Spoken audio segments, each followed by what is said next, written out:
Web novels and web novel audiobooks are not the same. If you simply copy and paste a web novel into an audiobook format, the final result will provide a poor listening experience. That's why I carefully revise every single chapter in this novel to ensure an enjoyable and immersive experience for you.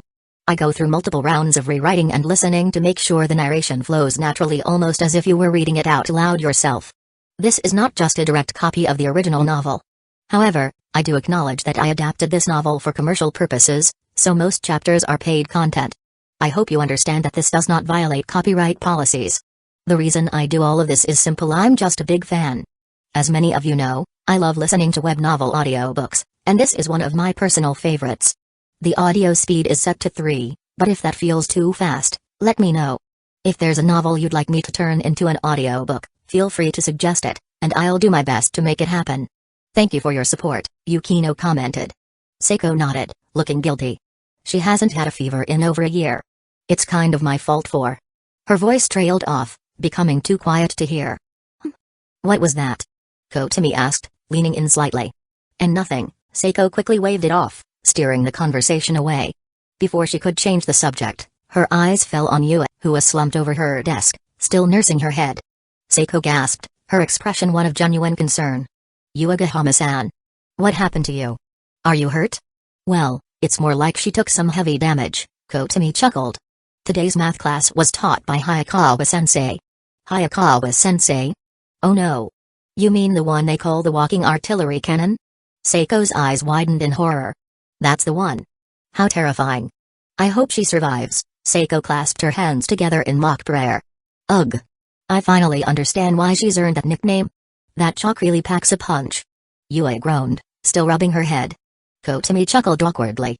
She was lucky she hadn't been hit herself, having employed some stealthy tactics to avoid attention. Thank you, Shizuka Hiratsuka-sensei, Kotami muttered under her breath, feeling grateful for the advice she had received on classroom survival tactics. Chapter 98, both at lunch break, Izumi Kotami and Yue Uchiha, as usual, darted out of the classroom the moment the teacher left, quietly sneaking to the back door and then sprinting towards the school store to grab lunch. The fried noodle bread and tuna with pork floss rice balls were very popular among the students at Sobu High School.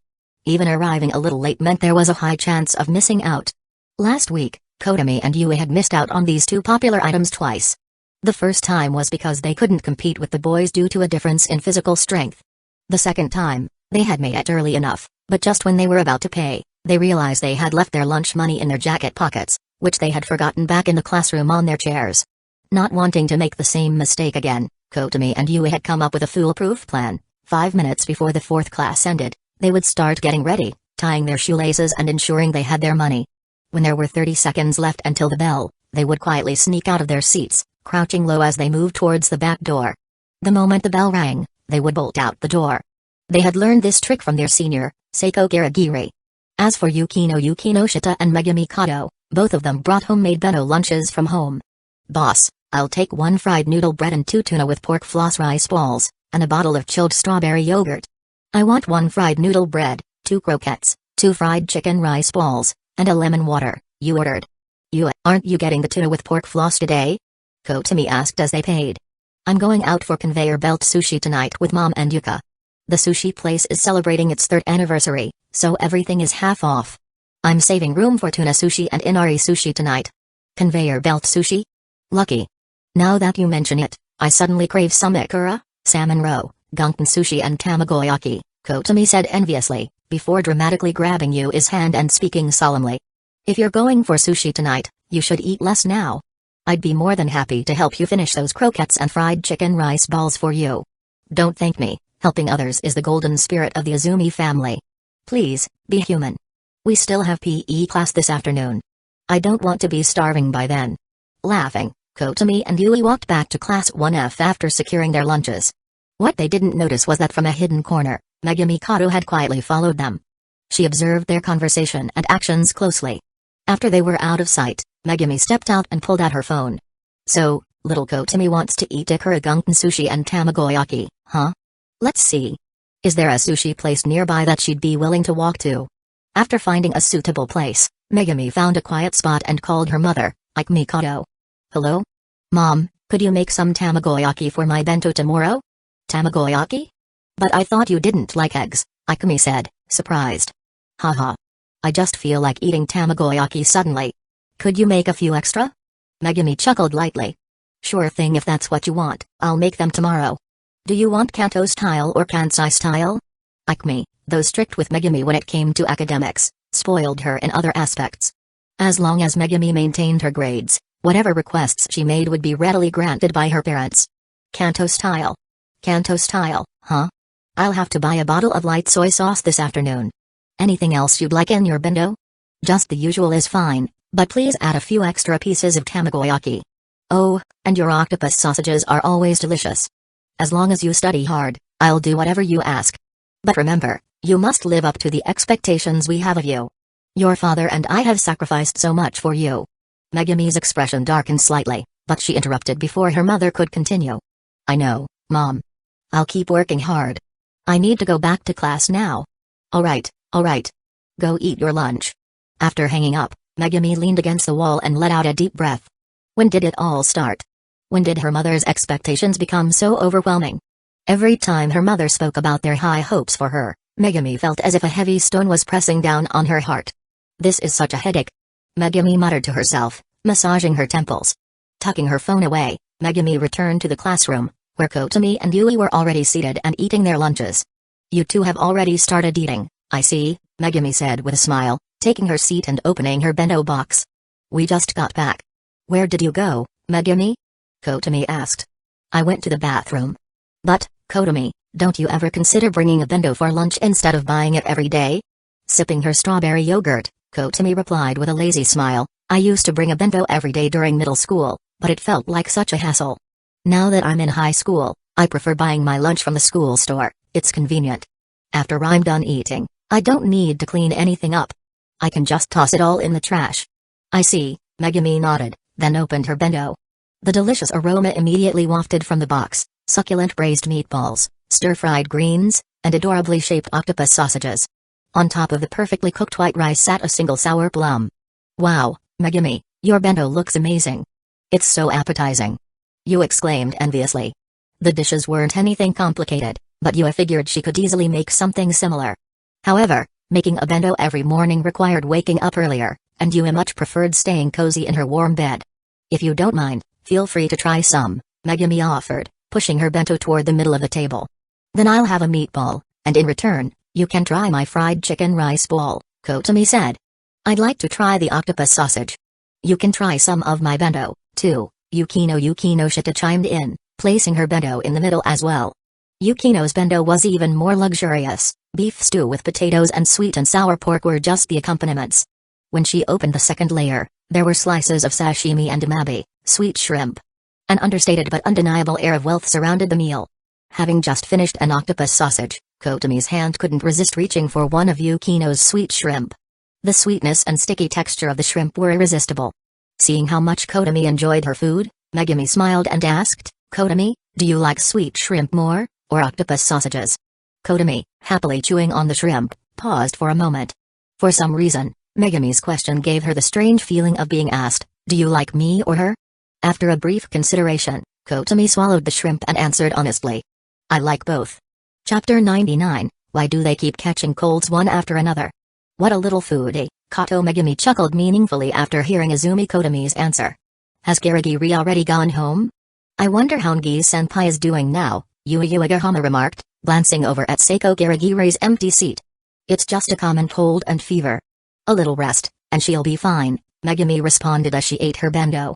Then, turning to Kotomi, she added, Kotomi, you should also take care of yourself. Don't catch a cold, okay? Don't worry about me. I'm super healthy, I never get sick, Kotomi said confidently, patting her chest as if to show her vitality. However, the moment her hand touched her chest, it was comically repelled with a soft bump, leaving her a bit embarrassed as she stared at her hand. You and the others witnessed this awkward moment, much to Kotomi's chagrin. Haha. Kotomi let out an awkward laugh, desperately searching for a topic to divert attention and lighten the mood. Fortunately, her friends caught on quickly and began chatting about the new topic she introduced, pretending not to have noticed anything earlier. However, Megumi occasionally glanced at Kotomi from the corner of her eye. Unnoticed by the others, Megumi subtly licked her lips, as if preparing herself for a feast. Meanwhile, after leaving Sobyu High School, Saga Garagire quickened her pace as she rushed home. All morning, Saga had been restless, her mind preoccupied with thoughts of her sister, Ngi Hibiki, who was bedridden at home. Whenever Hibiki crossed her mind, Saga found herself unable to sit still. By the time the lunch bell rang, she couldn't take it any longer and bolted out of the classroom, even before the teacher had left. But at that moment, she wasn't concerned about the teacher's reaction, her only focus was getting home as quickly as possible. When Saga reached home, she hurriedly kicked off her shoes at the entrance and dashed upstairs. As she stood at the door to Hibiki's room, she carefully opened it, trying not to disturb her resting sister. The familiar scent of Hibiki filled the room, a fragrance Saga loved deeply. If she could, she'd want to smell this comforting aroma every day, every hour. "How are you feeling, sister?" Saga tiptoed into the room and softly asked the figure resting in bed. With an ice pack on her forehead, it was hard to tell whether Hibiki was awake or asleep. Cough, cough. "I still feel a bit cold, but my throat's a lot better," Hibiki responded weakly. Though her voice was still soft, it had improved from the hoarse sound it was that morning. Saga crouched down to gather the empty throat lozenge wrappers and used water bottles scattered on the tatami mat. It seemed Hibiki had been diligently drinking water and resting while Saga was away.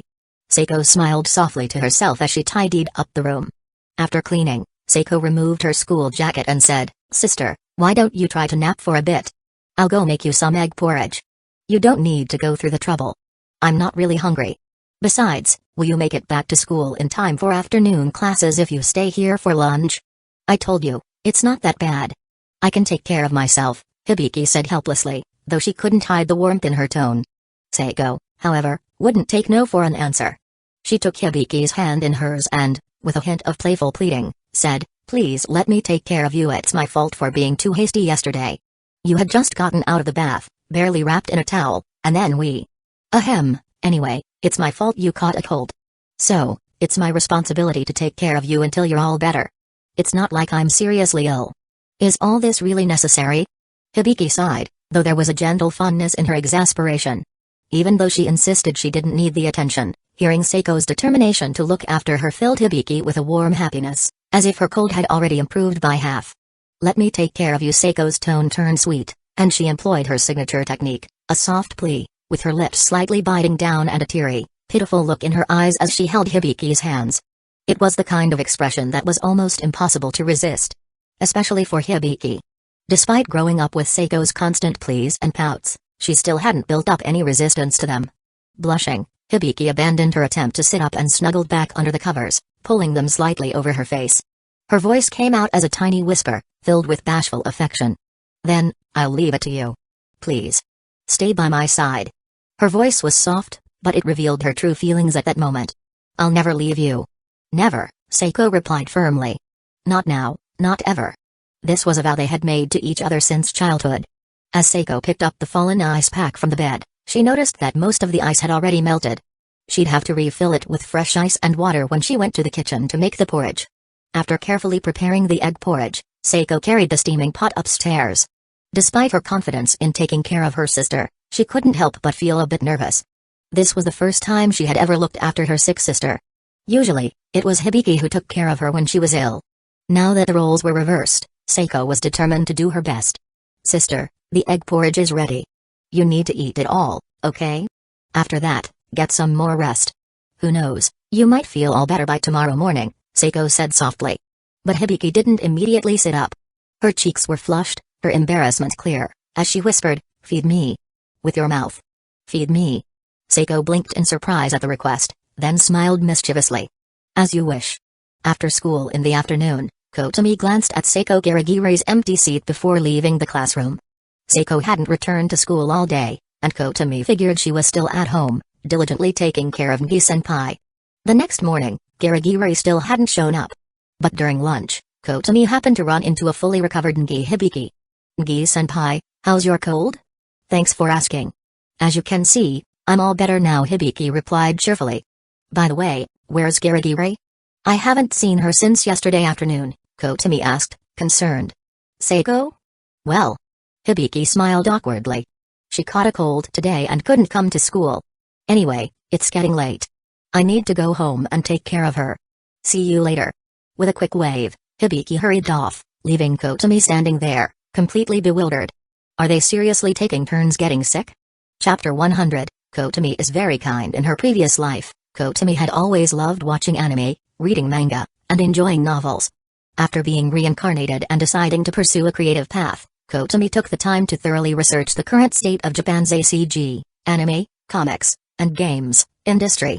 Although many works from her previous life had disappeared in this parallel world, the big three of manga, Bleach, Naruto, and One Piece, still existed. Their popularity remained as strong as ever, just like in her past life. Japan's famous eternal elementary school student, Detective Conan, was also still ongoing. When Kotomi first checked Conan, it was just out of curiosity to see if it had finally ended. To her shock, it hadn't. Not only that, but the number of double agents in the Black Organization was still astonishing. Gin, vodka, the saga continued. After fully understanding the current ACG industry in Japan, Kotomi decided to submit Chainsaw Man to Shueisha. In this world, the big three of manga publishers, Shueisha, Kodansha, and Shogakukan, were still going strong. Initially worried that these three giants might not exist in this parallel world, Kotomi felt a huge relief upon discovering they were still active. She could now fully focus on her creative endeavors. As for a manga volume release, Kotomi wasn't considering that for now. Unlike the light novel industry, where once an author passes the editorial review and signs with a publisher, their work is published as a standalone volume and generates income, manga follows a different path. For example, even if Kotomi's submission to Shueisha passed the initial review and was accepted for serialization, it wouldn't immediately be published as a volume. First, the manga would have to be serialized in Shueisha's weekly Shonen Jump magazine. The editors would then evaluate its popularity and sales to determine if it was suitable for a collected volume release. That's the brutal but fair reality of the creative industry. If you want to stand out, you can only rely on your own abilities. Although starting with serialization in a magazine might seem like a long journey, Kotomi wasn't particularly concerned. This is a process every manga artist goes through. Besides, getting serialized in Weekly Shonen Jump is already a huge win. In Japan, countless aspiring manga artists dream of having their works published by one of the major manga publishers and serialized in a magazine, hoping to one day become a professional manga artist. Being able to publish a collected volume is a dream that would make anyone smile in their sleep. Especially in Weekly Shonen Jump, the top-tier magazine for shonen manga. Many manga artists vie for the chance to be featured in it, but only a few manage to compete successfully. In Kotomi's first chapter of Chainsaw Man, the story culminates in a conversation between Makima and Denji, marking the official beginning of the Chainsaw Man saga. "I'm here to kill zombies, as a devil hunter from public safety. You have two choices, get killed by me as a devil, or be kept as a human. If I keep you, I'll give you food. What's for breakfast? Buttered toast with jam. Salad, coffee. And maybe dessert too. That sounds awesome." The price of Denji's dream of normalcy is? Kotomi scrolled through the entire first chapter that she had drawn and felt deeply satisfied. The moment Makima appeared was especially impactful. Although she stood in the light, she exuded an aura of cold darkness. Her suit symbolized coldness, while her braided hairstyle gave off a sense of maternal warmth. Just one look at Makima, and people would feel an urge to say, "Woof woof" to her. This was thanks to the strongest ability Kotomi possessed, granted by the god-level heroine system, immersion. In simple terms, this ability allowed anyone who looked at Kotomi's art or read her writing to feel the emotions of the characters, experiencing the joy, anger, sorrow, and pleasure of the story as if they were there themselves. This was the ultimate immersion. Immersion is like the king of all cheats. It captures the reader's emotions and focus from the very first glance, making them fully experience the world I create. This power is amazing. I wonder what would happen if I used it to create horror manga? Kotomi smirked mischievously, thinking she'd definitely have to create some terrifying horror manga and novels to torment her readers. After all, there are always people who, despite being scared out of their wits, love indulging in horror. They usually strike the same pose while watching, covering their eyes with their hands but leaving a tiny gap to peek through. And then there are others who don't dare to watch horror movies directly but frequently search for horror movie breakdowns and explanations. Shueisha still maintained its traditional method of accepting submissions via mail, without an online submission system. So, Kotomi had to print out the original manuscript of the first chapter of Chainsaw Man and send it by mail to Shueisha. Good thing I anticipated this and ordered a printer from Amazon a few days ago. The printer next to her desk hummed away, printing out the original manuscript page by page. Kotomi preferred not to rely on printing shops. First, printing an entire chapter there would cost a lot, and second, the idea of printing her manuscript in public felt strangely embarrassing to her. After weighing her options, Kotomi figured having her own printer would be much more convenient. And the moment she realized this, She had already hit the buy button. A few days later, today, her printer arrived. Though small in size, it worked efficiently, perfect for printing her manuscripts. Once she organized the printed pages, Kotami contacted a courier to send the manuscript to Shueisha. After mailing it off, Kotami felt a bit anxious when she returned home. Would Chainsaw Man be chosen by Shueisha this time? Would she get a contract? Until the editor reached out to her, everything was still uncertain. If submitting her manga didn't work out, Kotami planned to upload it online and serialize it digitally. In her past life, Japanese readers preferred physical publications to online releases. Buying books from stores was a cherished daily activity in Japan. In this world, while many still loved physical books, the rise of online serialization had also become increasingly popular. Especially with the rise of the website Become a Novelist, which had quickly become the leading platform for web novels and book publications. Even some traditional publishing houses, which had previously only focused on physical copies, began establishing online serialization sections on their websites. Now, in addition to reviewing mailed-in submissions, some editors spent their time browsing web serials, contacting authors whose work they deemed suitable for publication. With web novels flourishing, webcomics naturally followed suit. Though there were many websites for reading comics online, the only platform currently supporting webcomic serialization was Become a Mangaka, which belonged to the same company as Become a Novelist. If Chainsaw Man failed to pass Shueisha's review, Kotami was ready to upload it to Become a Mangaka. However, Kotami still hoped for success with Shueisha. She wanted to add another title to her creative career, manga artist. First, she'd be a light novel writer and manga artist. Then, she'd move on to writing scripts for gal games and working as an illustrator. Once she had made enough money, she'd start her own business and establish her own game company, Type Moon Boundary. Chapter 101, Mashiro Shina. After submitting Chainsaw Man to Shueisha, Izumi Kotami didn't dwell on it too much. There was nothing more she could do but wait for Shueisha's editors to contact her. The next morning, as she walked to Sobu High School with Megumi Kato, Megumi casually remarked, "It's Wednesday today, isn't it?" "Yeah, so?" Kotami replied. "I remember hearing that the new transfer student was supposed to arrive on Wednesday. That means today." "Oh, the one transferring to Class 1F, right? Now that you mention it, I do remember hearing about that," Kotami said, recalling the news of the transfer student. "Are you excited to meet the new student, Kotami?" Megumi asked with a hint of curiosity. "Not particularly excited. Just a bit curious, I guess," Kotami replied.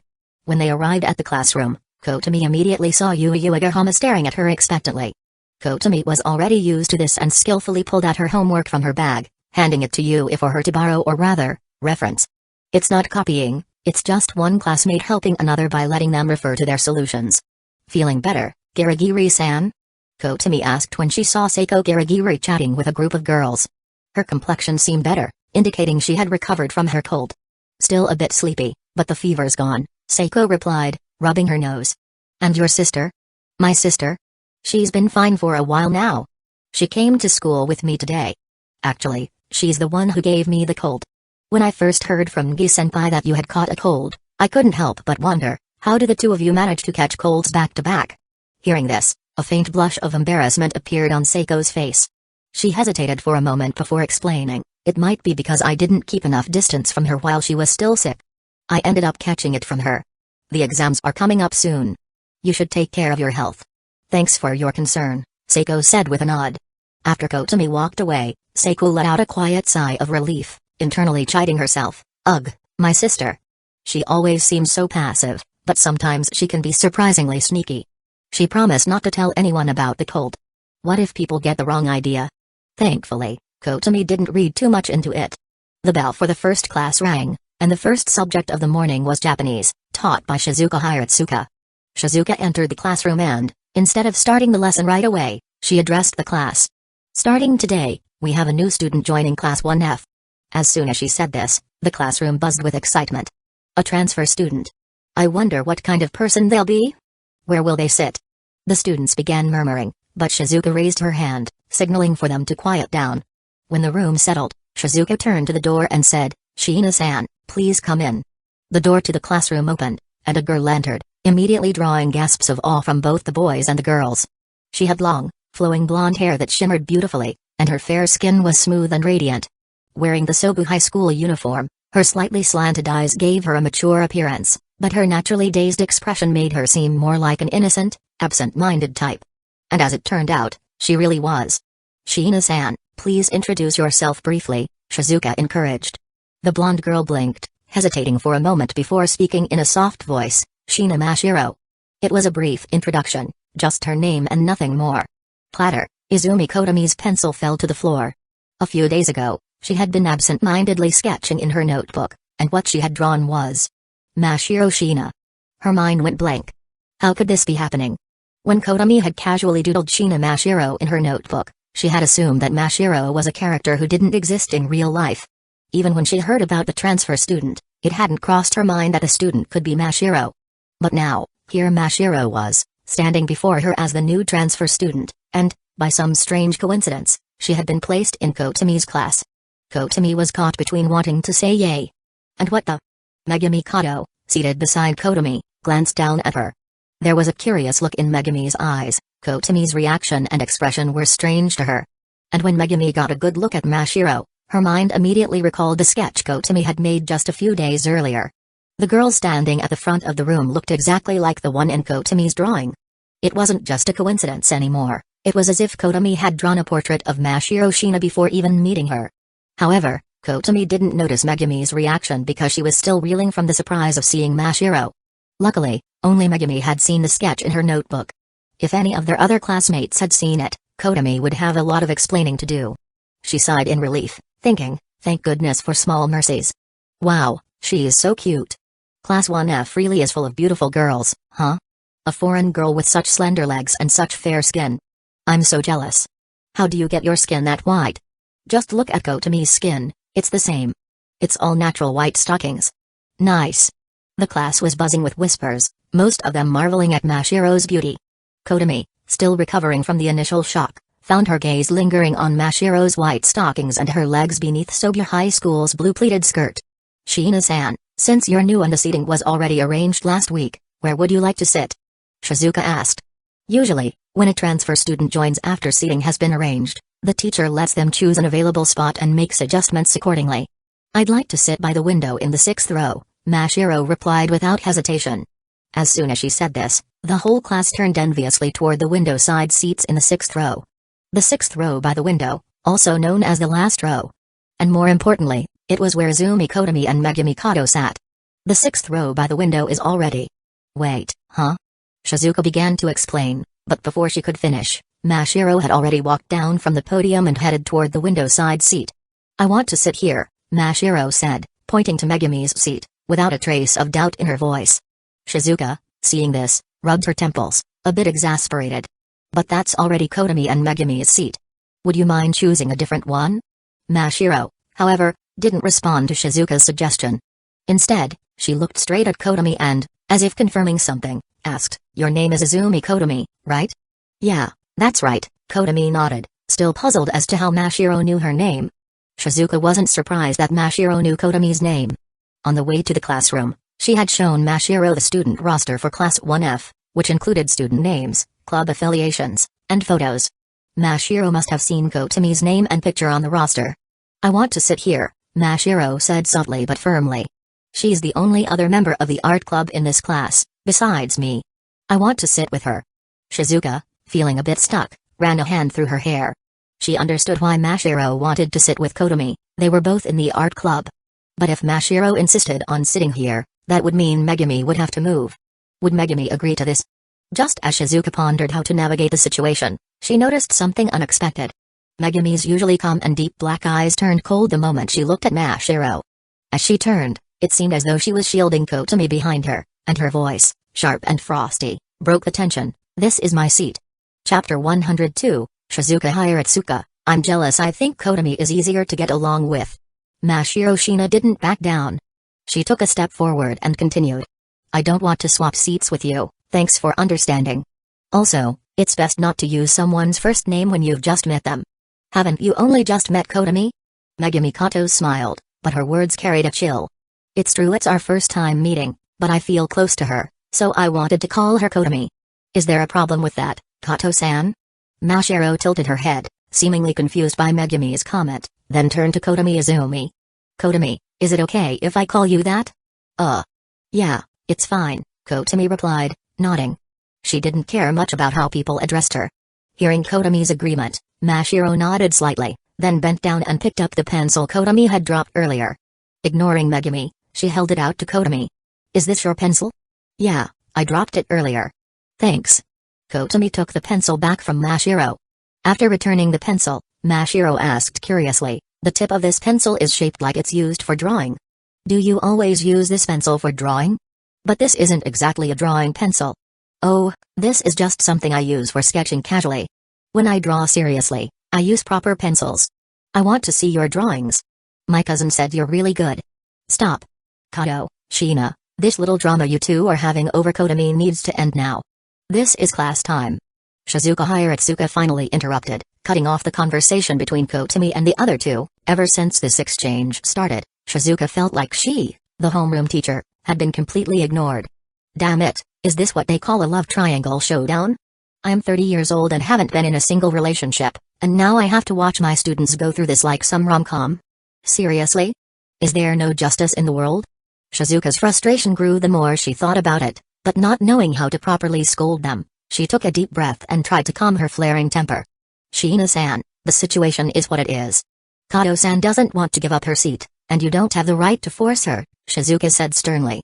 I want to sit with Kotomi. Mashiro looked at Shizuka, her request plain and simple. However, that simple request was difficult to grant. Why? Just look at Megumi's expression. She appeared calm on the surface, but anyone could see that beneath her composed exterior was a volcano ready to erupt. Sigh. Shizuka thought, Chihiro Sengoku, you're really giving me trouble here. Mashiro Sheena's cousin, Chihiro, happened to be the advisor for the school's art club, and she had somehow ended up enrolling Mashiro in Shizuka's class. Chihiro Sengoku was a well-known figure among the art club members, as she was their supervising teacher. However, not many people at Sobu High School knew that she was also Mashiro Sheena's cousin. Perhaps it was their shared love for alcohol that made Chihiro and Shizuka close, though neither would ever openly admit it. What if I say you can't sit with Kotomi? Shizuka asked, trying to be firm.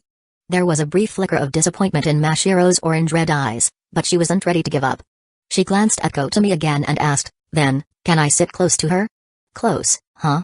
Fine, where do you want to sit? Seeing Mashiro finally willing to compromise, Shizuka exhaled in relief. Here. I want to sit alone, here.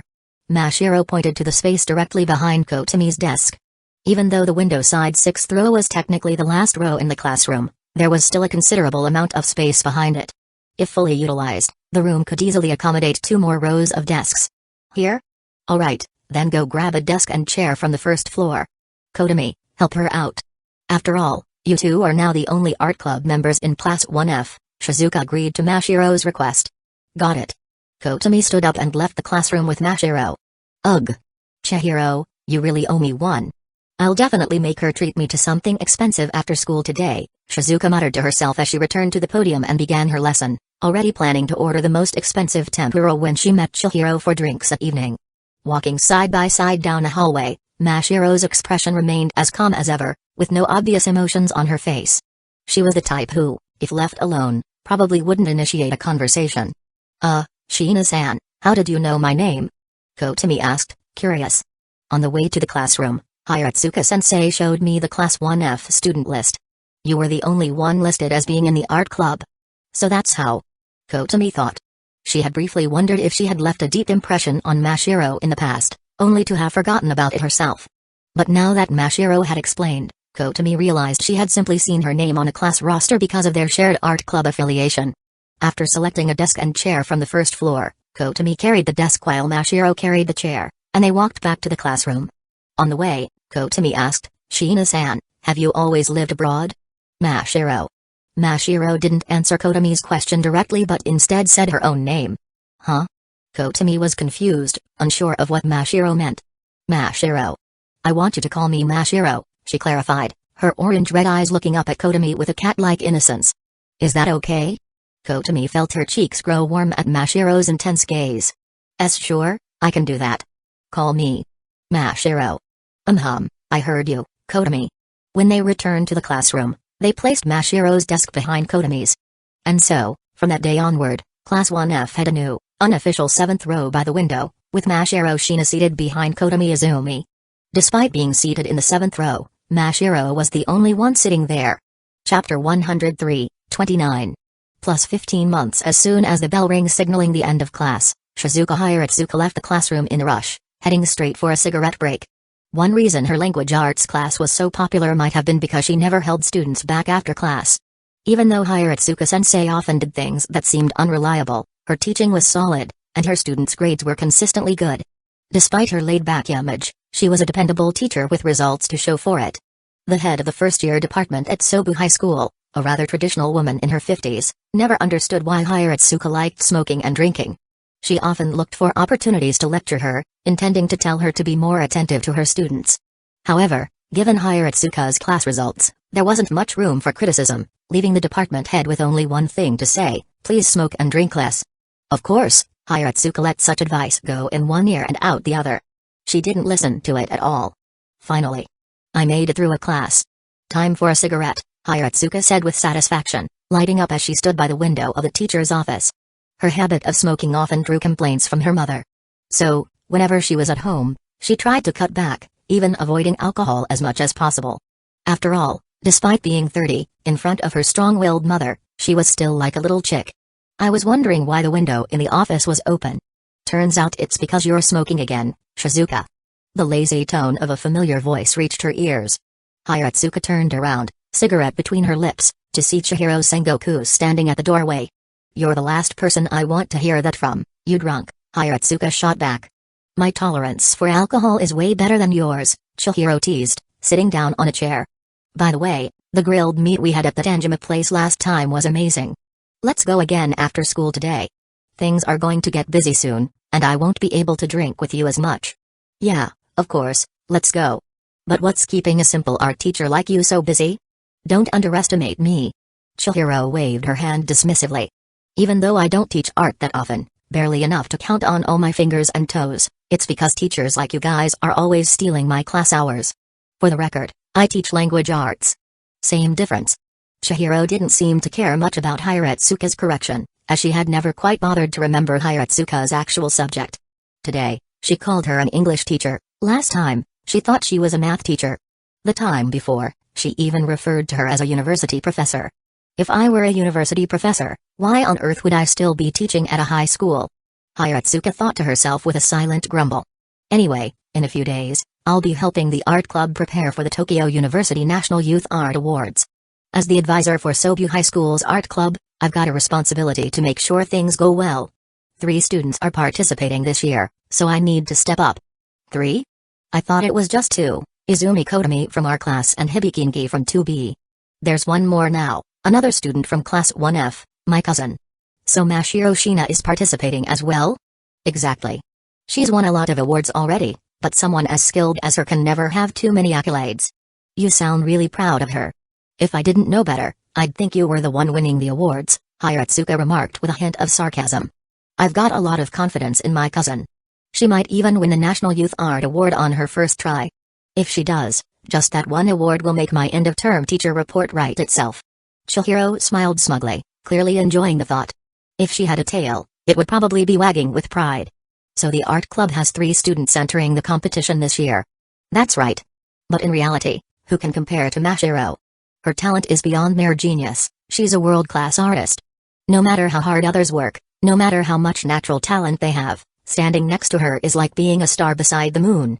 Stars have their own light, but in the presence of the moon, their glow becomes as faint as fireflies. Chihiro's words might have sounded exaggerated, but anyone who had seen Mashiro's work would understand they weren't. In fact, some might say Chihiro was understating it.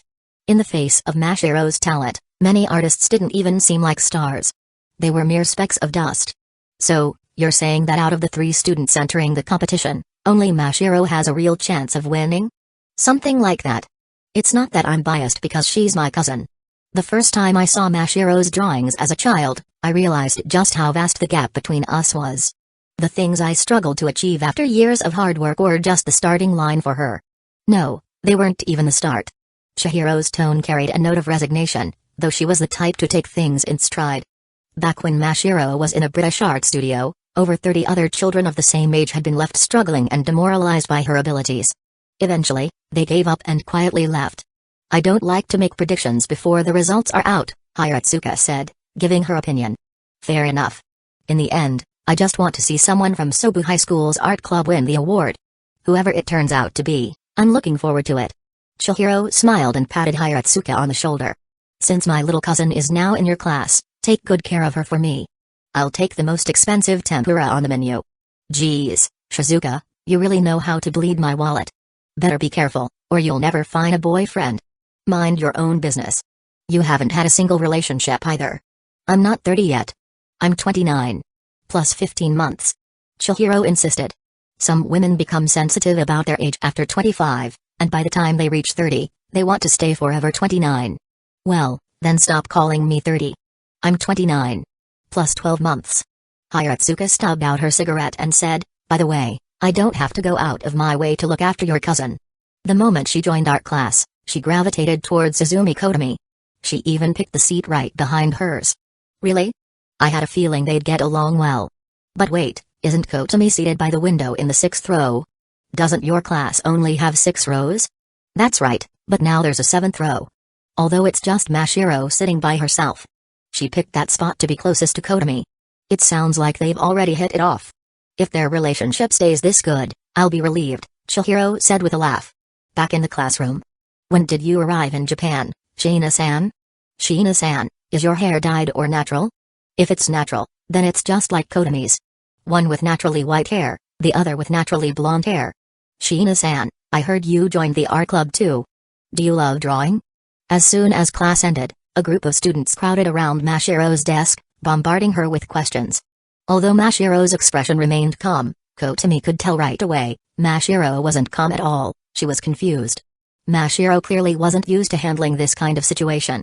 Kotomi thought for a moment, then turned to Mashiro and said, "Mashiro, do you want to take a walk around the school?" Hearing Kotomi's voice, Mashiro's previously blank orange red eyes immediately lit up. Without hesitation, she nodded. "I want to." Chapter 104, Mashiro Shina's first admiration. After agreeing, Izumi Kotomi didn't waste any time and immediately led Shina Mashiro out of the classroom, like she was helping her escape from the barrage of questions. Are Kotomi and Mashiro really meeting for the first time? It feels like they've known each other for a long time, like they're already close. Maybe it's because they both draw. Oh, I've heard that artists often feel lonely, so when they meet someone of equal skill, they might become inseparable companions who understand each other deeply, even in competition. Hearing that makes me want to start drawing too. Forget it. Most people start learning to draw when they're young, and it costs a lot for art supplies every year. Really? Aren't the materials just a few basic items? How expensive could it be?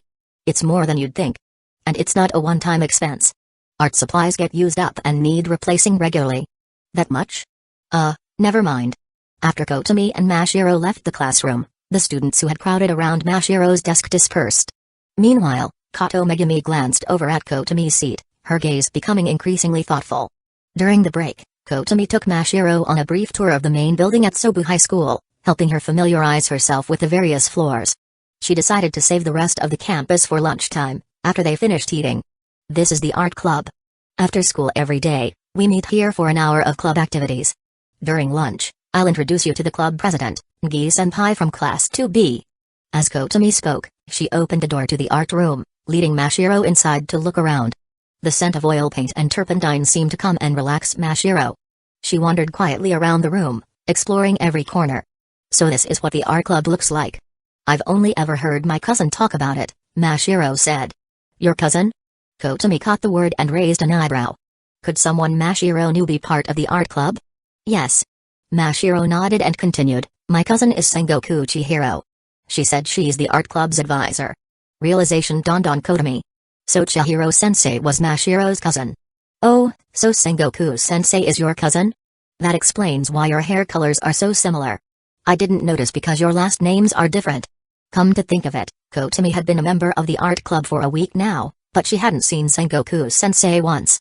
As Ngi-senpai had mentioned, Sengoku-sensei had a very hands-off approach to advising. Unless there was something urgent, she rarely showed up, earning herself the nickname the Phantom Advisor among the older club members. I used to live in England most of the time, so I didn't see my cousin often. Now that I'm in Japan, I'm living with her, Mashiro explained. Where do you live, Mashiro? In Tokyo. My cousin says we have to take the train home after school.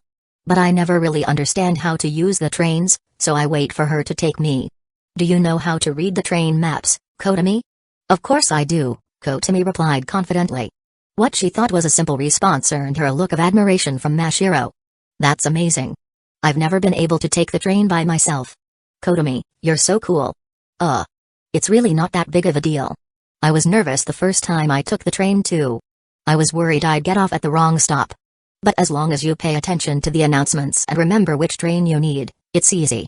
Kotomi continued showing Mashiro around the school, paying special attention to where the cafeteria and school shop were located. After all, Mashiro wasn't someone who brought her own lunch. Can I get lunch from here? Mashiro asked, eyeing the school shop with curiosity. Yes, if you don't have a packed lunch, you can buy food here. I buy my lunch from the shop every day. I especially recommend the yakisoba bread and tuna mayo rice balls. Seeing that class was about to start, Kotomi quickly led Mashiro back to the classroom, just barely making it in time. That was close, Kotomi thought, while Megumi Kato echoed her aloud, that was close. Kotomi glanced over at Megumi, who had been watching her closely since she came back. Kotomi scratched her head awkwardly and smiled. Yeah, I almost lost track of time. Did you show Mashiro around many places? Not that many, we only had time to see the main building. The second period was English class. As soon as the teacher entered, the classroom quieted down, and Megumi didn't say anything further. However, her gaze lingered on Kotomi throughout the class. Time at school seemed to pass both quickly and slowly, slow during class and fast during breaks. As time flowed through these contrasting rhythms, the morning lessons finally ended, and lunchtime arrived. Let's go, Mashiro. If we don't hurry, we won't get any yakisoba bread. Kotomi jumped up as soon as the bell rang to end fourth period. Don't forget the tuna mayo rice balls. Let's go. Yuka also sprang up from her seat. If they hadn't been in the classroom, they might have flipped over their desks in their rush. Mashiro didn't quite understand their excitement, but she still raised her hands and shouted along with them, let's go, let's go. With Kotomi and Yuichi grabbing one of Mashiro's hands, they dashed off toward the school shop.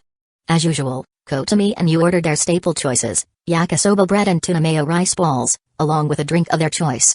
Mashiro, however, stood aside, still unsure of what to pick. Mashiro, haven't decided yet. Just get the yakisoba bread and tuna mayo rice balls. I promise you won't regret it.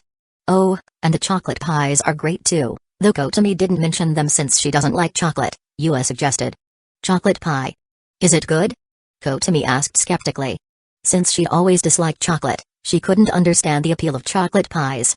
Mashiro stared at the display for a while, then suddenly lit up as if she'd found what she was looking for. She reached out, grabbed a packaged baumkuchen, tore it open, and took a bite.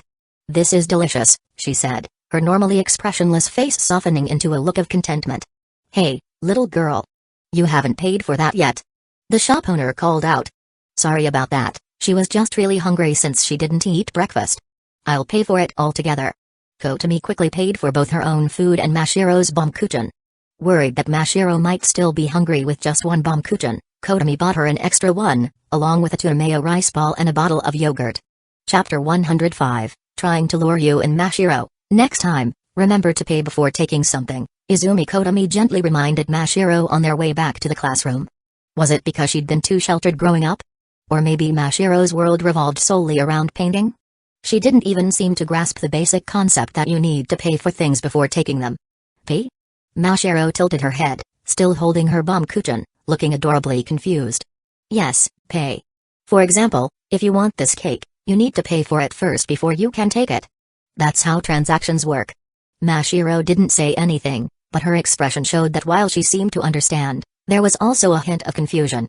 She just stared at Kotomi with her cute, slightly dazed look, head tilted. Kotomi sighed, realizing that Mashiro probably didn't understand a lot of basic things. She couldn't help but wonder what her parents were thinking when they sent her to Japan. Looks like Chihiro Sengoku will have her hands full. Kotomi, Mashiro whispered softly, calling out to Kotomi, who was walking ahead of her. Thank you for the cake. You're welcome. So, this cake is called baumkuchen?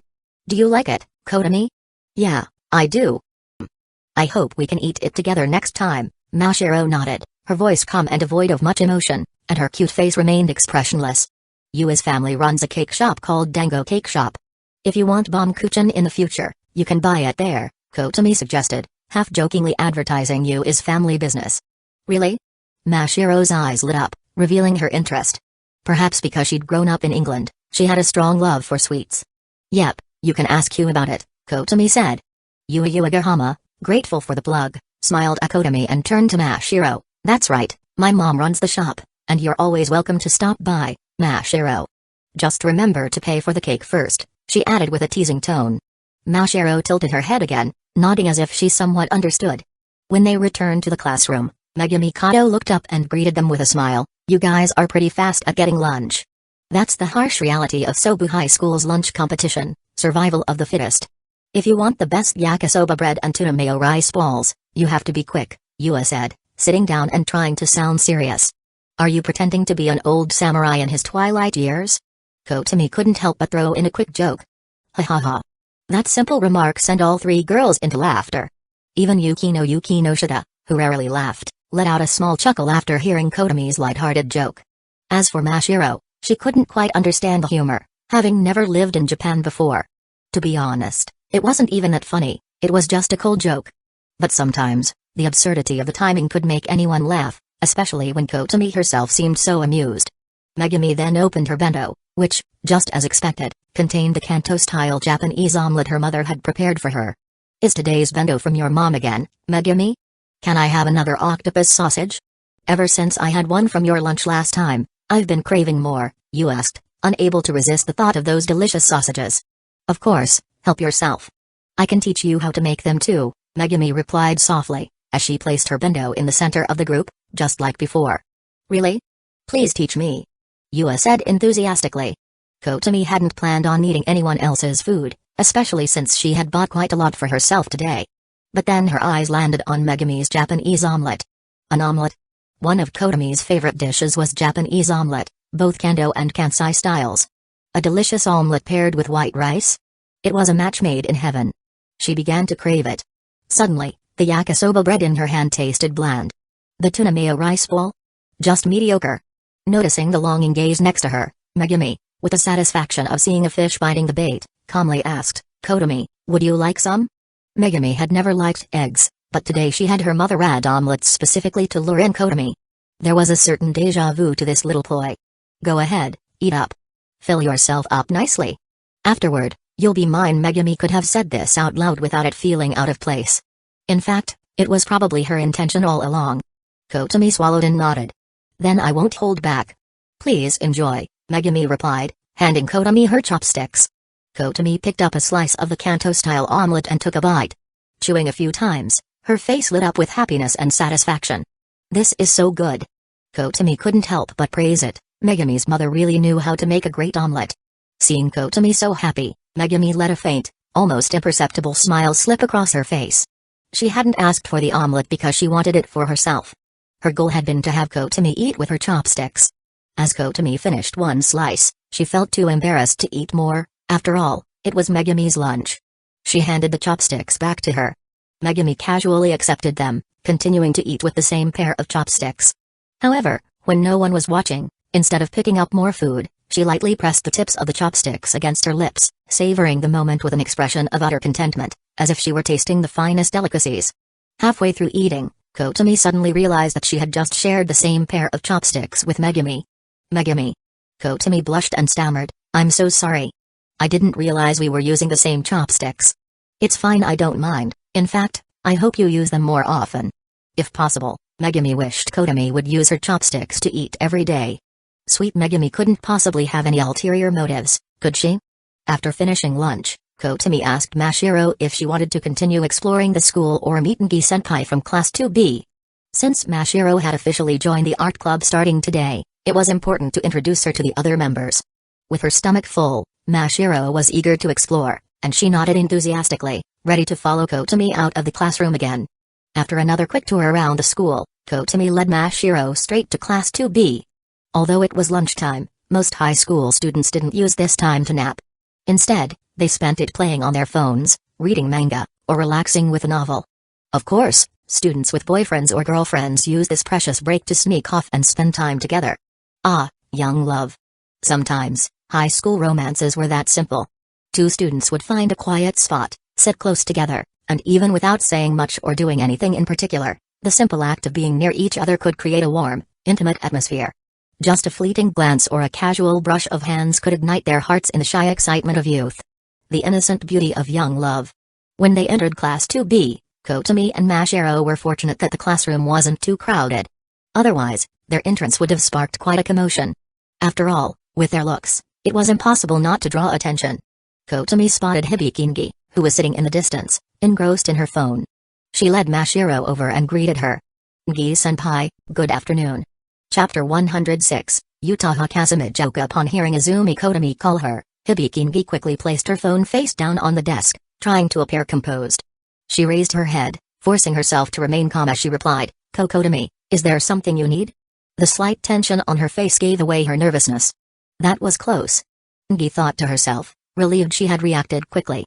She had been chatting sweetly with Seiko Girigiri, and Kotami's voice had suddenly appeared right next to her. Thankfully, she'd managed to close her messages in time before anyone could see their conversation. Noticing Gi's unusual reaction, Kotami found it a bit strange, but she decided not to press the issue and went straight to the point. "The transfer student in our class arrived today. Her name is Mashiro Shina, and she's also joining the art club." With that, Kotami introduced Mashiro to Gi. "Mashiro, this is our art club president, Gi-senpai." "Hello, President Gi." Mashiro thought for a moment before deciding on what she considered an appropriate title. Gi smiled warmly when she saw the new member, her voice soft as she said, "So, you're Shina-san? Nice to meet you. I heard about you from Sengoku-sensei last week. That's when I learned Sengoku-sensei had a cousin. Welcome to the art club. You don't need to call me president, though. You can just call me Gi-senpai." Gi offered her hand, which Mashiro shook. As the president, Gi was naturally pleased to have a new member join the club. She had already heard from Chihiro Sengoku that Mashiro was incredibly skilled at painting. Whether it was curiosity or competitiveness, Gi had been eager to meet this so-called world-class genius. Now that she had met her, Gi thought, how should I describe her? Mashiro was undeniably beautiful and cute, her movements as graceful as a mountain cat. Yet, there was little expression on her face. Why did she seem a bit aloof? And maybe just a tiny bit airheaded? So, this is the world-class genius artist that Sengoku-sensei was talking about? Gi wondered. "Hello, Gi-senpai," Mashiro responded again in her usual calm tone. "When did you arrive in Japan?" Gi asked. 2 days ago. I spent a day moving my things into my cousin's place and then another day resting. Have you prepared all your art supplies? Gi continued. Although the art club has everything members need, most artists prefer using their own tools. Mashiro nodded. My cousin said the club has easels, so I brought my own paints and brushes. Good, good. The club's activities are held every day after the second period in the afternoon, usually for about an hour. Since the art club is an official club, it's a bit stricter compared to hobby clubs, so members are required to attend at least 4 times a week. If something comes up, just let me or Sengoku-sensei know in advance, Gi explained. Mashiro nodded again, her expressionless face making it hard to tell if she truly understood or not. Satisfied, Gi went on, there's also a requirement to submit a progress report after midterms and before finals each semester. Every time I have to write one, it's a headache, but we can't skip it. To avoid last-minute cramming, try to take notes throughout the semester. That way, when it's time to hand them in, we can breeze through the reports and push all the hard work onto Sengoku-sensei.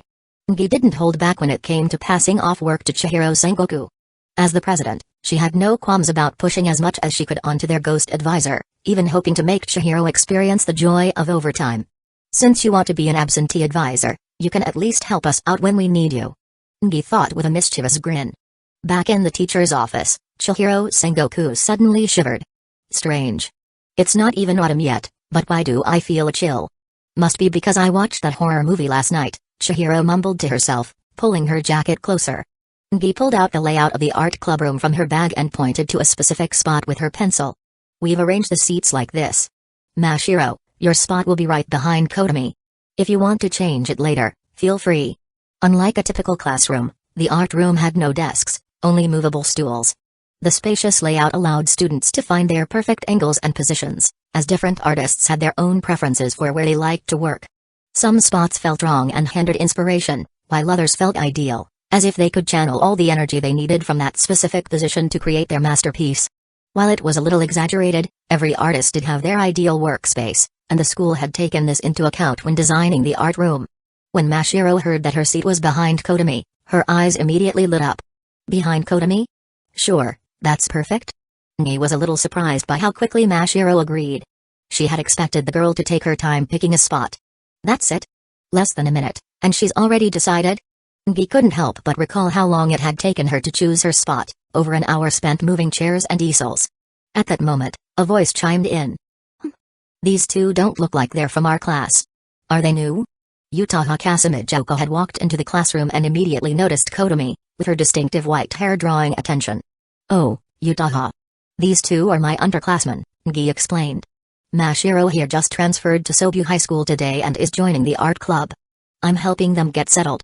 Oh, so these are your kuhai. You're acting so much like a senpai today. Who's this white-haired girl? Uchiha Kasumijuku asked, her eyes naturally drawn to Kotomi. Ngi answered, this is Izumi Kotomi. Nice to meet you, Kasumijuku-senpai. My name is Izumi Kotomi, Kotomi said politely, surprised but keeping her cool. Upon hearing Kotomi's name, Uchiha's eyes lit up with surprise, as if meeting someone she had long wanted to see. So you're Izumi Kotomi? Wow, you're even cuter in person. Uchiha's gaze unabashedly traveled downward from Kotomi's face, stopping somewhere lower, as she commented, and well endowed, too. Kotomi followed Uchiha's gaze downwards, immediately understanding what she meant. Her cheeks flushed slightly, but she didn't back down. If we're talking about size, Kasumijuku-senpai, I think you more than hold your own. Uchiha blinked in surprise, then her wine-colored eyes twinkled with a sly amusement. Her thin fingers tucked a strand of long black hair behind her ear, revealing her delicate white earlobe. Her tall, curvy figure and her playful lips gave off an alluring, almost dangerous vibe, a mix of innocence and seduction. Kotomi Kuhai, you're quite an interesting person, Uchiha remarked with a smirk. You're interesting too, Kasumijuku-senpai. I love reading the works of Kasumi Utako-sensei, Kotomi said, inwardly regretting that she hadn't brought her copy of Love Metronome for an autograph. Oh my, you're a fan of mine? That makes me happy, Uchiha replied, her smile widening. You can call me Uchiha-senpai, Kotomi. Got it, Uchiha-senpai, Kotomi agreed, thinking to herself, why does everyone like calling me little Kotomi? I'm not small in any sense. Ngi chimed in, I didn't know you were into Uchiha's novels, Kotomi. Kotomi smiled. Yeah, I enjoy them a lot. Ngi shrugged. I bought every volume, but I still haven't finished the first one. Are you saying my writing isn't interesting enough? Uchiha teased. Leave a book unread for too long, and you make it cry, you know. It's not that. I just prefer reading about, well, certain relationships, Ngi mumbled, her voice trailing off, making it hard to hear the last part. Before Kotomi could ask what Ngi meant, the bell signaling the end of lunch rang. Looks like lunch break is over, Uchiha said, glancing at her phone. We'll leave you to it, then. See you later, Ngi-senpai, Uchiha-senpai, Kotomi said, taking Mashiro's hand and preparing to leave. See you, Ngi-senpai, Uchiha-senpai, Mashiro echoed. See you in art club later, Ngi called after them. Bye-bye, Uchiha waved. Once Kotomi and Mashiro had left, Uchiha returned to her seat and said to Ngi, that Kotomi Kuhai. She's quite the character. Ngi paused for a moment before giving Uchiha a knowing smile. Oh Uchiha, don't tell me you've got a thing for Kotomi Kuhai? So that's why you haven't dated anyone, you were waiting for someone like Kotomi to show up. Learning new things every day, huh? Uchiha, deadpan, replied, you're overthinking it. How could I fall for someone at first sight? That's absurd. I just find her intriguing, that's all. Oh, is that it? Ngi teased but let it go. A few seconds later, though, Ngi remembered something and added, but Uchiha, you write romance novels. Why don't you believe in love at first sight? Uchiha's expression turned serious. Because love at first sight is too shallow. How can you fall in love after just one glance? Love needs time to grow. Even in my stories, the feelings between the characters aren't based on love at first sight. I see, so you're a romance author who's never been in love herself, Ngi teased again, smirking. Uchiha winced, as if she'd just been hit. Ngi had struck a nerve. You always so sharp with your sister? Uchiha quipped, trying to brush it off. Of course not. I'm only like this with friends, Ngi replied cheerfully, making it impossible to argue with her. Such a wonderful friend. Back in Class 1F, the afternoon lessons had started. Most of the students were only thinking about one thing. Only 2 more classes, and we can go home. Kotomi, always forward-thinking, was already anticipating the weekend. It's Wednesday, only 2 more days till the weekend. Awesome. because the teachers were in meetings during the second period. The last class of the day had turned into a self-study session. Students loved self-study periods. It was the perfect time to chat, play on their phones, or read manga. Although these activities happened during regular classes too, doing them during self-study felt different. There was the thrill of goofing off in class but without the pressure of getting caught. Others took the opportunity to finish their homework early, so they could relax at home. Kotomi, planning to spend her evening writing novels, and maybe playing a game or two, quickly finished her homework. Afterward, she passed her completed work to Yugahama. She'll end up copying it tomorrow anyway, so she might as well do it now. "Thank you, Kotomi. You're an angel," Yu exclaimed, taking the homework gratefully, looking like she was about to cry from joy. Kotomi smiled, telling her to finish up and return the work once she was done. While Yui was busy borrowing her answers, Kotomi discreetly opened her system interface. Since the system had a special visual treatment, there was no need to worry about anyone noticing anything unusual. At worst, someone might think she was zoning out if she stared too long.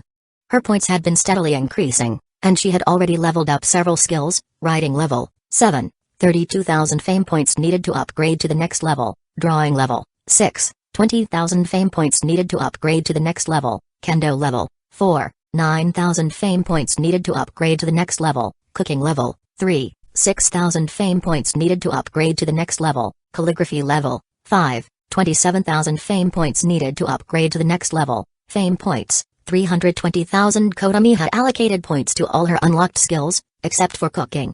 There was no real need to level it up since she wasn't aiming to become a professional chef, and most meals were prepared by her aunt.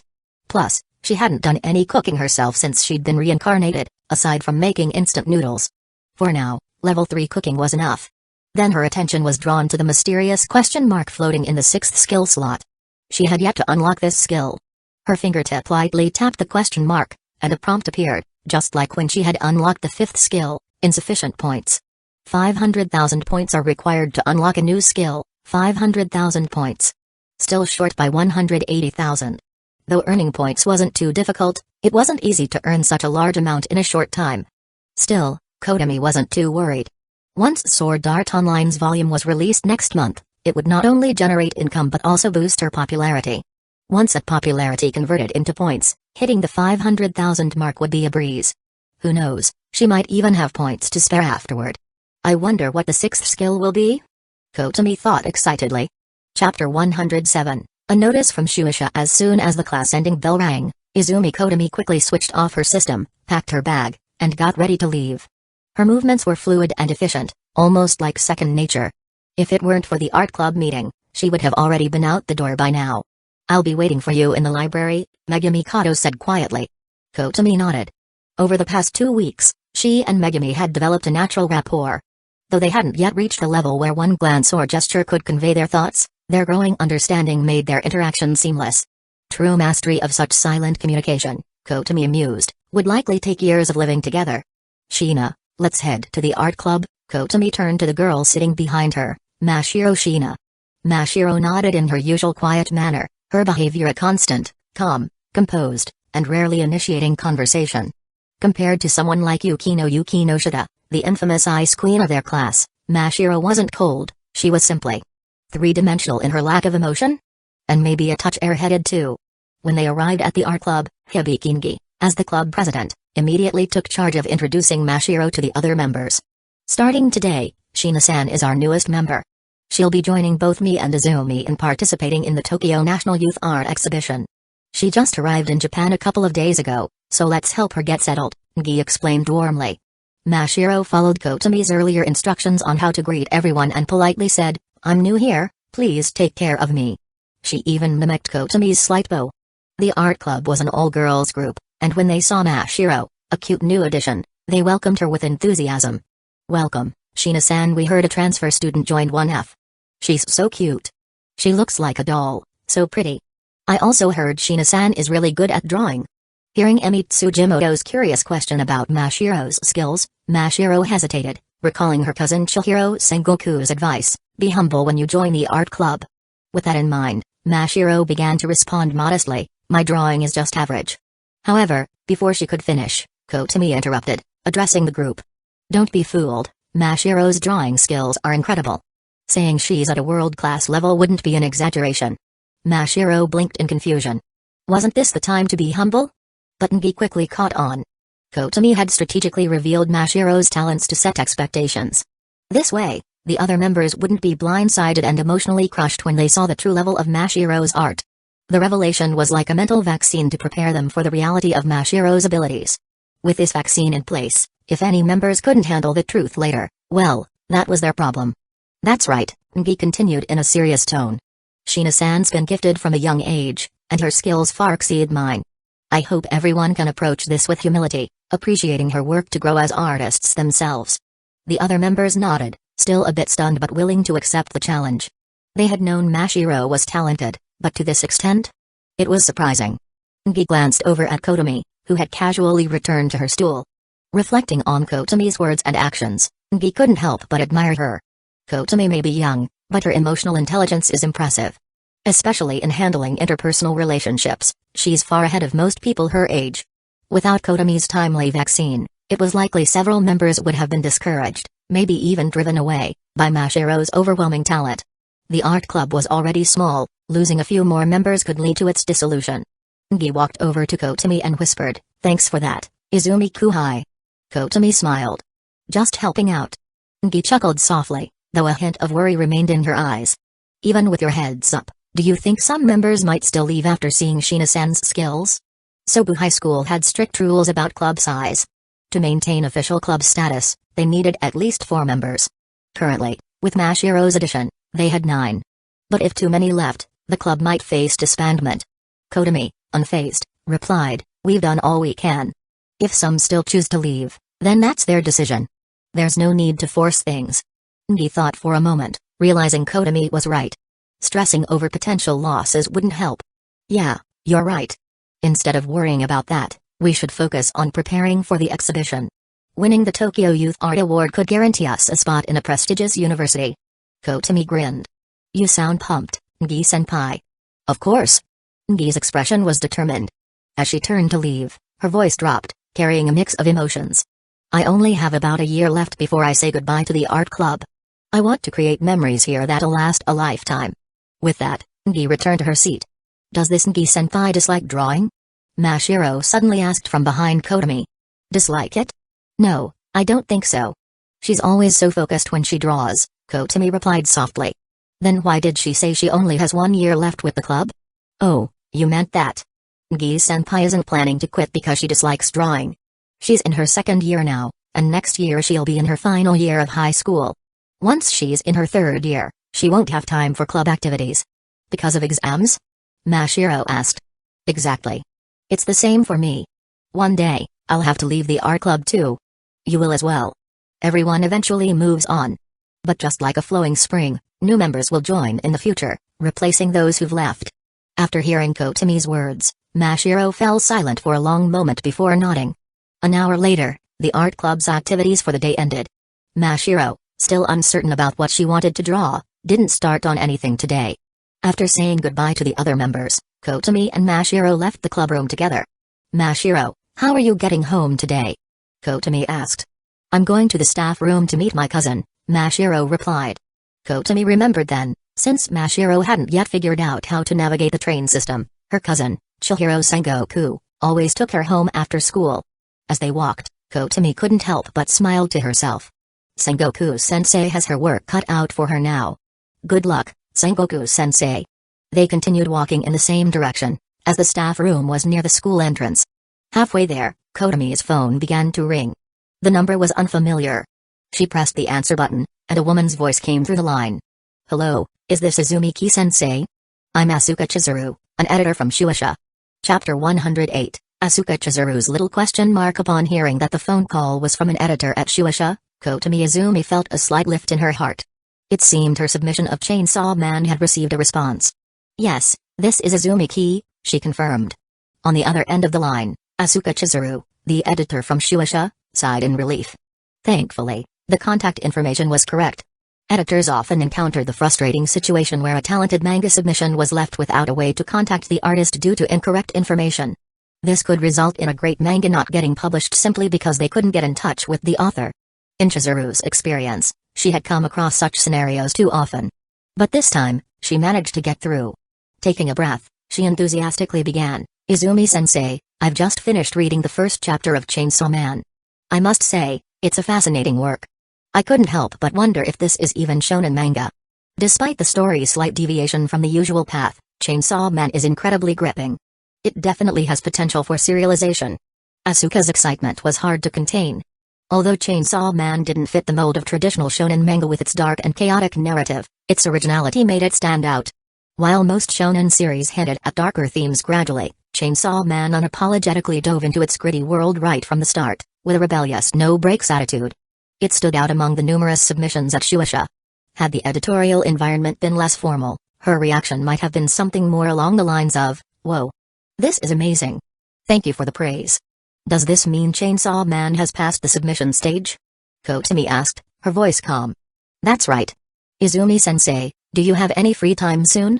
I'd like to meet with you in person to discuss the manga in more detail.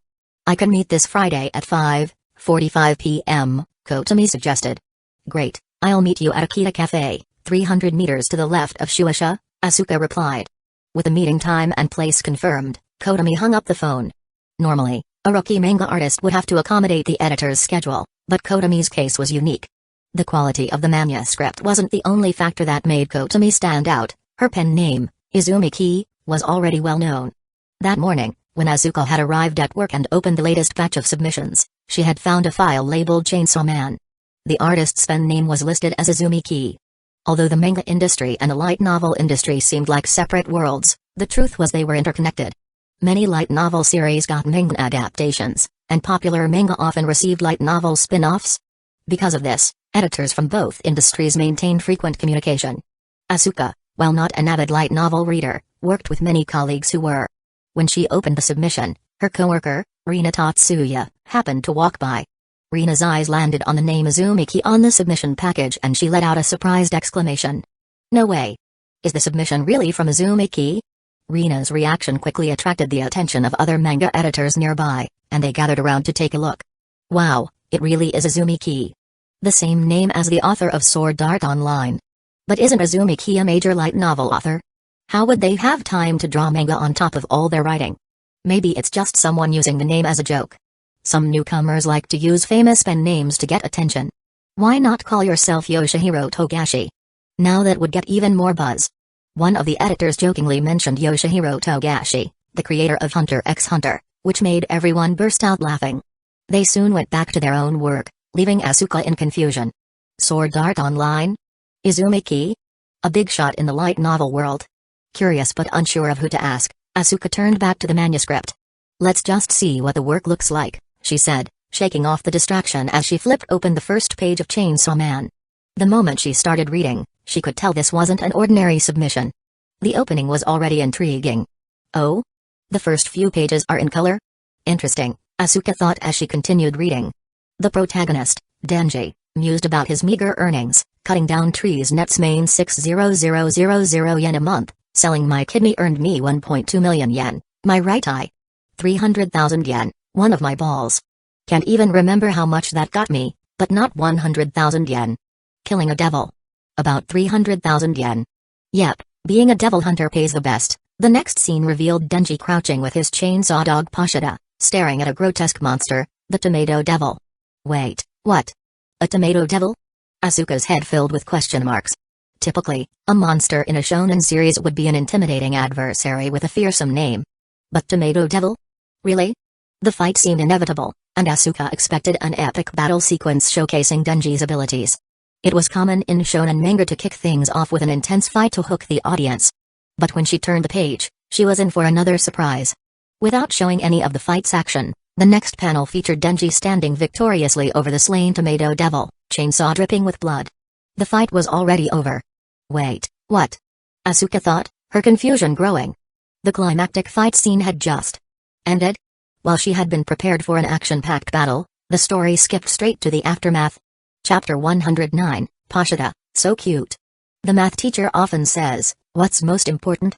The process. Asuka Chizuru originally thought she'd get a good look at a fight scene in the opening pages, but Izumi took an abrupt turn. One page set up a battle, and by the next, the Tomato Devil was already lying in a pool of blood. The pacing of Chainsaw Man was erratic, sometimes slow, Sometimes fast, but the unpredictability was what made it stand out. One moment, everything seemed warm and hopeful, and the next, a character was unexpectedly taken out of the story. Asuka couldn't help but mutter to herself, what exactly was going through Azumiki's mind when they thought this up? Taking a sip of warm water from her cup, Asuka tried to refocus. Typically, a seasoned editor like her could gauge a manga's potential within the first few pages. Yet, despite her initial professional detachment, Asuka found herself increasingly drawn into Chainsaw Man. It wasn't just a job anymore. With each turn of the page, her excitement grew, eager to see what would happen next. Asuka had always loved manga since childhood, though her tastes had been different from other girls her age. While they enjoyed more traditional shows, she was captivated by shonen manga. Her weekly highlight wasn't watching kids' TV shows but picking up the latest weekly Shonen Jump issue. This love for manga guided her path into becoming an editor at Shueisha after she graduated from college. Her home was filled with shelves packed with volumes of Naruto, Bleach, One Piece, Dragon Ball, and Fairy Tail.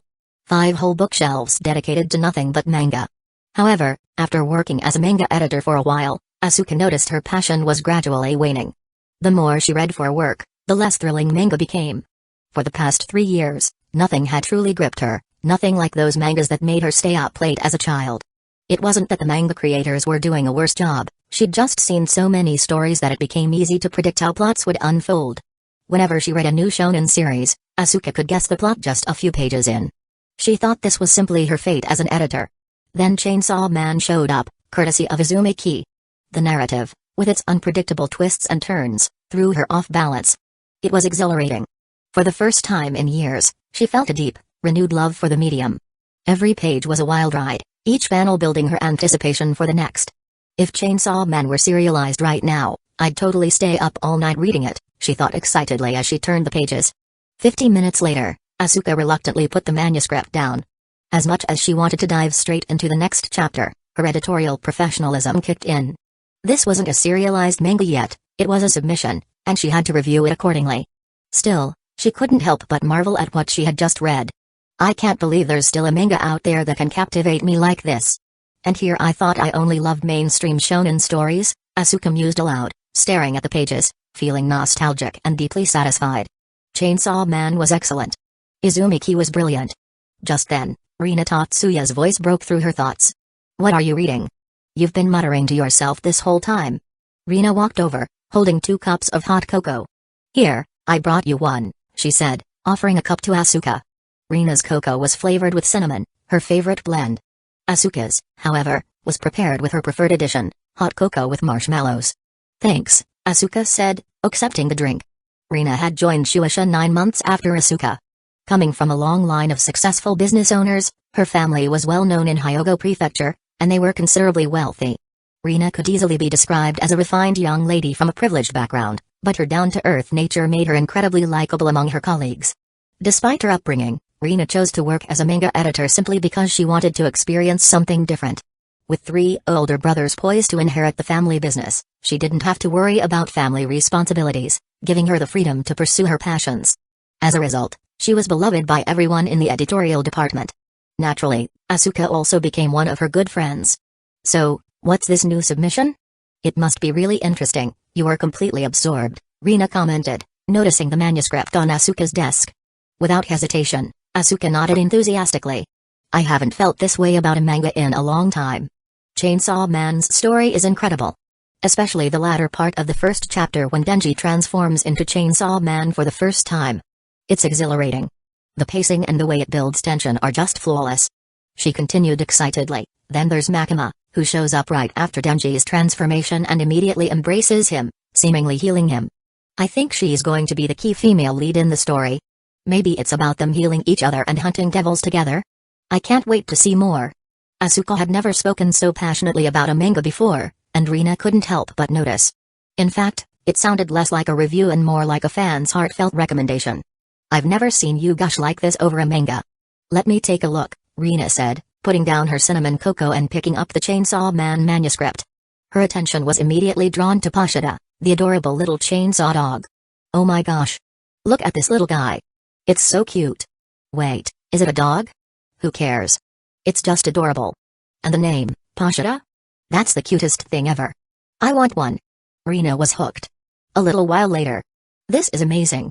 Rina exclaimed, unable to contain her excitement. Her sudden outburst caught the attention of nearby editors. "What's the big deal?" one of them asked, looking over curiously. "Did you find a new hit?" "Let us see." Another chimed in. "If you've got something good, you've got to share it with the rest of us."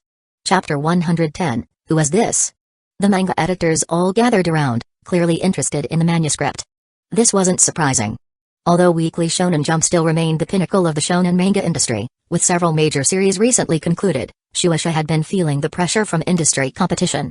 In the short term, their strategy had often been to rely on these pillar series by having their creators occasionally reheat the leftovers, producing sequels, spin-offs, or side stories. Even if these lacked fresh ideas, nostalgia and the creator's reputation could still sell. This kind of strategy was common across various industries, whether it was manga, light novels, anime, or even games. Tapping into nostalgia and recycling past successes worked, so long as it was done well enough. However, as editors knew all too well, this approach could only go so far. If done poorly, it risked squandering the goodwill and reputation built up by these legacy works, ultimately leading to diminishing returns.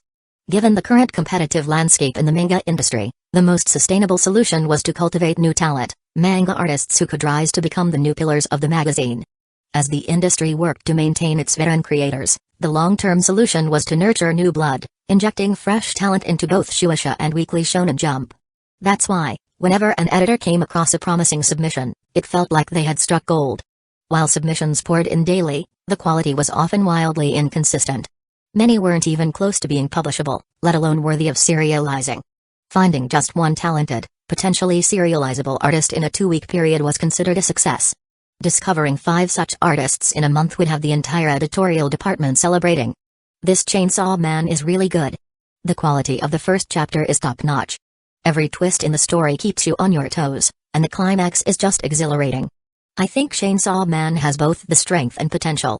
How about we reach out to this manga artist and discuss signing them? We could start serializing it in the magazine and gauge early results and readership. I agree. If it can maintain the level of quality we saw in the first chapter, there's no doubt we'll be able to publish it as a standalone volume. Right. What's the author's name again? Did they leave contact information with the submission? The manga artist's pen name is Izumi Ki, and yes, they did include their contact details. It's almost lunchtime, though, so I was thinking of waiting until the afternoon to reach out, didn't want to disturb them, Asuka Chizuru replied. There was a slight pause among the editors. Wait, what? The artist behind Chainsaw Man is using the pen name Izumi Ki? Rita, the editor who had earlier joked about the name, was visibly taken aback. He had assumed it was a newbie trying to ride on the fame of a well-known name for attention. And who could blame him? In the light novel world, Izumi Ki was already a well-known figure. Their upcoming light novel series, Sword Art Online, hadn't even been released yet, but it had already amassed a massive following of millions. Writing a novel and drawing a manga both required significant amounts of time. It seemed unlikely that someone like Izumi Ki, a rising star in the light novel world, would also have time to create a full-blown manga. Could it be that Izumi Ki is a double threat, someone who can write novels and draw manga? I don't know how long it takes to write a novel, but drawing manga is definitely time-consuming. Since we publish on a weekly schedule, there are constant deadlines. Can Itsuki really keep up with that pace? Maybe it's just a coincidence, and the pen name is a playful nod. Let's not overthink it, Aoyamamatsu, the twin-tailed female editor, suggested while browsing through the manuscript. As the discussion about whether this Izumi Ki was the same person who had written Sword Art Online unfolded, Rina Tatsuya chuckled and chimed in, well, we'll find out soon enough when we meet them, won't we?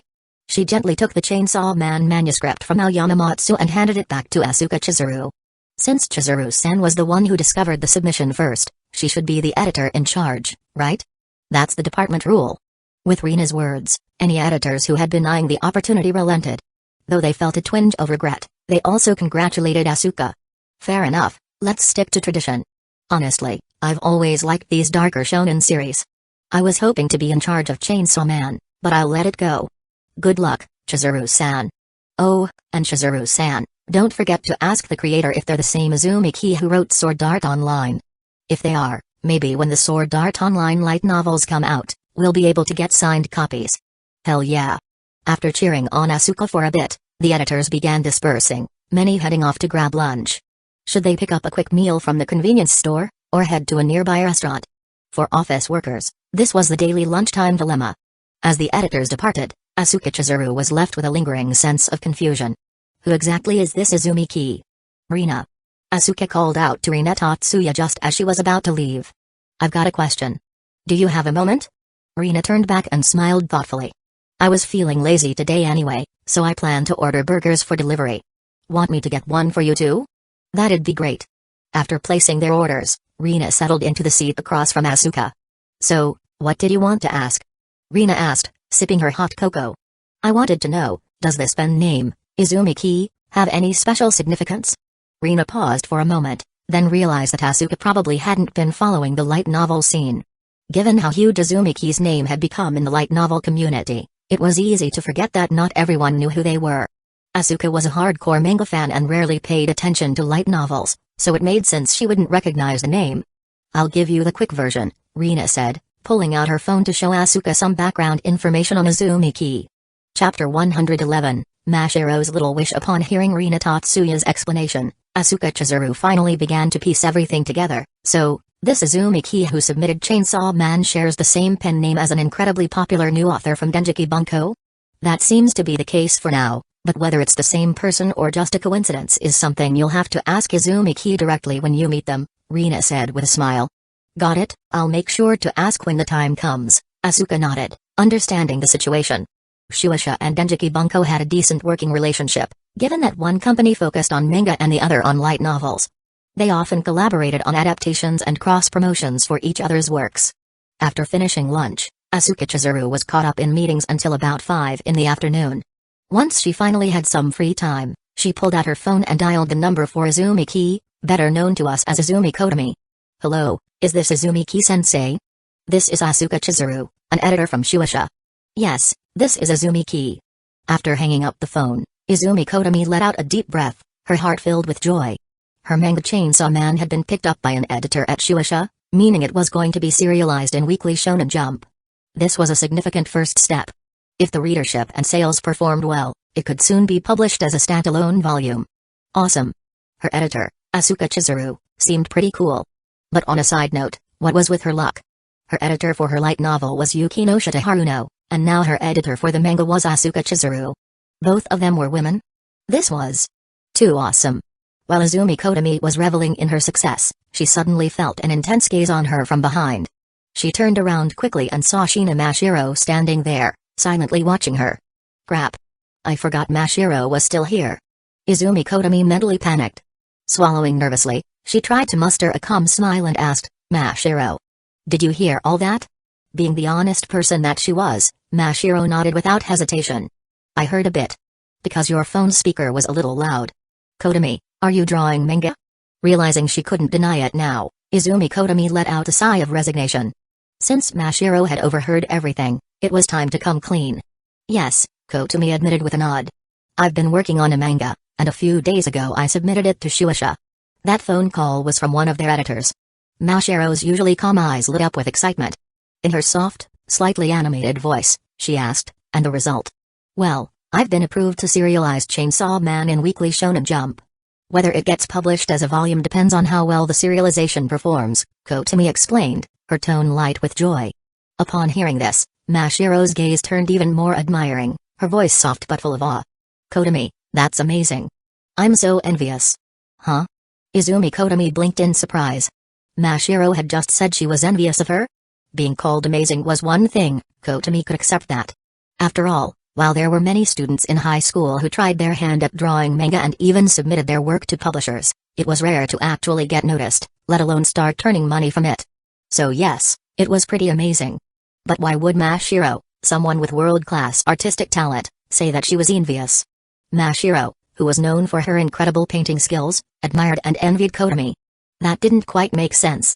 If anything, it was everyone else who should be envious of Mashiro. After all, she had a natural-born talent for painting that most could only dream of. Even with all the help Kodami received from the system, hearing such words from Mashiro made her pause in disbelief. Mashiro looked at Kodami with pure, sincere eyes and continued, I want to draw manga. Draw manga? Kodami echoed, slightly taken aback. Mashiro nodded. I've always wanted to try creating a manga. Upon hearing this, Kodami recalled that Mashiro, despite her world-class painting talent, had a deep interest in manga. It was one of her main interests and passions, beyond her work as a painter. Being interested in manga and wanting to create one, however, were two different things. While Mashiro's artistic skill was undeniable, creating a manga required both exceptional drawing skills and engaging storytelling. Sure, some manga with subpar art could still become popular due to their compelling stories, but these were rare cases. Without a strong narrative, even the most beautifully drawn manga could fail after just a few chapters. For Mashiro, the art wouldn't be an issue, it might even feel like an expert playing a beginner's game. But the real challenge would be the storytelling. If her manga lacked an engaging plot, it wouldn't stand a chance, no matter how gorgeous the artwork was. Still, the fact that Mashiro had confided in her about this desire showed that she trusted Kotomi. She was sharing her aspiration to create manga. If that's what you want to do, then go for it, Kotomi encouraged with a smile. If you want to create something, just go ahead and create it. Don't worry about whether or not you have the skills yet, she added, her voice full of enthusiasm. Mashiro blinked and stared at Kotomi for a long moment, processing her words. Then, she spoke softly, "It's different. Kotomi, you're different from others. In the past, whenever I told my family I wanted to create a manga, they always objected. They thought I shouldn't waste my artistic talent on something like that. I thought you'd say the same thing. But you didn't, you encouraged me. This feeling in my chest. Is this what it feels like to be happy?" Mashiro tilted her head slightly and gently touched her golden hair. "Your family only objects because they care about you," Kotomi replied seriously. "I understand that. But as someone who draws manga, when I hear someone wants to create a manga, my first instinct is to cheer them on and support them." Mashiro felt a swirl of unfamiliar emotions inside her, joy, excitement, nervousness, and something else she couldn't quite name. It was a complex mixture of feelings, but at the same time, it felt simple. This strange, powerful emotion surged through her, making her feel energized, like she was ready to pick up her pen and start her first manga. Mashiro lifted her head, her amber eyes sparkling softly as she whispered, "When I finish my manga, Kotomi, will you be my first reader?" "I'd be honored," Kotomi replied warmly. Chapter 112, A Slightly Strange Candy. After dropping Shina Mashiro off at the teacher's office and meeting Chisato Sengoku, Izumi Kotomi turned around to leave. However, before she left, Chisato handed Kotomi a bag of candy. Kotomi didn't hesitate and accepted the candy with a smile, then headed out of the main school building, only to run into Kato Megumi on the way.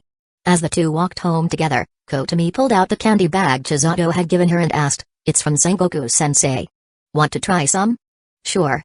"Oh, wait, aren't these those trending mystery candies?" Megumi remarked after taking a closer look at the packaging. "Mystery candies?" "Yeah, look at the package, it doesn't list the flavors, right?" Kotomi glanced at the packaging. "You're right."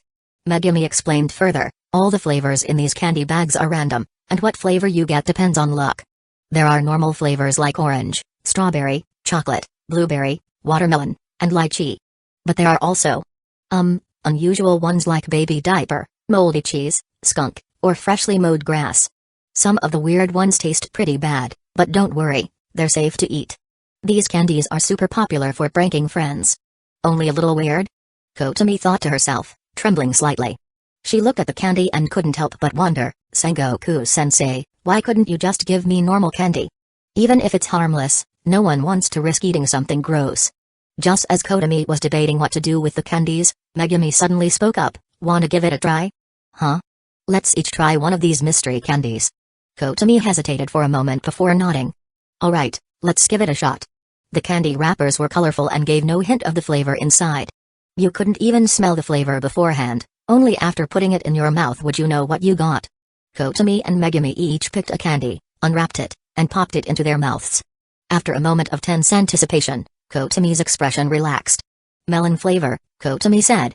"I got strawberry," Megumi responded with a smile.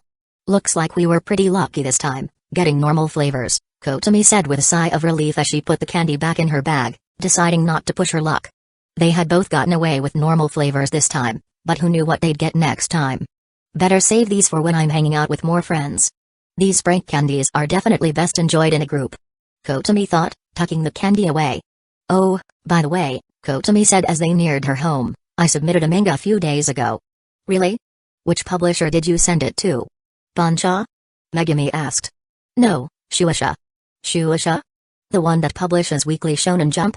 Megumi asked, her eyes widening slightly in surprise. "Yeah, that's the one." Have you read Weekly Shonen Jump before, Megumi? I've never read it, but I know of it. You always hear about anime adaptations of Jump manga on TV or online, Megumi explained with a smile. So, what's the result? Kotomi, feeling a bit smug, nodded. It got accepted. I'll be meeting with one of their editors this Friday to discuss the contract. Once that's sorted, it'll be serialized in Weekly Shonen Jump. That's amazing, Kotomi. When your manga starts serialization, be sure to let me know. I'll definitely buy it, Megumi said, her voice full of admiration. I'll tell you when the first volume comes out too, Kotomi replied with a grin. Wow, aiming high, aren't you? The thought of Chainsaw Man being serialized in Weekly Shonen Jump made Kotomi feel a surge of excitement. While she was thrilled about getting her manga serialized, she knew that this was only a small step toward her overall goal. Her real journey as a mangaka would begin once her work was published as a standalone volume. As Kotomi thought about her conversation with Megumi, something else popped into her mind. Bunsha, huh? Kotomi mused. Maybe in the future, I'll try making something for them too. Works like Is the Order a Rabbit? Achikachi, Yuru Camp. Those series had such cozy vibes. But of course, there was one particular project Kotomi had been thinking about for a long time, Puella Mage Madoka Magica. Kotomi had big plans for Madoka Magica. Her ultimate goal was not just to create a manga but also to get it adapted into an anime, including multiple films, The Beginning Story, Part 1 The Eternal Story, Part 2 The Rebellion Story, Part 3 From the moment Kotomi had gained the god-level heroine system, she'd set her heart on creating something truly groundbreaking with Madoka Magica. Regardless of whether it brought her financial success in this world, Kotomi was determined to bring Madoka Magica to life. Every creator has a work they pour their heart and soul into, a project they're willing to give everything for without thinking about the cost. For Kotomi, Madoka Magica was that project. When she got home, she was greeted by the sight of her father, Izumi Kaneyoshi, in the kitchen, cooking alongside Izumi Akina. Kotomi walked up to them and asked, "Dad, you're home early today?" Her father turned to her with a warm smile. "I finished up a big project at work, so I got to leave a little early today. Just got back a bit ago." "How was school?" "Good. I had club activities with the art club after class." "That's great. Make sure you get along with your clubmates," Kaneyoshi said.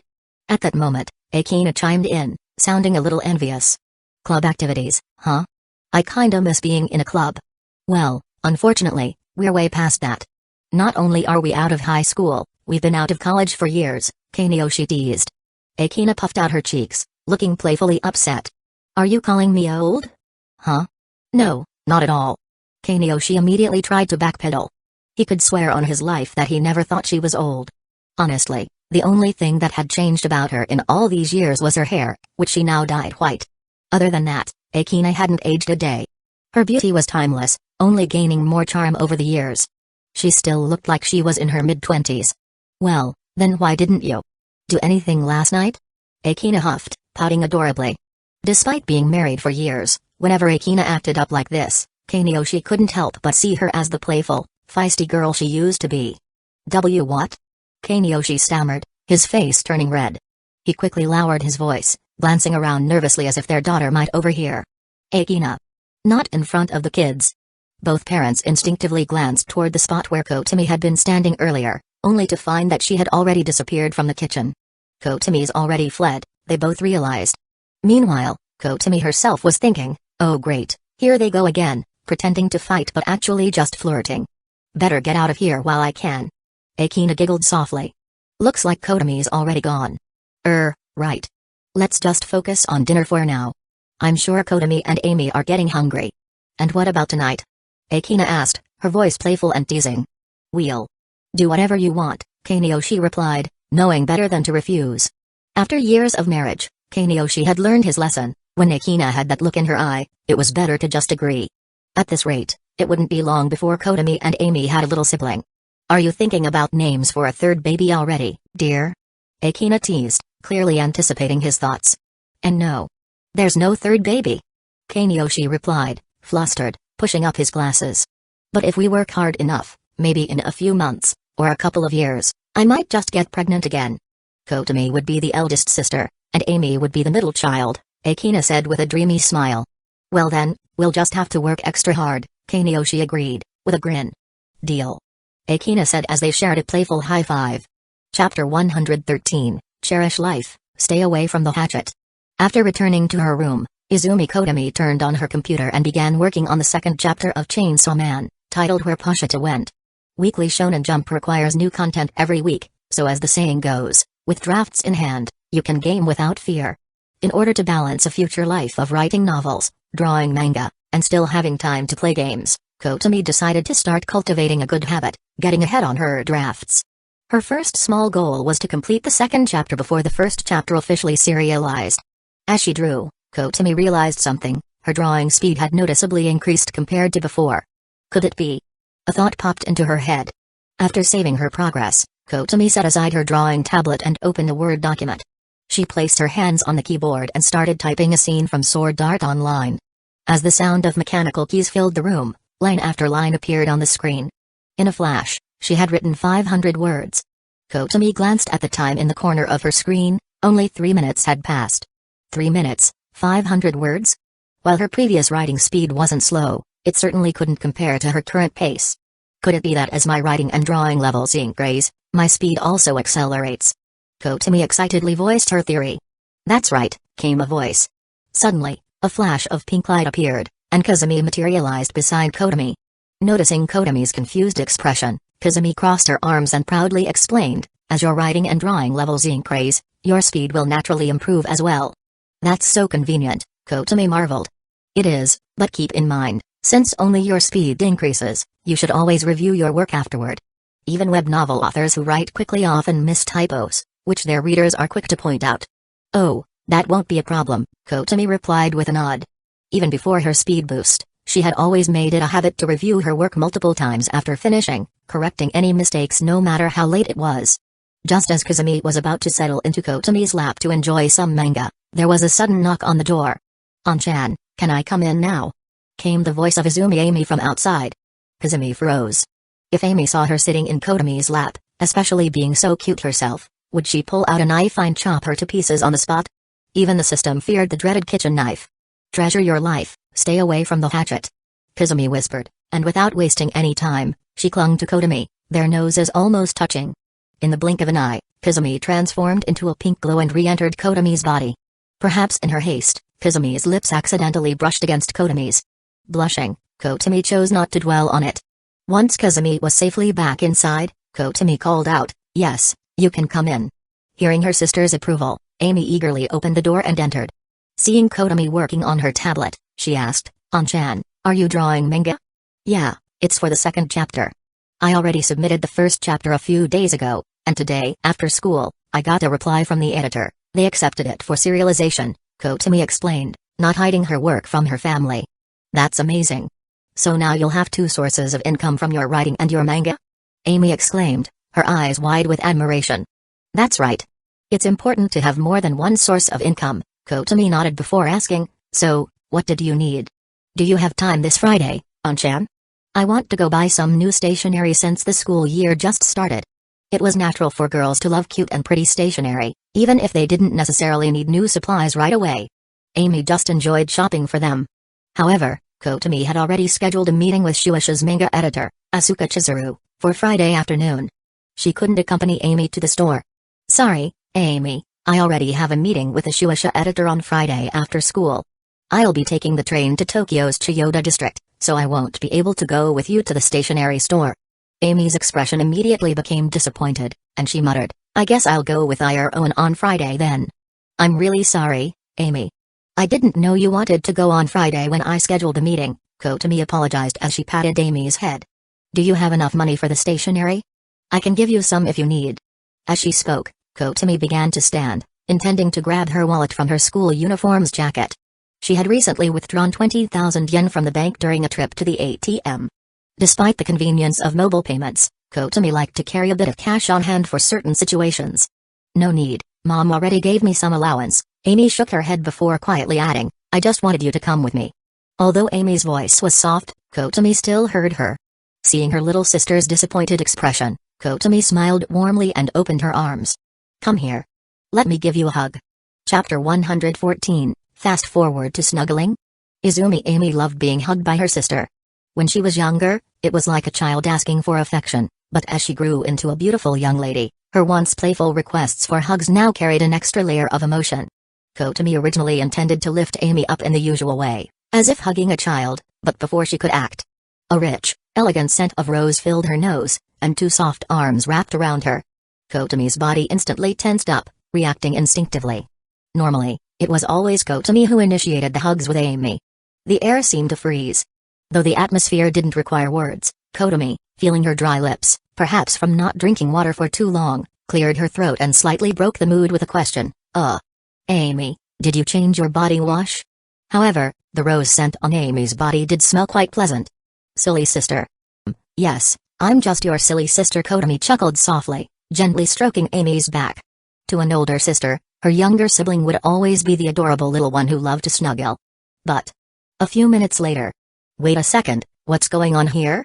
Why is Amy still hugging me and not letting go? And starting a while ago, something soft has been pressed against my chest. From the shape, I can clearly tell what it is. Kotomi remained outwardly calm, but inside, she started to panic a little. She wasn't too confident in her own rationality. If this hug continued, her self-control might just crumble. Amy? Aren't you hugging a little too tight? Kotomi, in a slightly shaky voice that hinted she was losing control, tried to get Amy to loosen her grip. Rub rub. Rub rub rub rub. Rub rub rub rub rub. Instead of letting go, Amy began nuzzling against Kotomi's neck and chest, making soft sounds like a kitten seeking affection. Kotomi was dumbfounded. Was this fast-forwarding to snuggling? After what seemed like enough nuzzling, Amy finally lifted her head. Her face was flushed, her breath warm and slightly uneven, and her beautiful eyes gazed at Kotomi in a daze. Kotomi, shall we sleep together tonight? Oh no, big trouble. She's not calling me on-chan anymore, just Kotomi. Memories of that night rushed into Kotomi's mind, and alarm bells started ringing.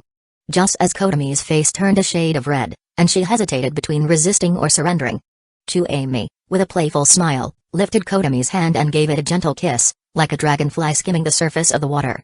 Just a little joke, Amy said, releasing Kotomi and leaving the room, humming a cheerful tune.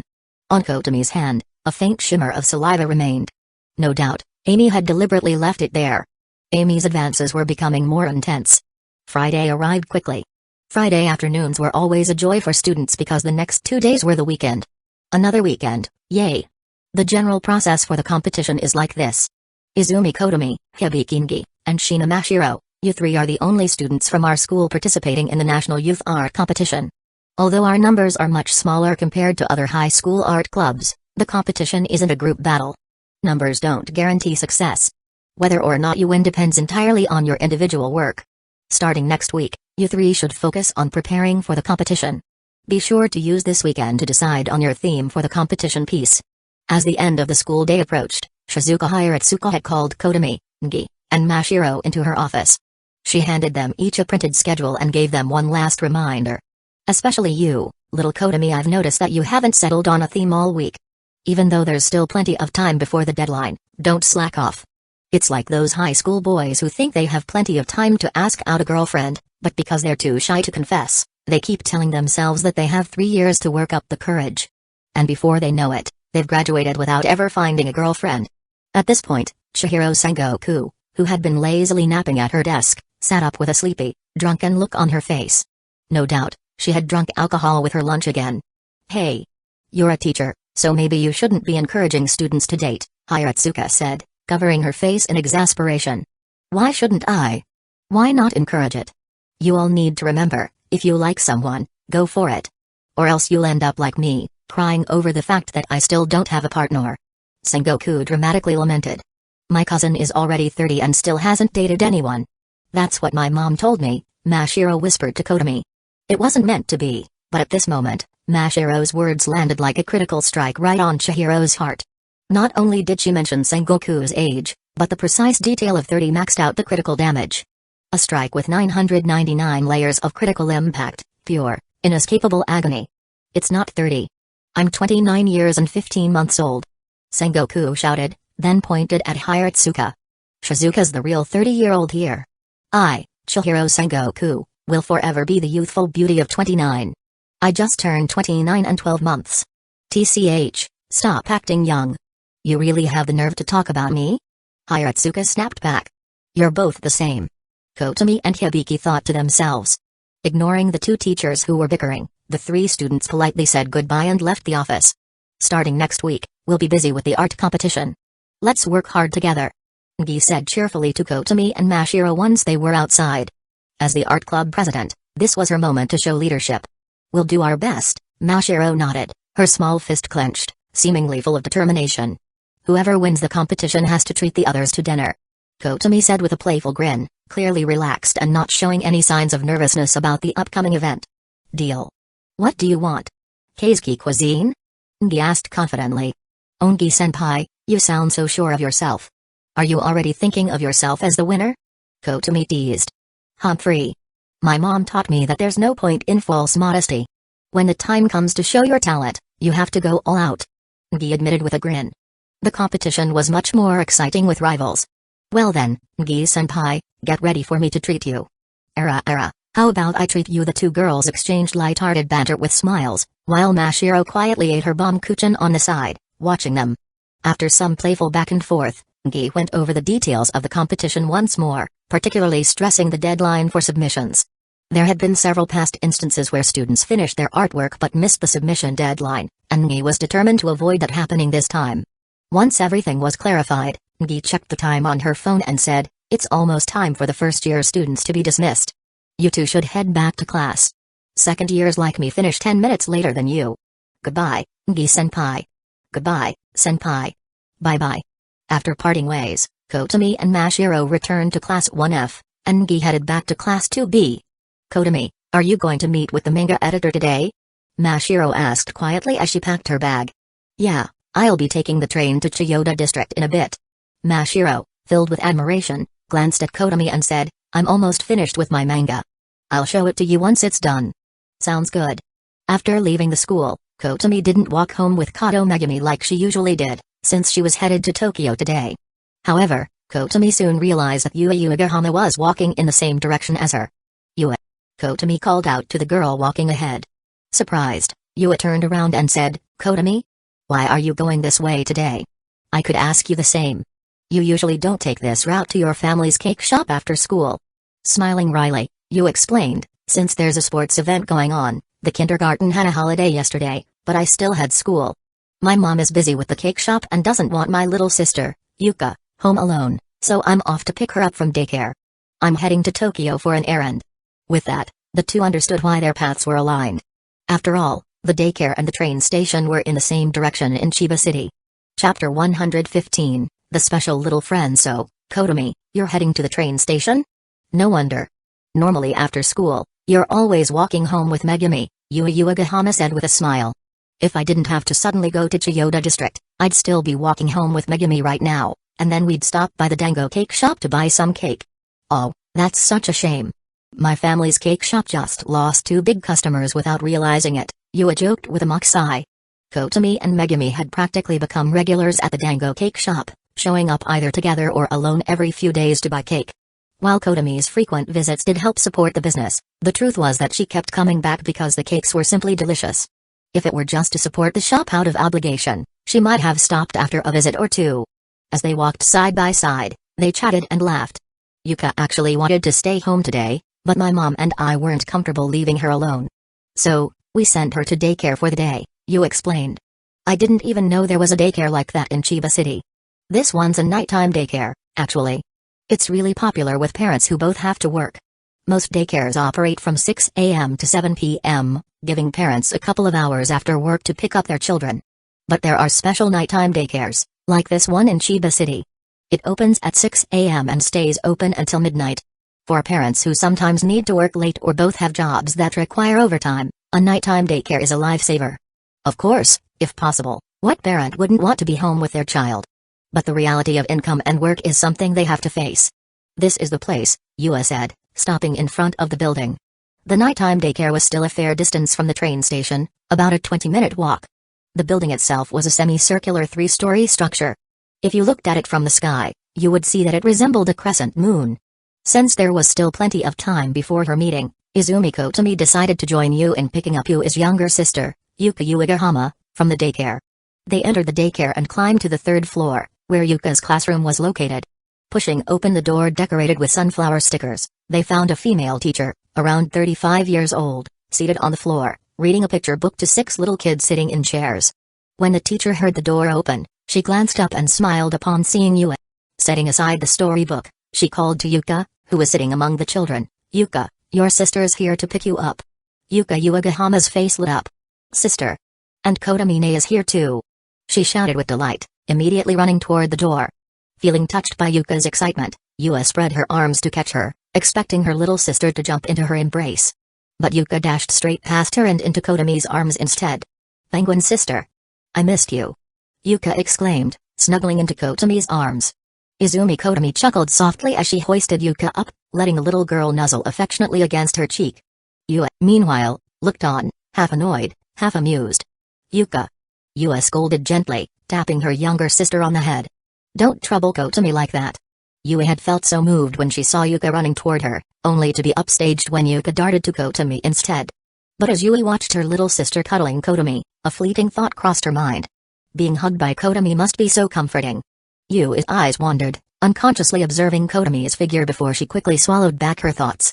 It wasn't a competition, after all. Of course, who wouldn't want a hug like that? Embarrassed by the realization, Yue shook her head and turned to Kotomi with an apologetic smile. "Sorry, Kotomi. Yuka can be a bit impulsive sometimes." Kotomi waved off the apology with a smile.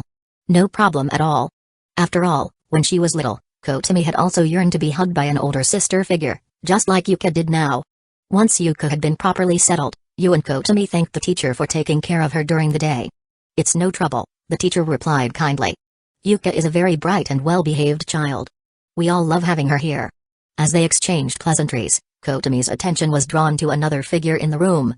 A teenage girl with warm tea-brown hair sat off to the side, surrounded by children. Her soft features were serene, but what stood out most was that her eyes appeared to be closed, or at least, not open in the usual sense. The girl was dressed for cooler weather, despite it still being summer, in a white long-sleeve shirt under a beige sweater. What was particularly striking was the girl's calm, poised manner as she read aloud from a picture book to the children gathered around her.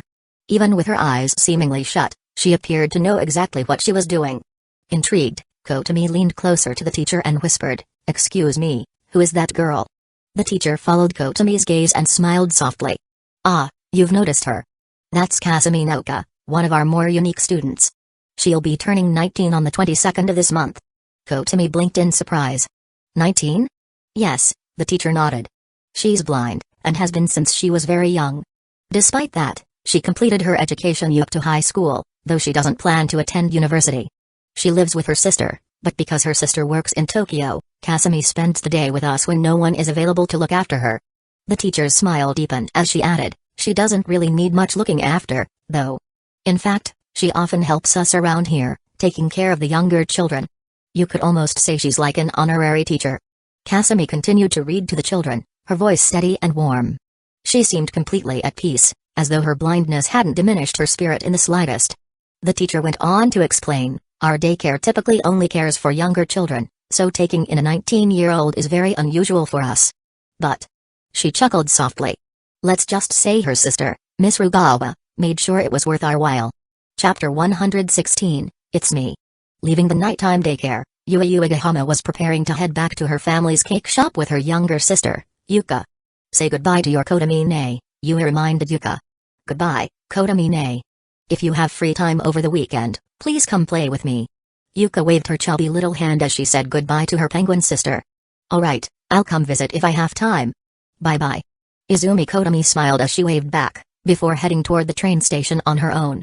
Once on the train bound for Chiyoda Ward, Kotomi took out her phone and sent a message to Asuka Chizuru. "Ms. Asuka, I'm on the train now and will be there soon." Not long after, she received a reply from Asuka Chizuru. "No problem, I've just finished my work for today. I'll be waiting for you at the Akita Cafe, Miss Izumi." Great. After exiting her messages, Kotomi opened the map app and quickly searched for the location of Akita Cafe. Though she had been to Chiyoda Ward many times, she wasn't completely familiar with some places and preferred to check their locations ahead of time. It would be incredibly awkward if she got lost and received a call from Chizuru asking where she was, only for her to admit she couldn't find the place. The thought alone made her cringe. After some time, the train came to a slow stop, and when the doors opened, Kotomi stepped off the train. As she walked out of the station, she realized she hadn't informed her mom that she had come to Tokyo again. Quickly, she dialed home. "Mom, I'll be home a little late tonight." "Why? Are you out with Kato again?" Izumi Akina asked directly. No, I'm in Tokyo by myself for work. Ever since Kato Megumi had came to visit the Izumi family last time, whenever Kotomi said she was going out, Akina automatically assumed she was with Kato, which made her feel much more at ease, no longer worrying about her eldest daughter being abducted by strangers. Akina would often comment how Megumi was a polite, well-mannered girl with no ill intentions, a very trustworthy friend for Kotomi to have. Oh, I see. Be careful tonight, and make sure your phone has plenty of battery. Do you want your dad to pick you up at the station when you get back? Ever since learning that Kotomi had started making money from her creative work, Akina had become much less worried about her daughter going to Tokyo alone. No need, Mom, I'm not a little girl anymore. I can get home on my own. You'll always be a little girl in my eyes. Haha, just kidding. Anyway, if it gets too late, don't hesitate to grab some dinner before coming home. Do you have your wallet? Yeah, I've got it. Kotomi never left home without cash. Chatting with her mother as she walked, Kotomi soon found herself approaching the Akita Cafe. Mom, I'm about to meet the editor, so I'll hang up now. Alright, good luck with work. After ending the call, Kotomi pushed open the door to the Akita Cafe, politely declining the waitstaff's offer to find her a seat as she looked around for Asuka Chizuru. Huh. Can't seem to spot her. Maybe I should just call. She dialed Asuka's number, and immediately heard a phone ring from the girl sitting by the window. Following the sound, Kotomi glanced over just as the girl looked up. Their eyes seemed to meet midair. Asuka Chizuru had striking red hair, which was elegantly tied back with a black ribbon, letting the fiery cascade fall down her back. Her captivating eyes, though brimming with charm, reflected a sense of calm and serenity.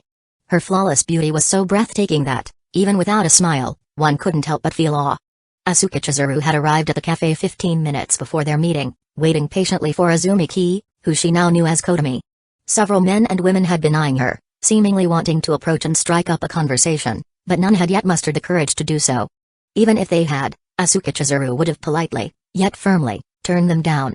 When Kotomi finally spotted her, she walked over. The sight of Kotomi's arrival immediately caught the attention of many in the cafe, leaving some staring in astonishment. Wow, is it true that beautiful people always have beautiful friends? Hello, I'm Izumi. You must be Asuka Chizuru. Kotomi greeted her with a smile. Momentarily lost in Kotomi's beauty, Asuka quickly snapped back to reality and stood up. It's nice to meet you, Miss Izumi. I'm Asuka Chizuru from Shueisha, and I'm pleased to finally meet you in person. Please, have a seat. She gestured for Kotomi to sit. Kotomi took a seat across from Asuka. A waiter approached with a menu, but Kotomi, not feeling particularly hungry, ordered just a caramel macchiato. After the waiter left, Kotomi noticed Asuka's gaze lingering on her and smiled. Ms. Asuka, do I have something on my face? Oh, no, sorry. It's just. This may sound a bit forward, but I was admiring your beauty, Miss Izumi. Asuka apologized but spoke her mind freely. Are you complimenting me? Thank you. You're very beautiful too, Ms. Asuka, Kotomi replied with a playful smile. Ever since becoming a girl, Kotomi found herself enjoying the compliments on her appearance. Though still a little shy, every time she looked in the mirror, she couldn't help but think that people weren't exaggerating, they were simply stating the truth. After all, she really was beautiful. With her snowy white hair and radiant looks, her beauty could make even the sun squint in admiration. And who was this dazzling beauty? That's right, it's me. Thank you, Asuka smiled softly, nodding in return. She had been complimented on her looks countless times, yet Kotomi's words stirred something different within her, making her oddly pleased. After chatting casually for a few minutes, Asuka learned that Izumi's real name was Izumi Kotomi and that she had just started high school this year. Wait, what? She's just starting high school? Asuka thought, her expression betraying her surprise. Miss Izumi, you've only just entered high school? So, how old are you? I'm 16, Kotomi replied cheerfully, not trying to hide anything. 16. Asuka felt another jolt of shock. All this time, she had assumed the person capable of creating Chainsaw Man had to be at least 23 or older. But to meet Izumi in person and find out she was a high school freshman, just 16 years old? That's incredible. Chapter 117, A Promising Future. Before this, the youngest mangaka at Shueisha was 20 years old. Now, with Izumi Kotomi's debut, she had broken that record. I didn't expect you to just be starting high school, Miss Izumi. I thought you were cosplaying with a JK uniform, Asuka Chizuru said awkwardly. When she first saw Kotomi in her high school uniform, she assumed it was a cosplay or perhaps just a fashion preference for JK-style clothing. But it wasn't cosplay. Kotami was a genuine high school girl. I came right after school, so I didn't have time to change, Kotami replied, just as her caramel macchiato was served. It was time to get down to business. Kotami and Asuka Chizuru began discussing the terms for Chainsaw Man. As one of the big three in the manga industry, Shueisha offered very generous terms. First, Chainsaw Man would be serialized in Weekly Shonen Jump, with a 5-chapter trial period. If the series garnered enough popularity within those 5 chapters, it would then be published as a standalone manga volume. On the other hand, if it failed to gain traction, it would face the dreaded axe, cancellation. As for the pay, Shueisha offered 15,000 yen per page during the serialization. Since the first chapter of Chainsaw Man was 54 pages long, the manuscript alone would earn Kotami 810,000 yen. Adding that income to her existing balance, her bank account was soon going to surpass 1 million yen. Hooray! Of course, this was just the income from the manuscript. It didn't include royalties from future volume sales or adaptations. As Asuka Chizuru put it, as long as Kotami maintained the level of quality seen in the first chapter and kept updating consistently, the future of Chainsaw Man looked incredibly promising. After 2 hours of discussion, they had sorted out most of the details. Asuka Chizuru then took out a prepared contract and handed it to Kotami. This is the contract. Please take a look, Miss Izumi. If everything seems fine, we can officially sign right now. Kotami took the contract, read it from start to finish, then picked up the pen and signed her real name and pen name. She also filled in her bank account details for the transfer of her payment. As Asuka Chizuru watched Kotami sign, she noticed that Kotami's handwriting, unlike the messy scrawl of some mangaka, was elegant and neat, pleasing to the eye. Once Kotami finished signing, she handed the contract back to Asuka Chizuru. After reviewing the signatures to ensure everything was in order, Asuka Chizuru breathed a sigh of relief. Even though she was an experienced editor, handling a new mangaka's contract always made her a little nervous. Only after the contract was signed could she truly relax. Signing contracts made both authors and editors a little anxious. The first chapter of Chainsaw Man will be serialized in 2 weeks in Weekly Shonen Jump. Given the high quality of the first chapter, most of the editorial staff has expressed strong approval. I'll do my best to secure the opening color spread and even the magazine cover for your debut. Thank you so much, Ms. Asuka, Kotami said with a smile. The opening color spread and magazine cover were prime spots for promoting a new manga. If she could land these spots, Chainsaw Man was sure to make a strong debut. If we secure the cover, I'll let you know right away. You'll need to create a colored illustration for it. Here's my email address. Once you're done, just send the file to me. Asuka Chizuru wrote down her email on a slip of paper, and Kotami immediately recorded it on her phone. After finalizing the initial serialization details for Chainsaw Man, Kotami and Asuka Chizuru shook hands. From now on, I'll be your editor for Chainsaw Man, Ms. Izumi. Please take care of me. And please take care of me as well. This is my first time creating a manga, so I'm a total newbie. I'll be relying on your guidance, Ms. Asuka. If you ever have any questions, feel free to ask me, Asuka Chizuru said, sounding reliable. Afterward, Asuka Chizuru sent a message to the editorial team. She informed them that she had successfully signed Izumi key and confirmed the serialization of Chainsaw Man. Shortly after, she received a simple response, okay.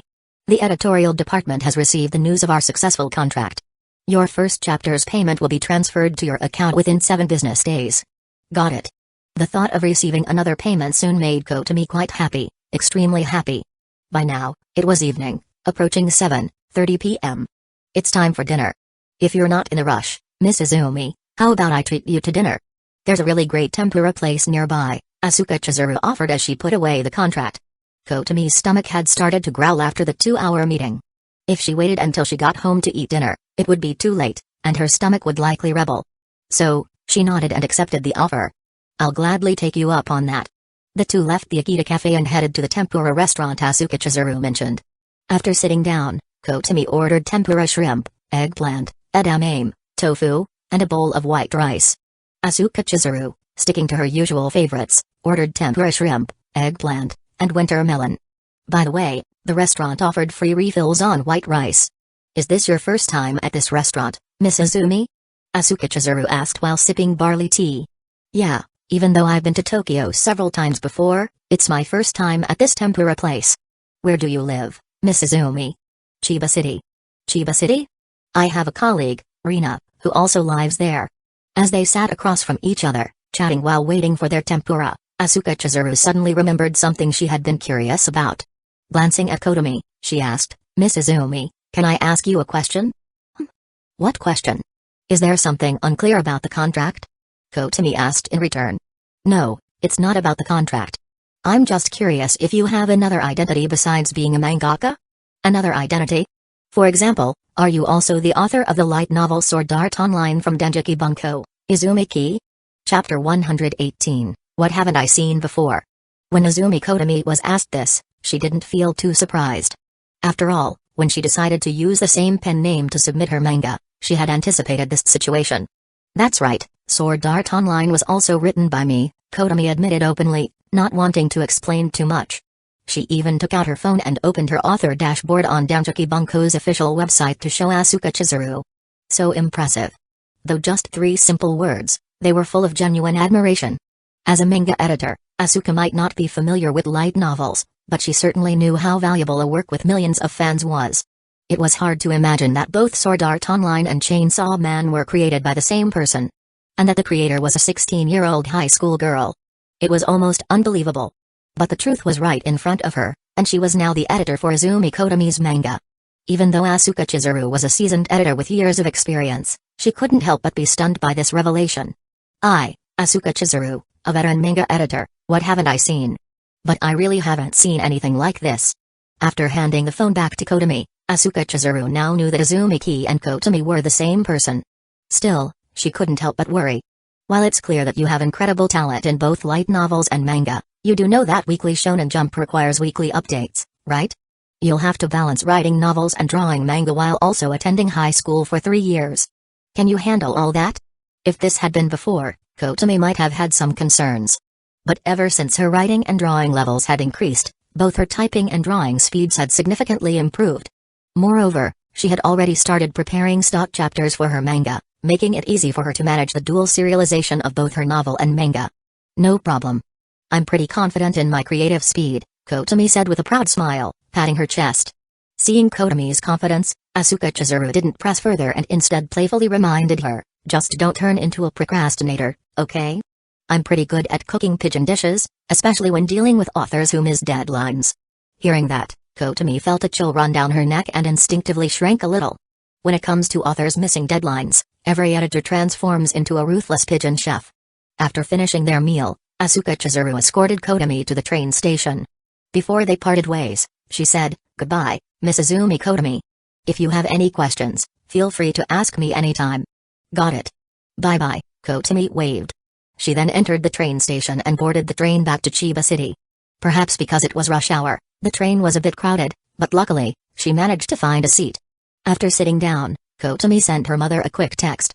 "I've boarded the train back. I'll be home soon," her mother quickly replied. "How did the meeting go?" "I'm about to get a new source of income. So happy, amazing. You're definitely my daughter. Don't forget to buy a bottle of soy sauce on your way home." We're out of it. Kotomi had only mentioned that she would soon be receiving a new source of income, but she hadn't mentioned anything about her manga. It wasn't that she didn't want to tell them, she had simply forgotten to mention it to her parents. "I'll tell them once I get home," she thought. After arriving in Chiba City, Kotomi exited the train station and, passing by a convenience store, remembered her mother's request for soy sauce. She also recalled that the shared snack stash she had with Amy was running low. So, she entered the convenience store and bought 2 large bags of snacks and a bottle of soy sauce. The bags were quite heavy, but thanks to her queen of all females physique, Kotomi didn't feel burdened at all. When she got home, Amy saw Kotomi carrying 2 big bags of snacks and quickly rushed over to take them, acting like she was worried her sister would get tired. But her expression gave her away. It was clear she just wanted the snacks.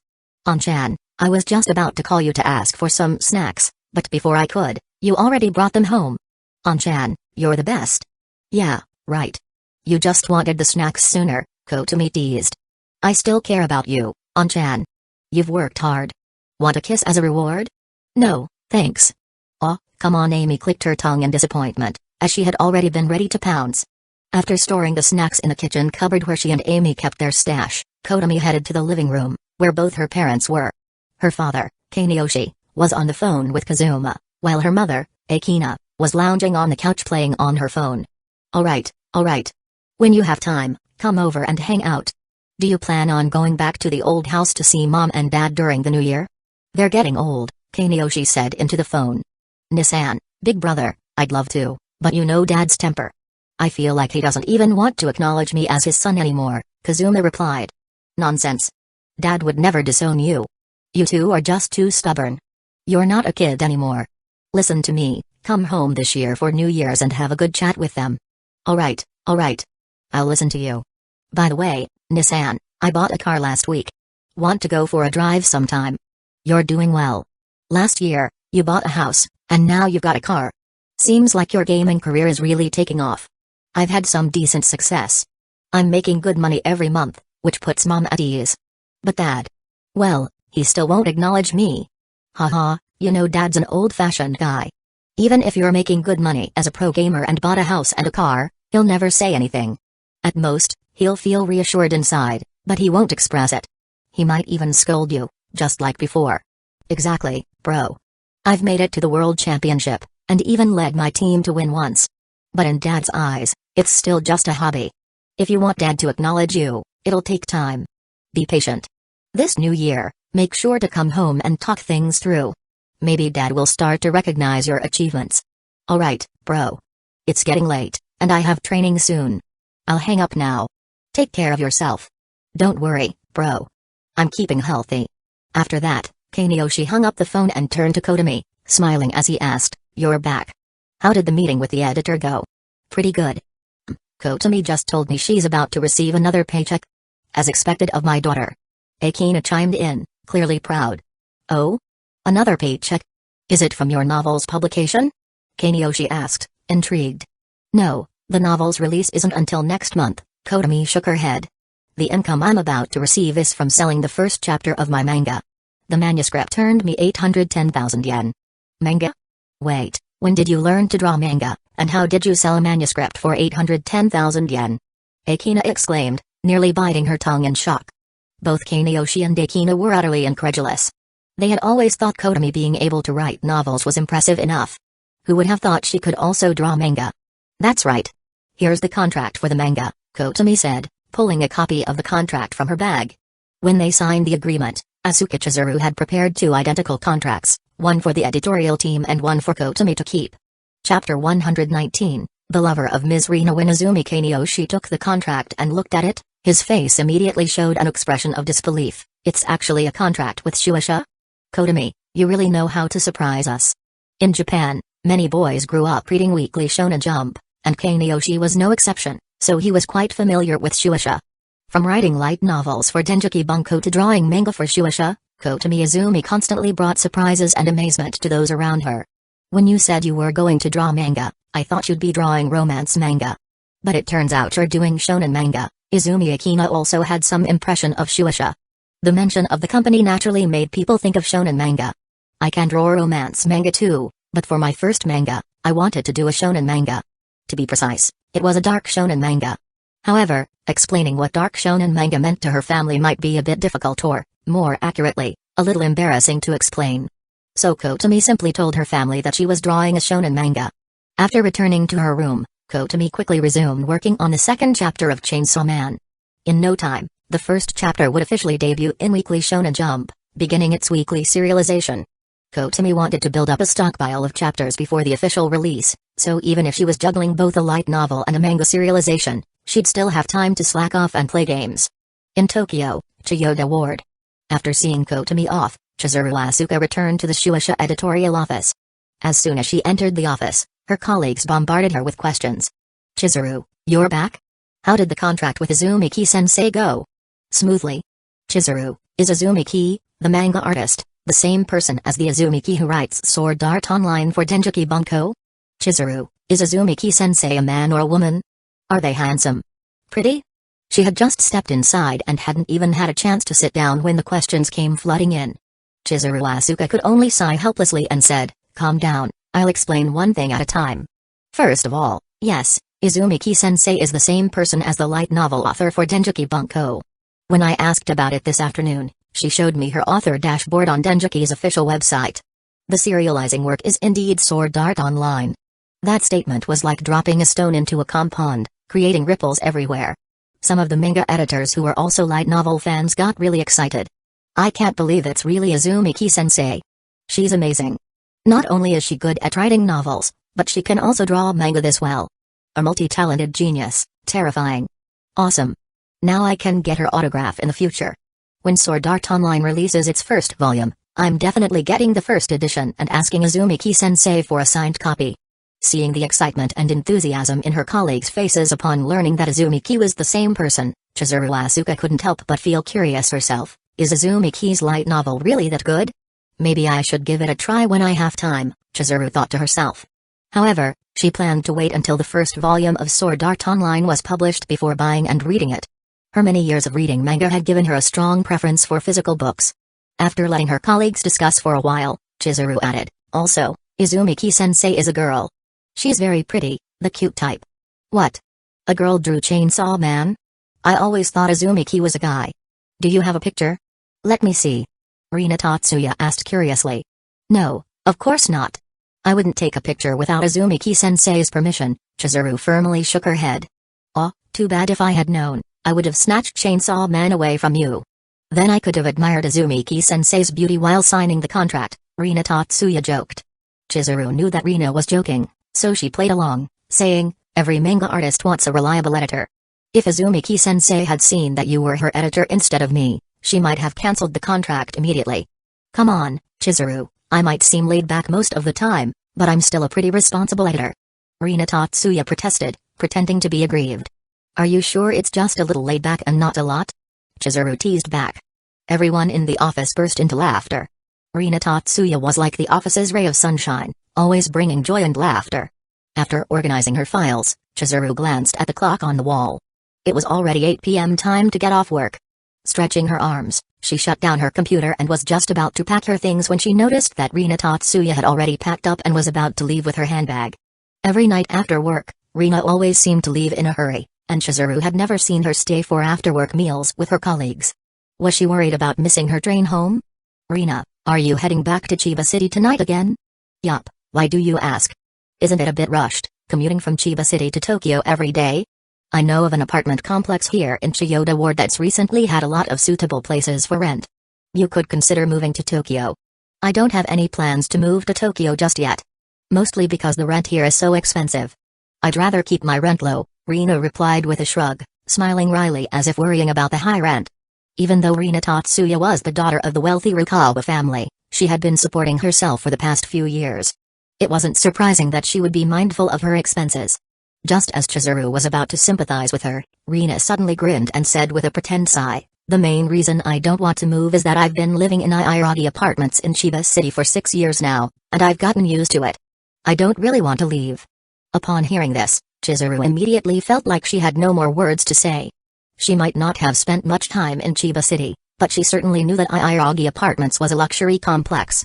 The rent there was ridiculously high, and leases had to be at least 3 years. People who lived in Iiragi apartments were typically wealthy folks with simple, modest lifestyles.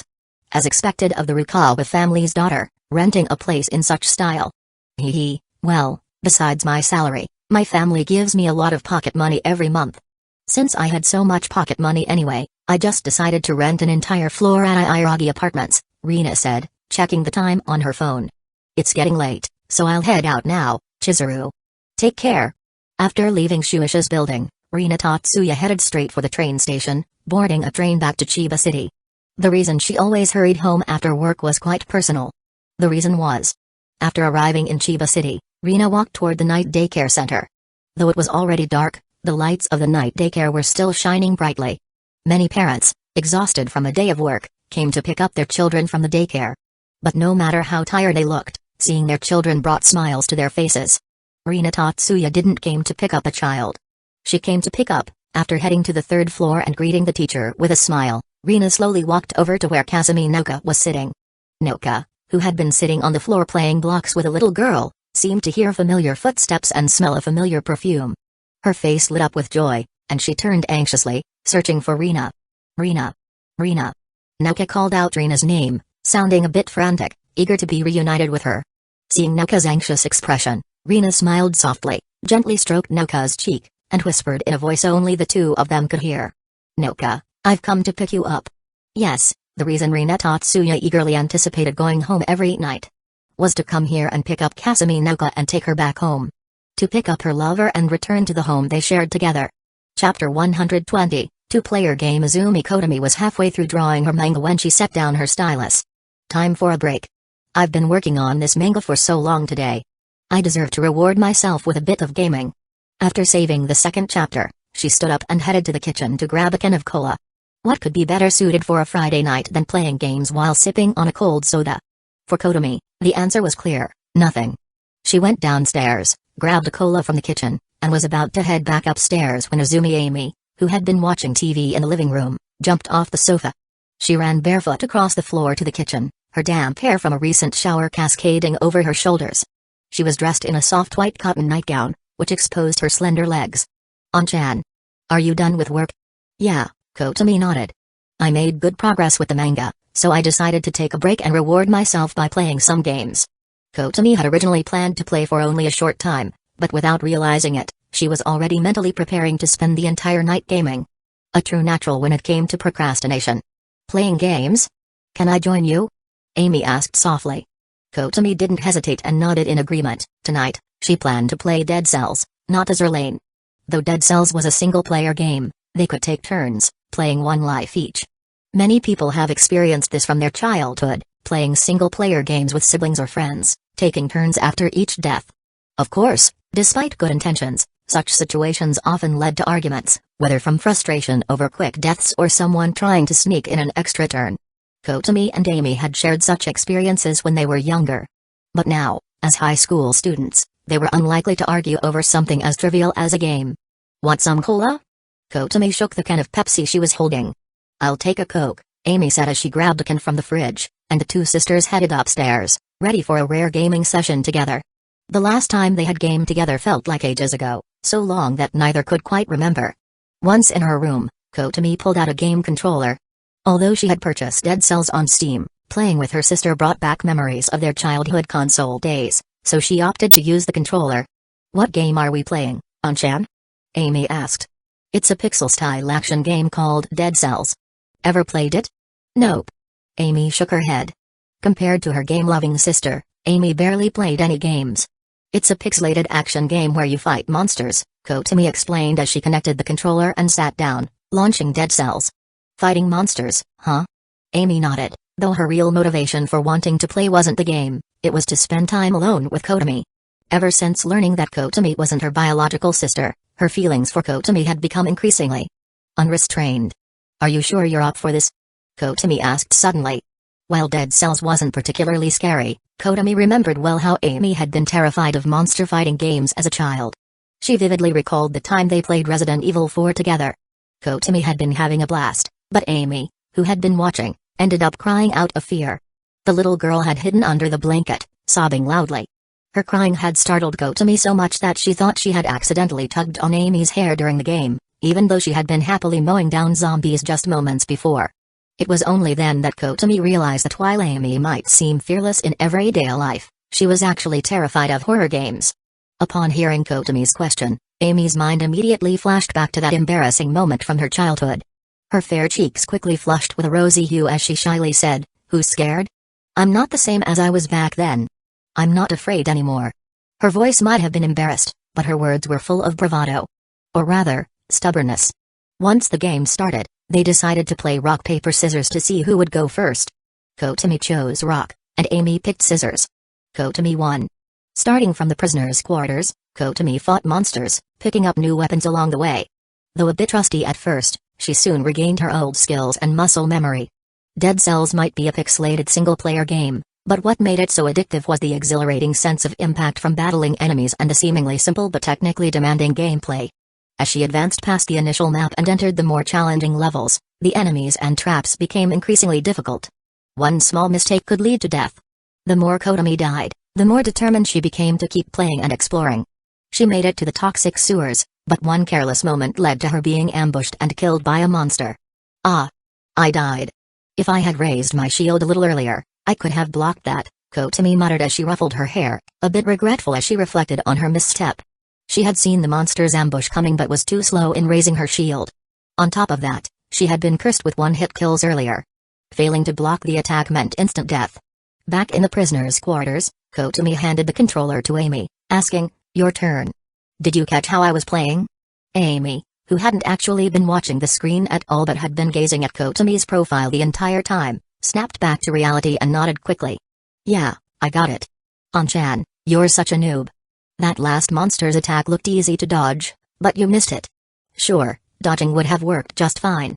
But Kotomi, with a completely straight face, retorted, you don't get it. You've never played. One of the best feelings in this game is perfectly timing a shield block. Why not opt for a sword and bow combo? Because the satisfaction of blocking with a shield at just the right moment was unmatched. Humphrey. Watch your sister show you how it's done. Amy huffed confidently. Despite never having played the game, Amy exuded the aura of an experienced player. Instead of pulling up a small chair, Amy nestled into Kotomi's lap, her soft body leaning against Kotomi's chest like a little kitten. Kotomi smiled mischievously as she looked down at Amy's hair, resting her chin on her sister's head and gently rubbing it back and forth. An-chan, that tickles. Ha ha ha. Amy giggled, her body squirming from side to side. The next second, her character's health bar was depleted. Just moments earlier, Amy had been boasting about showing her skills, but she turned out to be all talk. She didn't even make it out of the prisoners' quarters before being blown up by a monster. Why do these monsters throw bombs? She exclaimed. Of course, they throw bombs. I blocked so many of them earlier with my shield. Didn't you see? Amy's face turned red. How could she admit that she hadn't been paying attention to the game at all, her eyes fixed solely on Kotomi's side profile? Ahem, just a slip-up. Your turn, An-chan, Amy said awkwardly, handing the controller back to Kotomi. Chapter 121, A wonderful night. After playing a few more rounds of Dead Cells, Kotomi noticed that it was getting late, time for bed. While she wasn't someone who strictly followed early-to-bed routines, she still understood the importance of a good night's sleep. Rubbing her eyes, she turned to her sister, who was sitting in her lap, and said, Amy, are you still playing? If not, go back to your room and sleep. I'm going to bed too. There was no response. Amy had slumped against Kotomi's chest, her little head resting on her sister's right arm, fast asleep. No wonder Kotomi had felt her sister suddenly go quiet, her right arm weighed down. Looking at Amy's peaceful sleeping face, Kotomi smiled softly.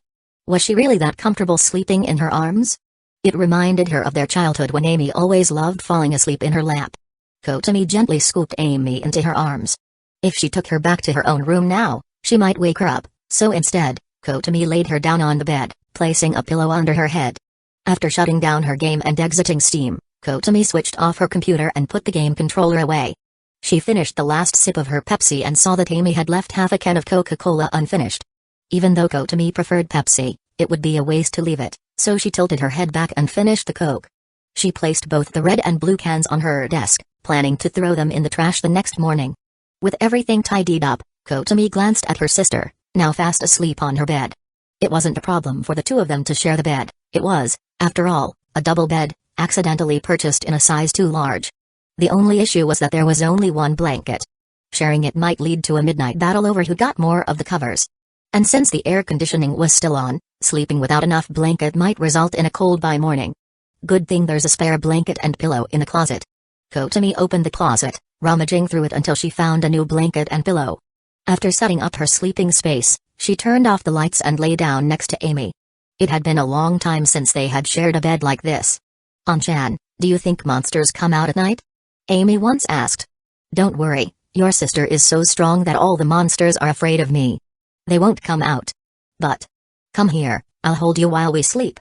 That way, even the monsters will be scared of you. An-chan, you're the best. I love you the most. I'll protect you too. And how do you plan on protecting me? When I grow up, I'll make you my bride, and then I can always protect you. Silly girl, you don't need to marry me to protect me. But I really want to. Kotomi couldn't help but smile as she recalled their childhood conversations. It all felt so familiar, as though she had truly lived through those memories, not just remembered them. A sweet scent filled the air. Good night. Marry me, Kotomi. Amy, lost in a blissful dream, suddenly gasped for breath and jolted awake. Sitting up, she took deep breaths, a little stunned. She had been so happy in her dream that she forgot to breathe. What was wrong with her? Amy shook her head in disbelief. The sky outside was still gray, and the sound of raindrops tapping against the windows and ground was clear in the early morning air. She remembered last night's weather report, it said it would rain all day. Wait, this isn't my room. It's Kotomi's room. Amy's eyes adjusted to the dim light, and she suddenly realized where she was. She became even more excited when she saw Kotomi sleeping next to her. She recalled how she had fallen asleep in Kotomi's lap while watching her play games the night before. That means I slept in the same bed as my sister. Yay! Amy was both thrilled and a little regretful. It was a rare chance to sleep in Kotomi's bed, and she had wasted the entire night doing nothing but sleeping. Thinking back on the night, Amy felt like she had missed a golden opportunity. Maybe I can do something now? Amy thought mischievously. But seeing Kotomi's serene, sleeping face, she couldn't bear to wake her. Forget it. There's always tonight. I just want to make sure she hasn't kicked off the blanket, Amy muttered softly to herself. How could this be considered sneaky? It was simply her way of making sure Kotomi stayed warm. Stretching lazily, Amy noticed how comfortable she felt. Maybe it was because she was sleeping in Kotomi's bed, but not only had she had a wonderful dream, she also woke up feeling completely refreshed. And when you feel this good, there's no harm in going back to sleep. Amy gently lifted a corner of the blanket and slipped into Kotomi's bed. This was bliss. The next time she woke up, it was already 8 a.m. Kotomi woke up to find that Amy had somehow migrated from her own blanket into Kotomi's, snuggling up close. Amy's familiar rose-scented perfume lingered in the air, and she had even claimed Kotomi's arm as her pillow. And now, her arm had gone numb. My arm. Kotomi grimaced. Getting out of bed was going to be an ordeal. Amy, wake up, she whispered in her sister's ear. Kotomi, a self-proclaimed foodie who couldn't miss a single meal, knew there was no way she was going to skip breakfast. Even if Amy wanted to sleep in, Kotomi needed her arm free so she could go eat. Luckily, Amy shifted her head slightly, freeing Kotomi's arm. Before Kotomi could celebrate, a wave of pins and needles hit her arm, hard. Ouch! The numbness was almost too much to bear. But nothing could stop Kotomi from eating breakfast. Determined, she sat up, slipped into her penguin pajamas that she had discarded the night before, and headed downstairs for breakfast. Good morning, Mom, Kotomi greeted as she entered the kitchen, where Zumi Akina had already prepared breakfast. Sizzling Nürnberger sausages, bacon toast with fried eggs, and a salad. Would you like fruit salad or potato salad? Akina asked. Potato salad, Kotomi answered without hesitation. If there were savory Nürnberger sausages on the menu, then potato salad was the perfect companion. Chapter 122, Amy, I'll make you admit it eventually. After finishing breakfast, Kotomi spent the entire morning completing her weekend homework. She wondered if you had finished hers yet. Well, if not, Kotomi could always let her copy it on Monday morning. She was used to it by now. The rain outside grew heavier as Kotomi walked to the window and pulled back the curtains. What had been a light drizzle had turned into a full-on downpour, with gusts of wind howling through the streets. She loved rainy days like this, where she could stay cozy at home, listening to the rain while playing on her computer. After tidying up her homework, she glanced at her sister, Amy, who had finally stirred from her long sleep, stretching lazily as she sat up in bed. Good morning, On-chan. Last night's sleep was so comfy, Amy said with a mischievous smile, looking at her sister standing by the window. Tonight, make sure you sleep in your own room, Kotomi responded, walking over and playfully pinching Amy's cheek. Did you not enjoy sleeping with me, On-chan? Amy asked, a teasing tone in her voice. She even puffed out her chest, clearly hinting at something with both her words and actions. To be honest, yes, it was quite comfortable. But if Kotomi admitted that, she knew Amy would keep coming back every night, wanting to sleep together. Who knew what might happen if they continued like that? Kotomi wasn't the type to remain unaffected with someone as charming as Amy cuddling up next to her. She wasn't exactly a saint who could keep her hands to herself when tempted. And besides, Amy's white nightgown really did resemble the one Sora Kasugano wore. Wait, this wasn't just similar, it was the exact same one. To avoid going down that dangerous path, Kotomi quickly responded, despite her true feelings, it wasn't comfortable. Che, even if you say that, I won't give up. Kotomi, one day I'll make you admit it's comfortable. Amy declared, full of determination and confidence. Maybe Amy didn't mean anything by it, but Kotomi, a seasoned veteran of certain thoughts, couldn't help but let her mind wander. Various images, tinged with shades of orange and pink, flashed through her brain. Her cheeks flushed instantly, and she playfully knocked on Amy's head, her embarrassment clear. Show some respect and call me On-chan properly. Why? Calling you Kotomi is fine. You're so petty. Amy, still teasing, retreated to her room. By now, it was already 10 a.m. and she had missed breakfast, which meant she had to make up for it by eating more at lunch. Kotomi, on the other hand, sat down at her desk to continue revising the second volume of Sword Art Online. Her day was perfectly balanced, writing novels during the day and drawing manga at night. What a flawless way to manage time. If her god-level heroine system had achievement badges, she would definitely unlock one for time management mastery. After about an hour of revising, Izumi Akina called the girls down for lunch. After eating, Kotomi continued working through the afternoon, diligently completing the edits. As evening approached, Kotomi saved her progress, rubbing her eyes as she leaned back from the keyboard. The second volume of Sword Art Online was now completely revised. But Kotomi wasn't planning to send the manuscript to Yukinosha to Haruno just yet. She wanted to wait until the first volume hit the shelves and see how the sales performed. Rushing to hand in the next volume wasn't always the best strategy. Kotomi knew that well. She planned to wait for Haruno to come asking for the second volume, ensuring she maintained an advantageous position in their future collaborations. I'll start working on the third volume once the second is confirmed for publication. For now, I need to focus on building up the manuscript for Chainsaw Man. During the signing process with Shueisha, Kotomi had familiarized herself with the weekly serialization requirements for Weekly Shonen Jump. Although getting the green light for a collected volume would increase both her fame and income, she still needed to maintain the pace of releasing one chapter every week. The process was simple. After publishing chapters in the magazine, once enough chapters were serialized, Shueisha would begin printing them as a collected volume. This was something Asuka Chizuru, her editor, had already explained. In short, even though the single-volume edition would bring in more revenue, she still had to keep up with the weekly chapters. Thinking this over, Kotomi opened the half-finished second chapter of Chainsaw Man from the previous night and resumed her drawing. With only a small section left to complete, Kotomi was confident that, at her current pace, she'd finish the chapter by Monday. Is it good? Woof, for you to think this bloated udon is tasty. That's worth some praise. You really are like a dog. May I ask? What's your name? Makima-san. What kind of guys do you like? I like guys like you, Denji. That's me. With that devilish, seductive statement, Makima tightly grasped the boy's heart. Done. I finished. Kotomi cheered, taking off her headphones and stretching. She glanced at the clock. It was already 10 p.m. Her progress had been faster than expected. Looks like I'll have Sunday off to relax, Kotomi said, feeling quite pleased with herself. She decided to take it easy the next 2 days and wouldn't start working on Chapter 3 of Chainsaw Man until Tuesday. As Kotomi put her phone down, she noticed a message from Amy. Huh? Amy sent me a text? Why would she text me? She could have just come into my room if she needed something, Kotomi muttered, unlocking her phone and opening the message.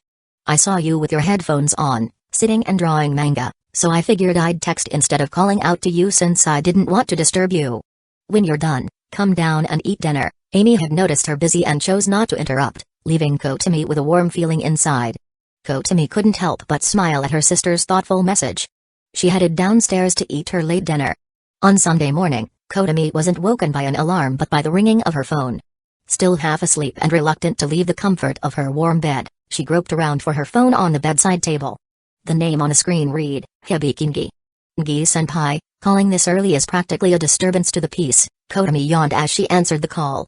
Early? It's already 9 a.m. You're not still in bed, are you? Hibiki's voice sounded amused. Kotomi glanced at the time on her phone. 9:27 a.m. She had indeed overslept and missed breakfast. Well, it's the weekend. As a high school student, sleeping in a bit is only natural, Kotomi defended herself. True, but the next week we need to start preparing for the National Art Contest. Didn't Hiratsuka-sensei remind the three of us to finalize our themes over the weekend? Have you decided what you're going to draw yet?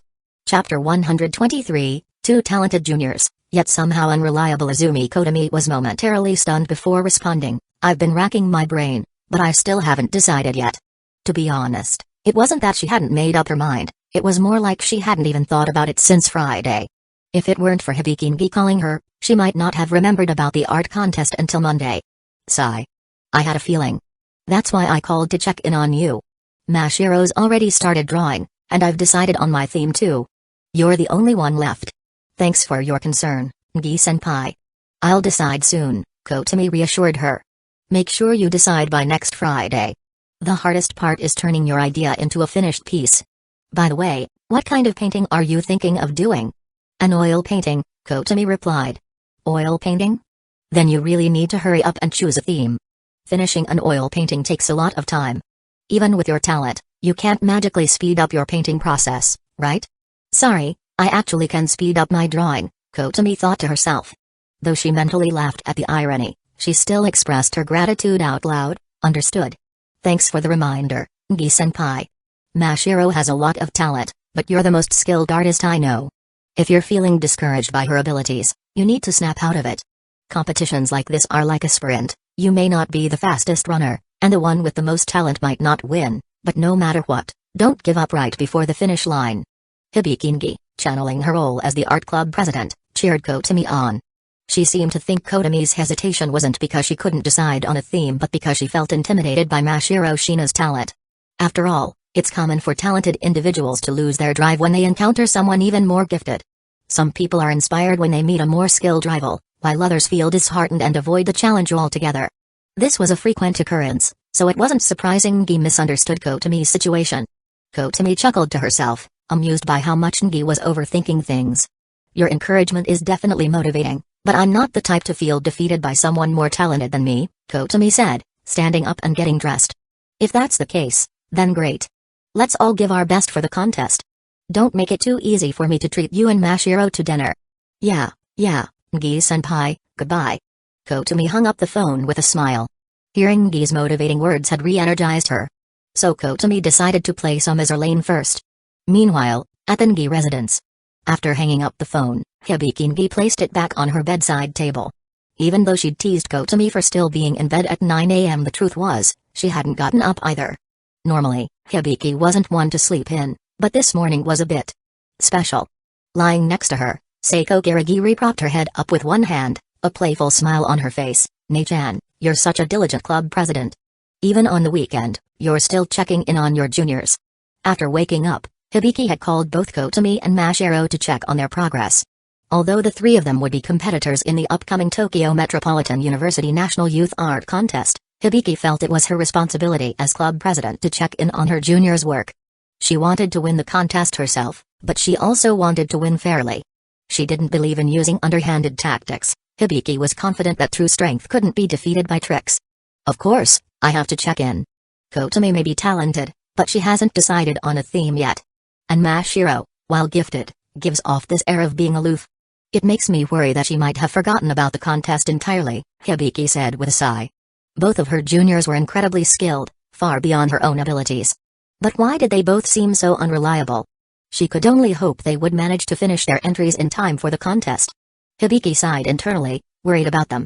"You're too hard on yourself, Ne-chan. You're always serious and never know how to relax," Seiko said softly, resting her head on Hibiki's shoulder. The scent of flowers lingered in her soft hair. Last night, neither of them had gotten any sleep, not due to insomnia. They'd also have to change the bedsheets soon. Even though she was thinking about this, neither of them had the energy to get up just yet. They just wanted to lie in bed a little longer. "Mom and Dad will be back on Wednesday," Seiko whispered. "You should try to be more discreet. We agreed on once or twice a month, but now you're at it 10 times a week." Hibiki grumbled, especially since ever since Seiko had taken the lead, she had been the one on the receiving end. Having gone from the dominant partner to the submissive one, Hibiki was growing more frustrated by the day. After her complaint, she flicked Seiko's forehead in a mock rebuke. "You're just as eager as I am every time. Besides, you always respond so passionately," Seiko said happily, hugging Hibiki's arm tightly. "Idiot. I'm not." Hibiki muttered, embarrassed. "Come on, we've been together for so long. No need to be shy, we're not even married. If we ever talk about marriage, that won't be until after you graduate from college." Hibiki mumbled, her face flushed red. Seiko's tiny hand was something Hibiki cherished. She was always mindful of the time, counting down the days until she could buy a ring and propose. "So, should we get up, or go for another round? It's like playing a game, where you have to choose between returning to the main menu or going for another run," Seiko teased with a grin. Hibiki glanced down, her cheeks still burning as she whispered, I don't have the strength right now. My legs are sore. Feels like I've been hit by a truck."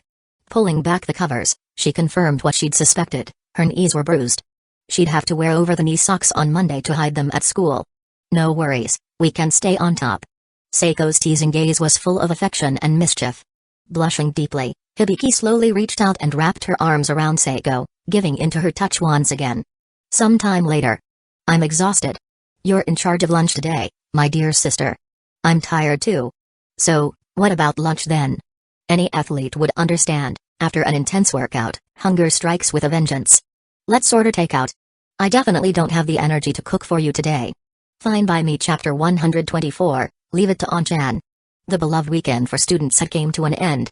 This also signified the arrival of dreaded Monday and the beginning of another 5-day school week. Even though she was reluctant, when the alarm rang, Izumi Kotomi obediently got up, changed into her uniform, ate breakfast, and got ready for school. As she went downstairs to the kitchen, she noticed that her younger sister, Izumi Amy, was already eating breakfast. Being in the 3rd year of middle school meant the coursework was getting more intense. Kotomi remembered how, when she was in her 3rd year, she had to wake up early every day to get to school. Thankfully, since they didn't live in a boarding school, there were no evening study sessions. For Kotomi, evening study sessions would have been unbearable. Although it wasn't that she couldn't sit still, just knowing other students were already home while she had to stay for an extra hour and a half would have been frustrating. She used to constantly glance at the classroom clock, mentally calculating how much time was left until dismissal. In the 3rd year at Sobya High School, there were also mandatory evening study sessions. Compared to middle school, the single 90-minute session had been upgraded to 3 periods of evening classes. However, Sobya High School allowed students to choose whether they wanted to attend these sessions or leave early and go home instead. Amy, are you keeping up with your 3rd-year coursework? Kotomi asked in a gentle, big sisterly tone, checking in on her little sister. It's alright, Amy replied nonchalantly. They're still teaching new material while reviewing the previous 2 years' content. There's a midterm in a few days, it's a 2-day exam. In the first 2 years of middle school, monthly exams didn't hold much weight. As long as you did well on midterms and finals, you were fine. But in the 3rd year, it was a different story. Every test leading up to the high school entrance exams became a trial of sorts, measuring your current level and predicting which high school you might qualify for. Of course, there were always exceptions like Kotomi. She'd struggled through her middle school exams, only for something to suddenly click during the entrance exams. She had passed with flying colors and even got into Sobya High School. If you have any questions, come to your On-chan. Don't underestimate me just because I slacked off in middle school and failed math a few times. I'm still pretty smart. Leave it to me. Kotomi declared, trying to imitate Kokohodo from Is the Order a Rabbit? While Kotomi tried to look like a reliable older sister, Amy couldn't help but think back to Kotomi's actual middle school performance. Sure, Kotomi had barely scraped through the high school entrance exams, but her scores during middle school had been subpar at best. I think I'll just stick to studying on my own, Amy replied firmly. Hey. At least trust me a little. By the way, don't you have a midterm coming up too? Amy asked, finishing her cup of coffee with a sigh. At that, Kotomi froze momentarily before she realized, today's Monday. I have midterms next Wednesday. Make sure you study properly, On-chan. Don't flunk out. And even though your math grades were bad in middle school, at least try to score double digits this time, okay? Amy teased. Don't worry, your sister is a genius at studying. There's no way I'd flunk. Who knows, I might even get a recommendation to a top university. Maybe even Tokyo University or Kyoto University, Kotomi boasted proudly. If she had a tail, it would have been wagging furiously. Just then, their mother, Izumi Akina, touched Kotomi's forehead with one hand, while placing her other hand on her own forehead. After a moment of feeling Kotomi's temperature, Akina looked concerned. Strange, you don't seem to have a fever, so why are you talking nonsense? PFFT. Amy couldn't help but burst out laughing. Mom was too funny. Mom. Kotomi protested, her face flushed with embarrassment. Alright, Akina said, patting Kotomi's head affectionately. If you really want to prove to your little sister that you're the better student, just score well on your midterms next week. You don't have to be in the top few of your class. If you score 50 points higher than usual, I'll give you 5,000 gems in Azur Lane from my saved-up pocket money, Amy offered. Get out to here. Your sister doesn't need your pocket money to top up her games. Kotomi waved her hand dismissively, but after a moment, she asked, wait, really? You'd give me 5,000 gems? If she did the math, by the time midterms ended, Azur Lane would be releasing new skins in the shop, along with some old favorites returning. She wanted them all. Of course. But only if you score 50 points more, Amy confirmed, holding up 5 fingers and nodding firmly. Alright, it's a deal. I'll be looking forward to those 5,000 gems for my new skins, Kotomi grinned mischievously. Having unlocked her system's learning ability long ago, she wasn't worried about the upcoming midterms. In fact, she felt confident she could ace them even if it were the high school exit exams right now. Hey, once she got those gems, she'd definitely buy a new skin for Javelin. Just last week, Kotomi had declared Saratoga her waifu. The week before that, it had been 2. And now, this week? Javeline was her waifu. After breakfast, Kotomi put on her shoes, grabbed her bag, and headed to school. As she stepped out the door, she saw Megumi Kato waiting by the front gate, looking as though she had been there for a while. "Megumi. Good morning." Kotomi waved, suddenly feeling a rush of joy. It seemed like after 2 days without seeing Megumi over the weekend, Kotomi was especially happy to see her again. "Good morning." Megumi smiled softly, waving back. The two walked towards Sobu High School together, chatting about what they had done over the weekend. "Wow, so the editor at Shueisha picked up your manga submission? You're going to be serialized in Weekly Shonen Jump, and you might even get published as a volume? That's amazing, Kotomi. Should I start calling you Izumi-sensei?" Megumi asked, clearly impressed. "Actually, I'm also a light novel author," Kotomi thought to herself. "Hey, getting picked up by an editor is just the beginning. The volume isn't confirmed yet. I still have to make sure my story continues to be popular and that I don't disappoint my readers. Only then can I call myself a proper mangaka," Kotomi said, maintaining a serious tone. Being serialized in Weekly Shonen Jump while still in high school is already an incredible feat, Megumi praised, then asked about the title of Kotomi's manga. "What's the name of your manga, Kotomi?" "Chainsaw Man." "Chainsaw Man, got it. When it debuts in Weekly Shonen Jump, make sure to tell me. I'm going to buy 2 copies. The debut issue of Izumi-sensei's first manga will be a collector's item once you become famous," Megumi said enthusiastically. "Of course," Kotomi replied. "And when the volumes are published, be sure to let me know. I'm going to buy every single one and have you sign all of them," Izumi-sensei, Megumi teased. Being called Izumi-sensei by Megumi made Kotomi feel awkward and embarrassed, so she quickly shrank her neck in protest. "Please spare me, just call me Kotomi," she begged. "Oh, is Izumi-sensei shy?" Megumi teased with a mischievous smile. Blushing, Kotomi nodded. She normally wasn't fussy about how people addressed her, but whenever her friends or family called her Izumi-sensei, it made her feel incredibly shy. Her cheeks would turn red in no time. Seeing Kotomi's reaction, Megumi was satisfied and returned to her usual tone. "Kotomi, your blushing face is so cute." Really?" Kotomi asked, flustered. "Yeah, super cute," Megumi replied playfully. Chapter 125, Can We Really Not Study Together? "Yeah, right. Kotomi. Help me." The moment Izumi Kotomi entered the classroom, she was met with a desperate plea from Yui Uegahama, who looked like a deflated balloon, her face full of despair. Hearing that all-too-familiar cry for help, Kotomi immediately knew, Yui had forgotten to do her homework again. "Don't panic, Yui. I've got you covered." Kotomi casually pulled out her completed homework from her bag. "Ah, Kotomi, you're my angel. Thank you. I only remembered this morning when I woke up that I hadn't done any of my weekend homework," Yui said with a face that looked ready to cry, clutching Kotomi's homework like it was a divine artifact of salvation. The gratitude and reverence in Yui's eyes were so intense that Kotomi wondered if she was about to sprout holy angel wings from her back. A 6-winged seraph, perhaps? Now that she thought about it, ever since school started, Yui had been copying her homework almost every day, right? There was only one exception, where both of them had forgotten to do their homework, and they ended up borrowing Megumi Kato's answers together. Still, Kotomi didn't really mind. After all, the Uegahama family's dumpling and cake shop was especially busy on weekends. Although Yui didn't need to help out in the shop as much as her mom, she wasn't exactly lounging around at home either. There was still little Yuka to take care of. Even though Yuka was well behaved, she was still just a kindergartner. At home, Yui had to divide her attention between helping her mother and keeping an eye on her younger sister, not to mention cooking meals for them both. With all that going on, it was no wonder Yui often forgot her homework. Even if she did remember, she might not have the time to do it. Kotomi figured that since she always completed her homework anyway, letting Yui copy it was just a small favor. It wasn't a big deal. "Lucky for you I came to school early today. Otherwise, even if I lent you my homework, you might not have time to finish copying it before class," Kotomi said as she sat down at her desk. "How about I treat you to lunch today?" "Deal.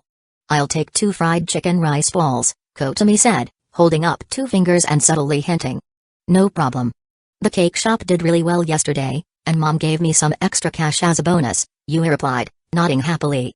Talk about job satisfaction. The so-called bonus was really just extra pocket money. Yui's mom, feeling guilty about being too busy at the cake shop to make Yui's lunch every day, would give Yui extra money so she could buy herself something good to eat at school. She also knew that Yui, after school, was often the one cooking for her sister and mother. As a mother, Yui's mom felt a lot of guilt and self-blame for burdening her daughter with so much responsibility, so she made up for it by being more generous with Yui's allowance.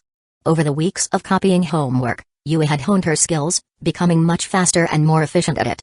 At first, Yui had to think carefully about which parts to copy correctly and where to make deliberate mistakes.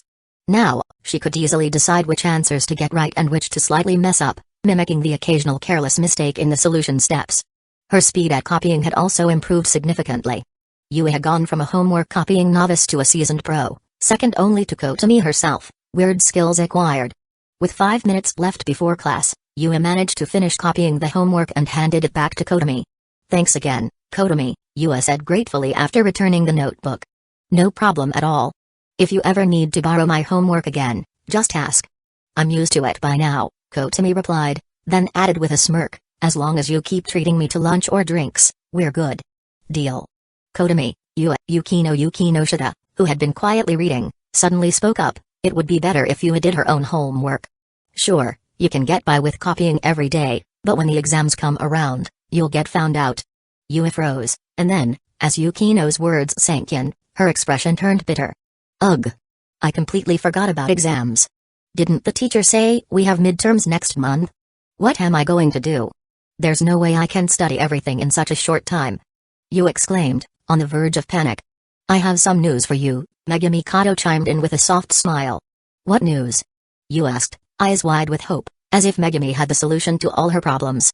"Well, for starters, you've got the exam date wrong." "Phew, that's a relief. So I still have enough time to study." Yui sighed with relief, imagining the extra month of prep time she now had. "And now for the bad news, the exams aren't next month, they're next week," Megumi added. PFFT. Yui nearly fell out of her chair, looking weak and defeated. "Megumi. Please, next time, could you give me the good and bad news all at once?" "No way." "Ugh." Yui groaned, feeling utterly deflated. "I was already stressed thinking they were next month. And now you're telling me they're next week? Don't stress too much about the midterms. After all, it's the first one since we started high school. The material is only going to cover what we've learned these past few weeks, so as long as you've been paying attention in class, it shouldn't be too difficult." Yukino started to explain before pausing as a thought hit her. Yui had either been dozing off in class or barely paying attention most of the time. Yukino sighed and corrected herself, "Never mind. It's going to be tough. Forget what I said." "Ugh." Yui groaned again, feeling hopeless. "I could tutor you, you know," Kotomi offered casually. "Really? You'd do that for me?" Yui looked at her, wide-eyed with hope. "Yeah. After all, if you fail miserably and the teacher questions how you manage to complete all your homework so perfectly, I'll be in trouble too. I'd never rat you out, Kotomi. I'm not worried about that. But if your grades tank, they'll definitely call your mom in for a parent-teacher meeting. Do you think your mom has the time for that? If it were just a regular parent-teacher meeting, it'd be one thing. But if your grades are bad enough to warrant a special meeting, your mom's going to feel terrible," Kotomi said matter-of-factly. "With how your mom is, she's going to blame herself, thinking she's the reason you're struggling at school," Kotomi added. "My mom isn't holding me back, taking care of my sister is something I want to do," Yui quickly clarified. "Do you think your mom sees it that way?" Kotomi countered, hitting the nail on the head. Yui thought about it for a moment and realized Kotomi was right. With a serious expression, she bowed her head and said, "Kotomi, please help me study." "I'll tutor you, but I expect payment," Kotomi teased with a sly grin. "If you do well on the midterms, treat me to cake. I want Baumkuchen." "Baumkuchen? I want some too." Mashiro Shina, who had been dozing at her desk, suddenly perked up at the mention of cake. "If you really want to improve, then let's buckle down and review everything you've missed over the past few weeks. You can do it." Yukino placed her detailed, neatly written notes on Yui's desk. When you opened the first page, she was met with beautifully written, perfectly organized notes that listed every point the teachers had covered in class. By comparison, Yui's notebook was practically brand new, with barely a note in sight. Who could blame her? She had been sleeping through most of the lessons. But who could blame her for that, either? Every night, after putting her little sister Yuki to bed, Yui still had to finish the rest of the household chores. She always let her mother rest after coming home from the shop, taking on the responsibility of cleaning up the kitchen herself. By the time Yui finished everything, it was often past midnight. With so little sleep and waking up early every morning to prepare breakfast, get her sister ready for kindergarten, and head to school, it was a wonder she could stay awake at all in class. So, of course, her notebook was practically empty. Chapter 126, A Master Unexpectedly Near Me. Although it was called tutoring, Izumi Kotomi couldn't help Yui Uegahama every day. So, they decided that the study sessions would take place on Tuesday, Thursday, and Friday of this week. On these 3 days, after finishing her art club activities, Kotomi would head to Yui's house and tutor her for an hour after school. Don't underestimate that 1 hour. Focusing completely for an hour is far more efficient than wasting a whole day pretending to study. Determined to score a few more points on next week's monthly exams, Yui Uegahama decided to give it her all. Additionally, during regular classes, if you encountered any difficulties in her studies, she could always ask Kotomi for help. Yukino Shita and Megumi Kato also expressed their willingness to assist. In that moment, Yui Uegahama felt certain the monthly exam was in the bag. After finalizing their study arrangements, the bell for class rang. Another week of classes to go in the classroom. The students couldn't help but think, how much longer until class ends? How much longer until school is over? But Kotomi's thoughts were much further ahead. She was already thinking, how long until Friday break? After 4 classes in the morning, not only did Yui Uegahama treat Kotomi to lunch as promised, but she also saved her the trouble of going to the snack bar by buying her meal. In the afternoon, Yui Uegahama did something unusual. She stayed awake during class and listened attentively to both of her afternoon classes. One was English, and the other was math. The English teacher was particularly stunned to see Yui Uegahama paying attention instead of dozing off, as she usually did. What's going on? Did the sun rise in the west today? Is this even real? Shocked as she was, the English teacher couldn't help but feel gratified to see a normally sleepy student finally staying awake. Overjoyed, she called Yui to recite a passage from the textbook. As expected, Yui only managed to recite 5 words. And 3 of those weren't even from the current passage. However, the teacher, in her good mood, didn't mind and figured that Yui was making progress little by little. She was awake today, maybe in a few days, she would start answering questions in class. Feeling pleased, the English teacher then asked Kotomi to recite the entire passage, as it was part of their weekend homework. Kotomi? Wasn't the weekend homework just to prepare for the lesson? Everyone knows that preparing for the lesson means not doing it at all. Kotomi panicked a little but was grateful for the learning abilities granted to her by the god-level heroine system, which included photographic memory. After glancing at the passage once, Kotomi stood up confidently and recited it fluently in perfect English. As soon as she finished, applause erupted from all directions. Kotomi is amazing. This is the first time I've heard Kotomi speak English. Her pronunciation is so fluent and accurate. Is she, like Sheena, someone who grew up abroad? The English teacher nodded approvingly after hearing this. Excellent. Kotomi, your pronunciation is spot on. Keep it up. Having good speaking skills in English is a huge advantage. Please sit. Thank you, teacher, Kotomi replied with a smile and sat back down. In just a few weeks since the start of the semester, with the help of the god-level heroine system, she had become a model student in the eyes of all the teachers. Being a top student came with its perks. For example, even if she was caught slacking off in class, the teachers would pretend not to notice as long as it wasn't too excessive. Kotomi could also sense that every teacher who taught Class 1F was eagerly anticipating her performance on the upcoming monthly exam. To maintain her privileges as a top student, Kotomi knew she had to score well on that exam. She reminded herself internally. Just doing decently wasn't enough. If she wanted the teachers to keep turning a blind eye to her minor infractions, her exam scores had to be outstanding. Her goal was to be the top student in the entire school. And not just for this exam, for every exam in the next 3 years of high school. Of course, if she won the National Art Prize and secured a guaranteed university spot, exam scores wouldn't matter much anymore. On good days, she could aim for first place. On bad days, anywhere in the top 5 would do. After the dismissal bell rang, Kotomi packed her bag and left the classroom with Mashiro Sheena, heading toward the art club. Compared to other clubs, the art club was much more relaxed. Every time they started club activities, they'd chat for a while. I went to an amazing yakiniku place on Sunday. If anyone's free, we should all go together sometime, suggested Ruka Ishikawa. Sounds great. What's the name of the place? As a food lover, Kotomi was always down for a meal. It's called Danjamba Yakiniku. Oh, I went there with my sister recently. The food was indeed delicious, Kotomi said. You've been there before? Great. You can tell us what to order next time. Everything on the menu looks good, and I don't know what to choose. I've only been there once, though, Kotomi replied. I'd love to go too, but I think I'll pass. Emi Tsujimoto looked disappointed. Why? Hojo Ria, sitting across from her, asked curiously. I thought you loved yakiniku. Well, I've been eating a bit too much lately and now I've got a little belly. Emmy pinched her stomach, which had indeed gained a tiny bit of weight. Though, to be honest, it was hardly noticeable unless you looked closely. Girls are always so conscious of their weight, panicking at the slightest change. Just like Emmy. It's fine, Emmy. A little extra weight is good. You don't want to be as skinny as a stick, do you? Hibikingi comforted her. Yeah. Just look at Kotomi. She's got a perfect figure, Ruka added. Kotomi's body was the envy of many girls, her curves were in all the right places. Only 2 words could describe her figure, flawless. Perfect? Anyone who saw her couldn't help but feel a little envious. Ruria, with a sly smile, chimed in, but Kotomi's figure is all about having the right kind of weight in the right places. Just look at her chest, her hips, and her thighs, they're all perfectly proportioned. Emmy, are you confident you can gain weight in the right places? If not, you'd better stick to dieting. After all, this kind of figure is a natural advantage, not something you can force. Emmy Tsujimoto, who had been contemplating dieting to lose the extra weight, suddenly felt her competitive spirit flare up at Ruria's words. It ignited. Don't underestimate me, Ruria. 30 years of ups and downs. Just watch, one day, my figure will be better than yours. Good luck with that. I remember during your last physical, you were an A cup, right? You think you're so great with your B cup?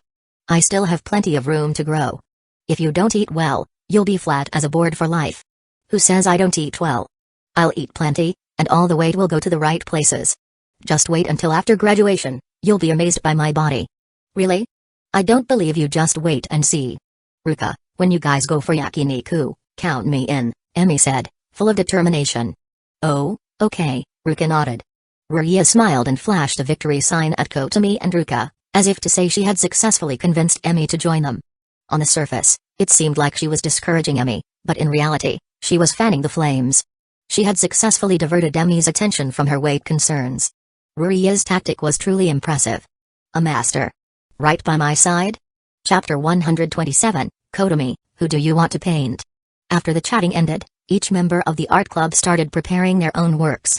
Izumi Kotomi, Mashiro Shina, and Hibikingi needed to begin preparing their paintings for the National Youth Art Exhibition hosted by Tokyo Metropolitan University. As for Hojo Ruria and the others, since they weren't participating in the exhibition, they were focusing mainly on practice during this period. Mashiro Shina and Hibikingi had already decided on the themes for their submissions and had started painting. For now, only Izumi Kotomi hadn't begun painting. It wasn't because she wanted to take it easy and slack off. It was just that she hadn't yet decided what theme to paint. She kept sketching here and there but couldn't make up her mind about the final theme. Cherry blossoms, a photo album of white snow, or the school rooftop at night. These were the 3 themes that Kotomi had thought of, all suitable for the National Youth Art Exhibition. But maybe because she could do well with any of these themes, she found herself unsure of which one to choose. Sometimes being too skilled can be a hassle, she thought wistfully. An hour later, as the school bell rang, today's art club activities ended, as usual. Declining Hojo Ruria and the others' invitation to go to karaoke, Kotomi was preparing to head towards the main entrance of the school building. It was then that she noticed Mashiro Shina quietly following her from behind. She stopped in her tracks, turned around, and looked at Mashiro. Mashiro paused for a moment, as if thinking, I've been noticed. Mashiro, is there something you wanted to say to me? Kotomi smiled and asked. The route she was taking wasn't in the same direction as the main entrance or the faculty office. Instead, it was a path that led straight to the front doors after descending the stairs. So, it was unlikely that Mashiro was just following her because they were headed the same way. Manga. I want you to take a look, like I said before. As she spoke, Mashiro took out a thick stack of neatly bound papers from her bag. They were the pages of the manga that Mashiro had drawn. You've already finished it?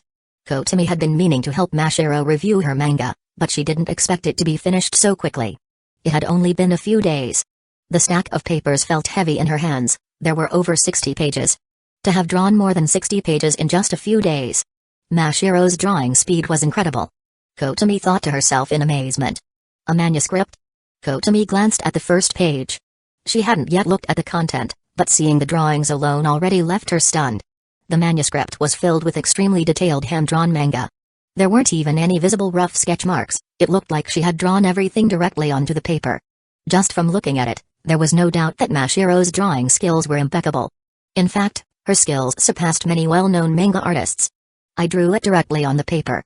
Is that a problem? Mashiro tilted her head adorably, her expression full of innocence. "Oh, it's nothing. It's just that when I draw manga, I'm used to using a digital tablet. This is the first time I've seen a hand-drawn manga manuscript in real life," Kotomi explained. "A digital tablet? It's a kind of tablet that connects to a computer, and you can use it to draw manga. These days, a lot of artists and manga creators prefer using digital tablets to draw. Of course, there are still many who stick to hand drawing. Both methods have their own advantages, so it's best to choose whichever method suits you best." As she spoke, Kotomi carefully placed Mashiro's hand-drawn manga manuscript into her bag. "It's getting late, and Kato is still waiting for me, so I'll head out now. I'll read the manga at home and tell you my thoughts tomorrow, okay?" Mashiro's orange red eyes showed a hint of a smile, and for the first time, her usually emotionless face revealed an expression of anticipation. "I'm looking forward to your feedback, Kotomi. By the way, what's feedback?" Hearing Mashiro's question, Kotomi couldn't help but laugh. "It's just your thoughts after reading a manga or a novel." "Oh, so that's what it means." Mashiro nodded, finally understanding. The two parted ways at the first-floor entrance, Kotomi leaving the school building, while Mashiro headed back to the faculty office to wait for her cousin, Chihiro Sengoku. "Hey, you still haven't decided what to paint?" "That's not good," Megumi Kato remarked with concern as they walked home together. Although there was still time before the deadline for the art competition, if Kotomi was planning to paint an oil painting, it would take a long time to complete. If she didn't decide on a theme soon, even if she eventually chose one, there was a chance she might not finish the painting before the deadline, which would mean missing out on the National Youth Art Exhibition. This would essentially mean losing her chance for a university recommendation. Although Kotomi believed that with her academic abilities, she could easily get into a top university, why give up the easier route of a recommendation if it was available? "If I haven't decided on a theme by Wednesday, I'll just randomly pick one from the three," Kotomi thought to herself. "Since you haven't decided what kind of scenery to paint for the oil painting, why not try painting a piece that combines both people and scenery?" Megumi Kato suggested. "Combining people and scenery in one painting?" "Yes. Up until now, Kotomi, you've only been thinking about painting landscapes, right? But there are so many students entering the National Youth Art Exhibition, and a lot of them will likely choose landscapes as well.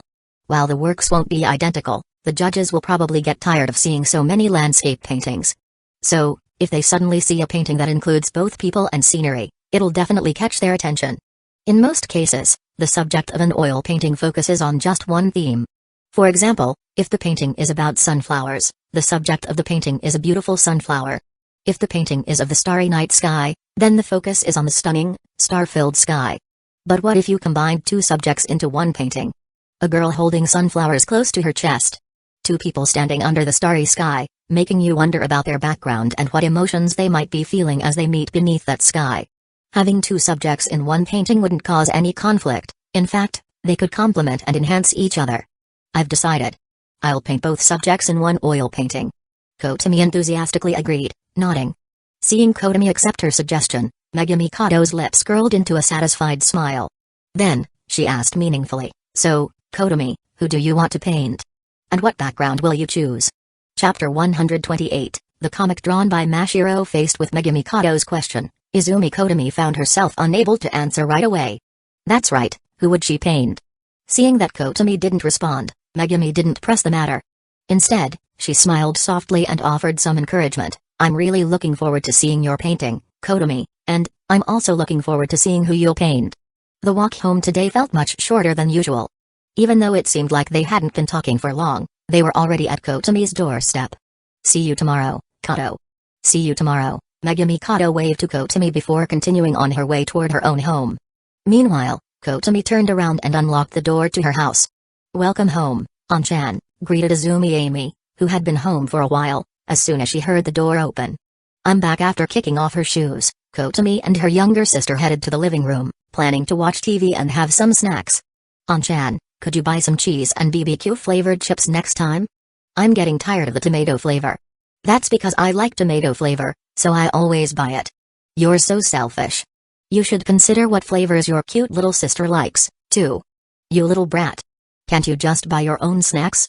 You're eating the ones I bought, and yet you have the nerve to complain." Kotomi playfully ruffled Amy's hair in mock frustration. This girl. She's this close to needing some tough love. She's this close to getting scolded. While they were watching TV, the sound of the front door opening signaled the return of their mother, Izumi Akina, who had just come back from grocery shopping. Seeing the two of them snacking again, Akina reminded them, "You two, don't eat too many snacks or you won't have room for dinner." Amy shrugged and, acting like she knew her sister all too well, said, "Mom, you can always trust An-chan's appetite. A bag of chips is nothing, she could eat every bag in the cabinet and still out-eat everyone at dinner." The undisputed eating champion of the Izumi family, Izumi Kotomi. "That's true," Akina exclaimed, realizing something. Her beloved eldest daughter had been a tough competitor who could finish off a whole rice cooker since she was little. Hearing her sister and mother team up against her, Kotomi's face turned red, and she stammered, I don't eat that much. She just eats a little more than the average person." "Well, we can certainly afford your appetite, but be careful not to overeat, or you'll never find a husband," Akina teased before heading into the kitchen to prepare dinner. "No worries. After all, I have a queen physique, no matter how much I eat, I'll never gain weight." Kotomi heard the teasing but let it go in one ear and out the other, feeling completely unfazed. Just then, Amy suddenly placed her hands on Kotomi's shoulders with a serious expression and said in an unusually firm tone, "Kotomi, no matter what you become, I'll marry you in the future. Don't worry." "I wasn't worried until you said that. Also, call me An-chan properly." "Kotomi, your ring finger is so pretty, but it feels like something's missing." "Oh, I know. A ring. It'd be perfect if I could personally place one on your finger." Let's forget about the ring for now. Could you let go of my hand, please?" After dinner, Kotomi returned to her room and finished her homework in under half an hour. Instead of turning on her computer to draw manga as she usually did, she took out the manga Mashiro had created from her bag. Mashiro had been eagerly waiting for her feedback. The thick stack of hand-drawn manuscript paper felt heavy in her hands.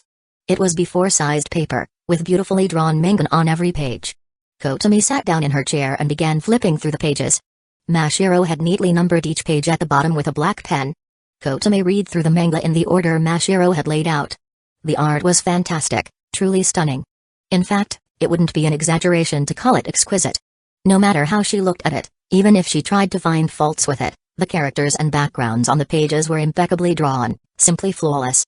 On each page, Mashiro had created breathtaking compositions. Just looking at the artwork was a visual delight. The illustrations were so flawless that there wasn't a single thing to nitpick. Whether from a broad perspective or examining the tiniest details, Mashiro's overwhelming skill was on full display. The paneling was also quite interesting, different from most current manga. The loose paneling gave the manga a sense of freedom and unrestrained flow. It was an unusual approach, one that Kotomi had only seen in a handful of other manga. She couldn't even recall the names of those works anymore. As Kotomi continued reading page by page, the numbers at the bottom of the pages climbed higher and higher, starting from 1. Finally, she reached the last page. The story in Mashiro's manga came to its conclusion on the final page, in the last panel. And then, it ended. Kotomi organized the stack of manuscript paper on her desk and drank the remaining warm water in her cup. After finishing Mashiro's beautifully drawn manga, she let out a long sigh of relief. What she thought was, finally, I finished reading all 62 pages of this manga. As for the feedback Mashiro was eagerly anticipating, Kotomi had no idea how she would give it tomorrow. She had planned to write a detailed review of the manga and offer a few suggestions from her perspective. Now, Kotomi didn't even know how to turn her thoughts into words for something like this.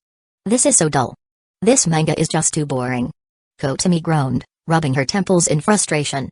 She could swear, in all her years of reading manga, this was the most boring one she had ever come across. No contest. Dull and boring. The level of dullness was shocking. Under the gorgeous illustrations, the content was so lacking that it felt like a joke. It was a shoujo manga.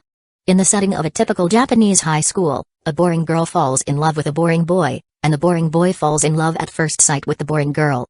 No plot development, and the story ended with the line, "I like you." In the final panel, the female protagonist confessed, "I like." And she didn't even finish the sentence. It was clearly a deliberate cliffhanger to get readers excited about the next volume. Looking closely, Kotomi saw that, sure enough, in small letters at the bottom of the last page, there was a sentence. "Stay tuned for the next volume." Also, the final volume. "This story doesn't make anyone want to read the next volume," Kotomi muttered in exasperation. It was a manga with an extremely beautiful art style but with a plot so hollow and dull that it made you want to facepalm. Kotomi had originally thought of reading it a second time to find more positive aspects to praise. But honestly, she couldn't muster the will to read it again. The only merit it had was, excellent artwork. The next morning, as soon as Kotomi entered the classroom, she felt Shina Mashiro's gaze on her, the orange-red eyes filled with eager anticipation, anticipating what kind of feedback Kotomi would give. Once Kotomi sat down, Mashiro couldn't hold back any longer and immediately asked, "Kotomi, did you finish reading the manga I drew?" Chapter 129, You Have a Daughter? With whom? Faced with Mashiro Shina's expectant gaze, Izumi Kotomi hesitated for a moment before speaking. "I've finished reading your manga. And your thoughts?" Mashiro asked eagerly, her anticipation plain for all to see. If Kotomi gave her a polite compliment, it might boost Mashiro's confidence and make her happy. But Kotomi didn't want to do that. If Mashiro didn't face and fix her shortcomings, her journey as a manga artist might end here. Bitter medicine is hard to swallow. It was incredibly boring. Kotomi didn't sugarcoat it at all. She bluntly expressed her first thought after finishing Mashiro's manga, without any embellishment. Was it really that boring? The excitement in Mashiro's eyes dimmed slightly, showing a hint of disappointment. Yes, very boring and dull. While it might sound rude, my only thought after finishing the manga was, how could a manga with such amazing artwork have such a boring plot? Kotomi bluntly said as she placed the neatly organized manuscript back on the desk, returning it to Mashiro. "I thought I'd hear a much longer review from you, Kotomi." Mashiro's tone was dejected, though it didn't differ much from her usual voice. Still, it carried a clear sense of disappointment and loss. She was undoubtedly hurt by Kotomi's blunt words. "Sorry," Kotomi shook her head. "Even if I were to force myself to stretch my review, it's impossible to turn something that can be said in one sentence into 10. Your manga only has 2 strengths, the artwork is great, and the paneling is interesting. The plot was really that boring?" "Yes, very boring." "Are you planning to continue this manga with a second volume?" Kotomi asked. "Yes, I've already started drawing it. I want to finish the story," Mashiro whispered, then quietly sighed. The two of them stayed in silence for a while. Then, Mashiro raised her head, looking at Kotomi. "Kotomi, are you trying to tell me to give up on manga?" Even if Kotomi told her to quit drawing manga, Mashiro wouldn't hold a grudge. She had heard plenty of people tell her to give up already. One more wouldn't matter. "Nope. From the very beginning, I've never thought of telling you to stop creating manga." "Never," Kotomi said directly. "Huh? But didn't you just say my manga was boring?" Mashiro looked at her in disbelief, her orange-red eyes wide, perfectly reflecting her emotional turmoil. "It was boring, yes. But now that you know that, why don't you try to improve in your next work? Try to make your next manga's story more interesting and captivating," Kotomi said with a light laugh. "With very few exceptions, no one is born a genius in storytelling. Everyone has to work hard, bit by bit, improving and refining their ideas to make their creations more compelling. Writing novels works this way, and so does drawing manga. Very few people start at the top. Then, does that mean I can continue drawing the second volume of this manga? If you want to, go ahead. Finish the story," Kotomi encouraged her. "But the plot might still be kind of boring. Then do your best to make it not so boring in the next volume." Mashiro pursed her lips slightly and said, "Kotomi, your words are different from theirs." "Huh? When my family found out I wanted to draw manga, they didn't even bother looking at it. They just told me to give up and focus on painting. So when you were willing to read my manga, I was really happy."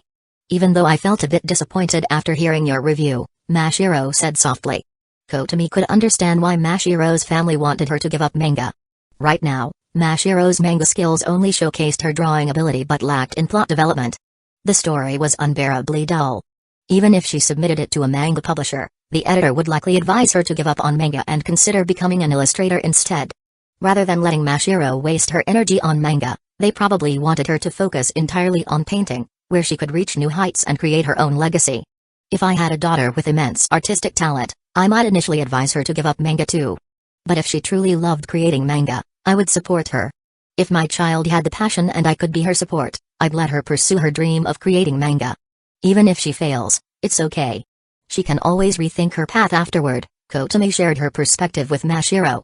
Mashiro tilted her head slightly, adorably, and asked, "Do you already have a daughter, Kotomi?" "With whom?" "Not at all. I was just speaking hypothetically," Kotomi quickly clarified.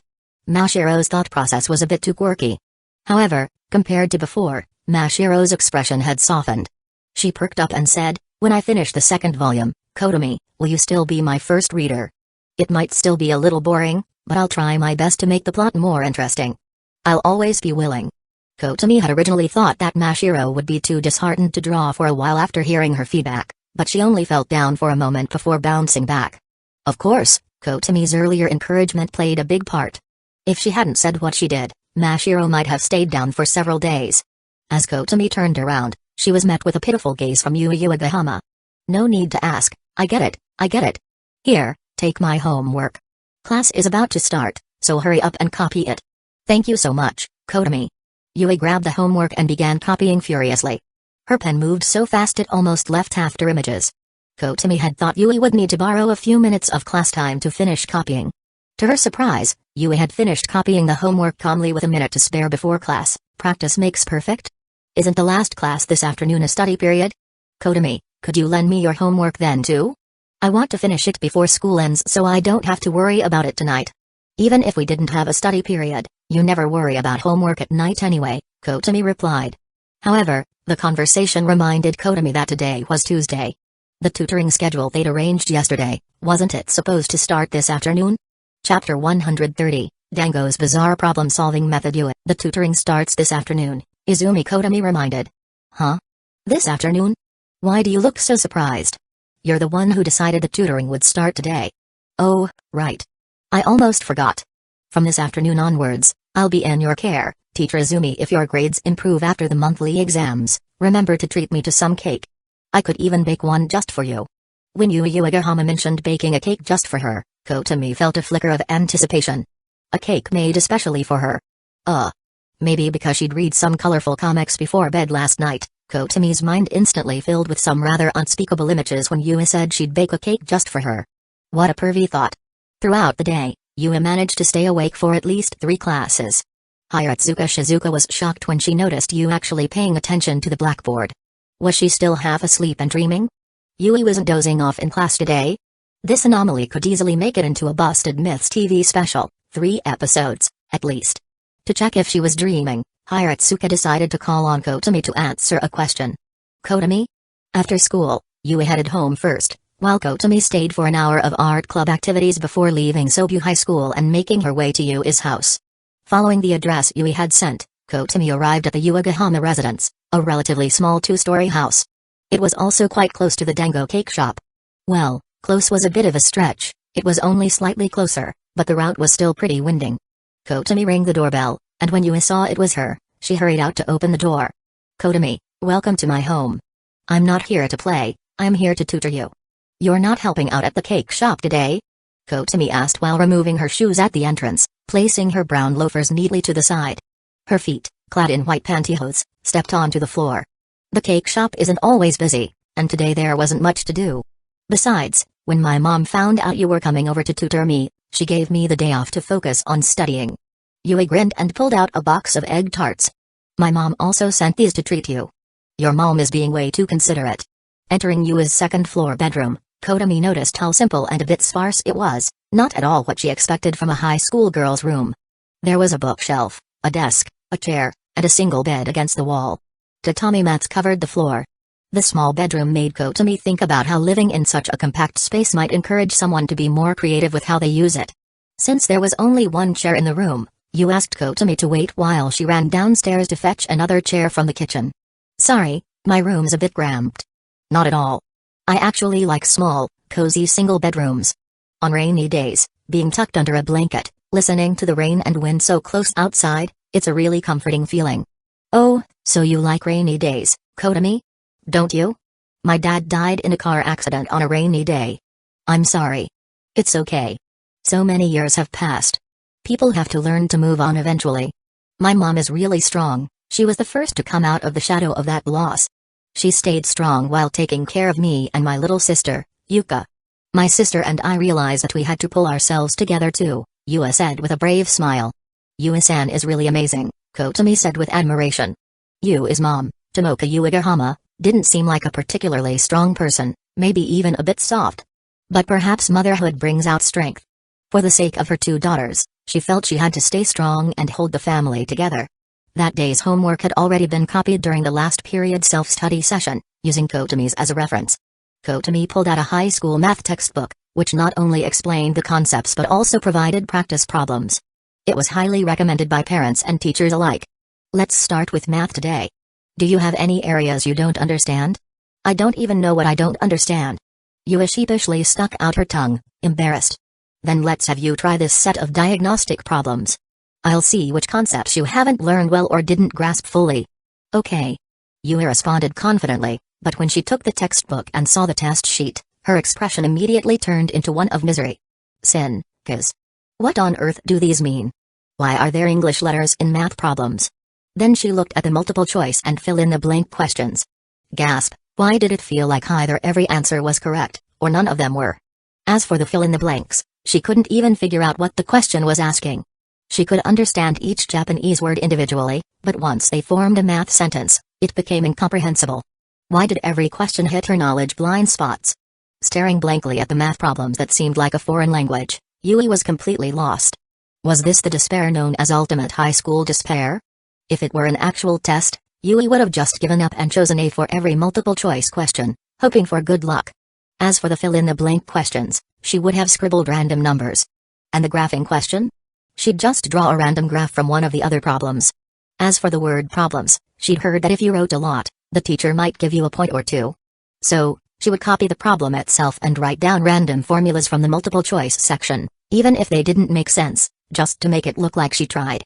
This was Yui Uegahama's foolproof strategy for handling math. But now wasn't the time for an exam, it was a tutoring session. If she resorted to her usual tactics, it would be a complete waste of Kotomi's time, especially since she was giving up her after-school hours to help her. After staring blankly at the math problems for a while, Yui finally looked at Kotomi with a pitiful expression, almost on the verge of tears. Kotomi, why is every single question exactly from my blind spots? Because your blind spots cover too much. Kotomi said, feeling like she could face palm. She had expected Yui's academic performance to be weak, but she hadn't anticipated it to be this bad. Luckily, it had only been a few weeks since they entered high school. If they started working hard now, there was still time to catch up. Chapter 131, Amazing. I'm gradually understanding everything. Izumi Kotomi asked Yui Uegahama to explain the high school math concepts she knew. The result? What Yui could recall was pitifully little. Some of the things she mentioned didn't even exist. Kotomi couldn't help but be impressed by Yui's ability to make things up. In ancient times, she might have been called a math prodigy. Kotomi sighed and rubbed her forehead, black lines forming on her face. No wonder Yui said the test questions were all from her blind spots. Her knowledge gaps were so massive, it was more surprising if they weren't covered. Kotomi picked up her pen and pointed to the first question. The first question tests what we learned last week, the concept of sets and operations. Get your math textbook and the notebook Yukinosha lent you yesterday. Have you copied everything down? Yep, I finished copying it, Yui replied quickly, nodding. Good. Take out the notebook, too. Now, open your math book to Chapter 1, Section 2, Relations of Sets. You definitely won't be able to solve the question right away, so I'll walk you through it again. Though most of the key points were in her notebook, sometimes it was necessary to mark up the textbook as well. Yui's textbook, however, was as spotless as a brand new book. How clean was it? After finishing the first year, she could probably resell it to younger students as if it were unused. As Kotomi explained, Yui focused intently, listening even more seriously than she did in class. Her expression of concentration was far beyond anything she showed at school. But, had you ever looked this serious in school? Probably not. Kotomi felt as though after unlocking her god-level heroine system and gaining enhanced learning abilities, she'd also acquired the skills to teach others. She held a blue pen, marking key points in Yui's math book, slowing down her pace when they reached practice problems, carefully explaining how to solve them. She even gave Yui tips on how to approach similar problems during exams, how to get as many points as possible even if she couldn't solve the entire problem. As Yui diligently studied, she occasionally sneaked glances at Kotomi. She noticed that Kotomi wasn't just academically impressive, her body was perfect. Her eyebrows, her eyes, her nose, her lips, her neck, her scent. No matter how she looked at her, Kotomi was stunning. Every guy, or girl, must dream of having a girlfriend like her, right? Yui's mind, completely out of her control, started filling with rainbow-colored bubbles. The train of thought that had been following the problem-solving strategy drifted away, only to float in Kotomi's direction. Luckily, Yui had a bit of rationality left. She reminded herself that Kotomi was spending her free time tutoring her. Not paying attention would be a huge disservice to Kotomi. Yui quickly refocused most of her attention on Kotomi's explanation. Kotomi was fully aware that Yui's math skills were poor, especially in science-related subjects. Yui's gaps in knowledge made Kotomi's struggles in her previous life look minor in comparison. Kotomi knew how frustrating it was to struggle with math. It wasn't just about not working hard, sometimes, it was simply incomprehensible. So, When tutoring Yue, Kotomi was incredibly patient. In fact, she hadn't been this patient even when teaching her sister, Amy. Wait. Had she ever tutored Amy? Nope, not once. After explaining each step, Kotomi would ask, "Did you understand?" Only when Yue confirmed that she had understood would Kotomi continue. Kotomi's thorough and patient teaching style was so detailed and clear that even a pricey one-on-one tutoring session might not provide such a careful explanation. Tutoring in Japan was expensive, just one session was enough to make your wallet ache. And yet, all Kotomi asked for was a cake. Yue thought to herself how lucky she was. She resolved to study hard and, after the monthly exams, bake Kotomi a huge cake as thanks. If possible, Yue wanted to bake Kotomi a 7th-tier wedding cake. Imagine how happy cake-loving Kotomi would be to receive something like that. The only downside was the high cost, not to mention that Yue didn't know how to bake such a massive cake. She'd have to ask her mom to help. But Yue really wanted Kotomi to taste a cake she had baked with her own hands. Even if she could make it, Kotomi probably wouldn't let her. What kind of cake should I bake for Kotomi? Yue's mind began to wander. Yue. Kotomi's voice snapped Yue out of her thoughts, and she stammered in a slight panic, what is it? Nothing much. I've just finished explaining the whole problem. Did you understand it? Even though Yue had no confidence in saying she'd understood, she reflexively nodded. The moment after nodding, Yue realized her mistake. Oh no. Seeing Yue nod, Kotomi assumed she truly understood. She picked a similar problem from the textbook and placed it in front of Yue. This question is similar to the one I just explained. Take your time to read it carefully and try to use the problem-solving method I taught you. Don't panic if it seems difficult, just try to understand and analyze it. When you really can't figure it out, ask me for a hint. Despite still feeling unsure about her comprehension, Yue had no choice but to nod again. She picked up her pen, furrowed her brows, and looked at the problem. Math problem, please go easy on me and become simpler. At first glance, oh no, it was complete gibberish. The question was written in plain language but felt like it was from another world. Second glance, wait, maybe I know how to approach this. Third glance, wait a minute, I'm starting to understand everything. Yue began tentatively writing out the solution on the blank space, telling herself to stay calm, and follow the process Kotomi had just taught her. No need to panic, just stay cool, like when copying homework before class. The number of non-empty subsets of Starsea is 15.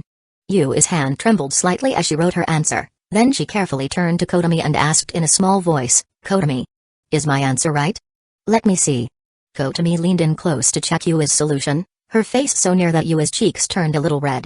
As Kotomi focused entirely on Yue's work, Yue couldn't help but notice the subtle contours, the soft curves of Kotomi's cleavage visible from this angle. Flustered, her heart raced, but Kotomi remained unaware, fully absorbed in the answers in front of her. Kotomi had already solved the problem in her head earlier, so when she saw that Yue had arrived at the correct answer, with steps that were mostly accurate, she couldn't help but feel a surge of joy. She's teachable. Seems like Yue isn't as hopeless as I thought. Congratulations. You got the correct answer. Can you explain to me how you arrived at it?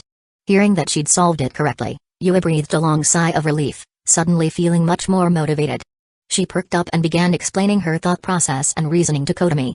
Chapter 132, Perfect Housewife Kotomi. After listening to Yue Uegahama's explanation, Izumi Kotomi nodded and gave her 10 more set theory problems to work on. Out of the 10, Yue got 7 correct and 3 wrong. The 3 mistakes were due to carelessness in reading the questions. After reworking them, Yue quickly found the correct answers. Seeing Yue learn quickly, Kotomi continued her lessons. As Yue found the previously incomprehensible math problems becoming more straightforward, her motivation grew. The hour of tutoring flew by. Isn't it getting late? Yue asked as she finished the last problem and looked outside at the darkening sky. She had thought the hour of tutoring would feel long, but surprisingly, it had passed quickly. In contrast, school lessons always felt dull and dragged on. Why did time fly by when Kotomi taught her? It's almost 6:30. It is getting late. Fortunately, I called home before coming, Kotomi replied, not looking up as she continued grading the last 2 problems Yue had written.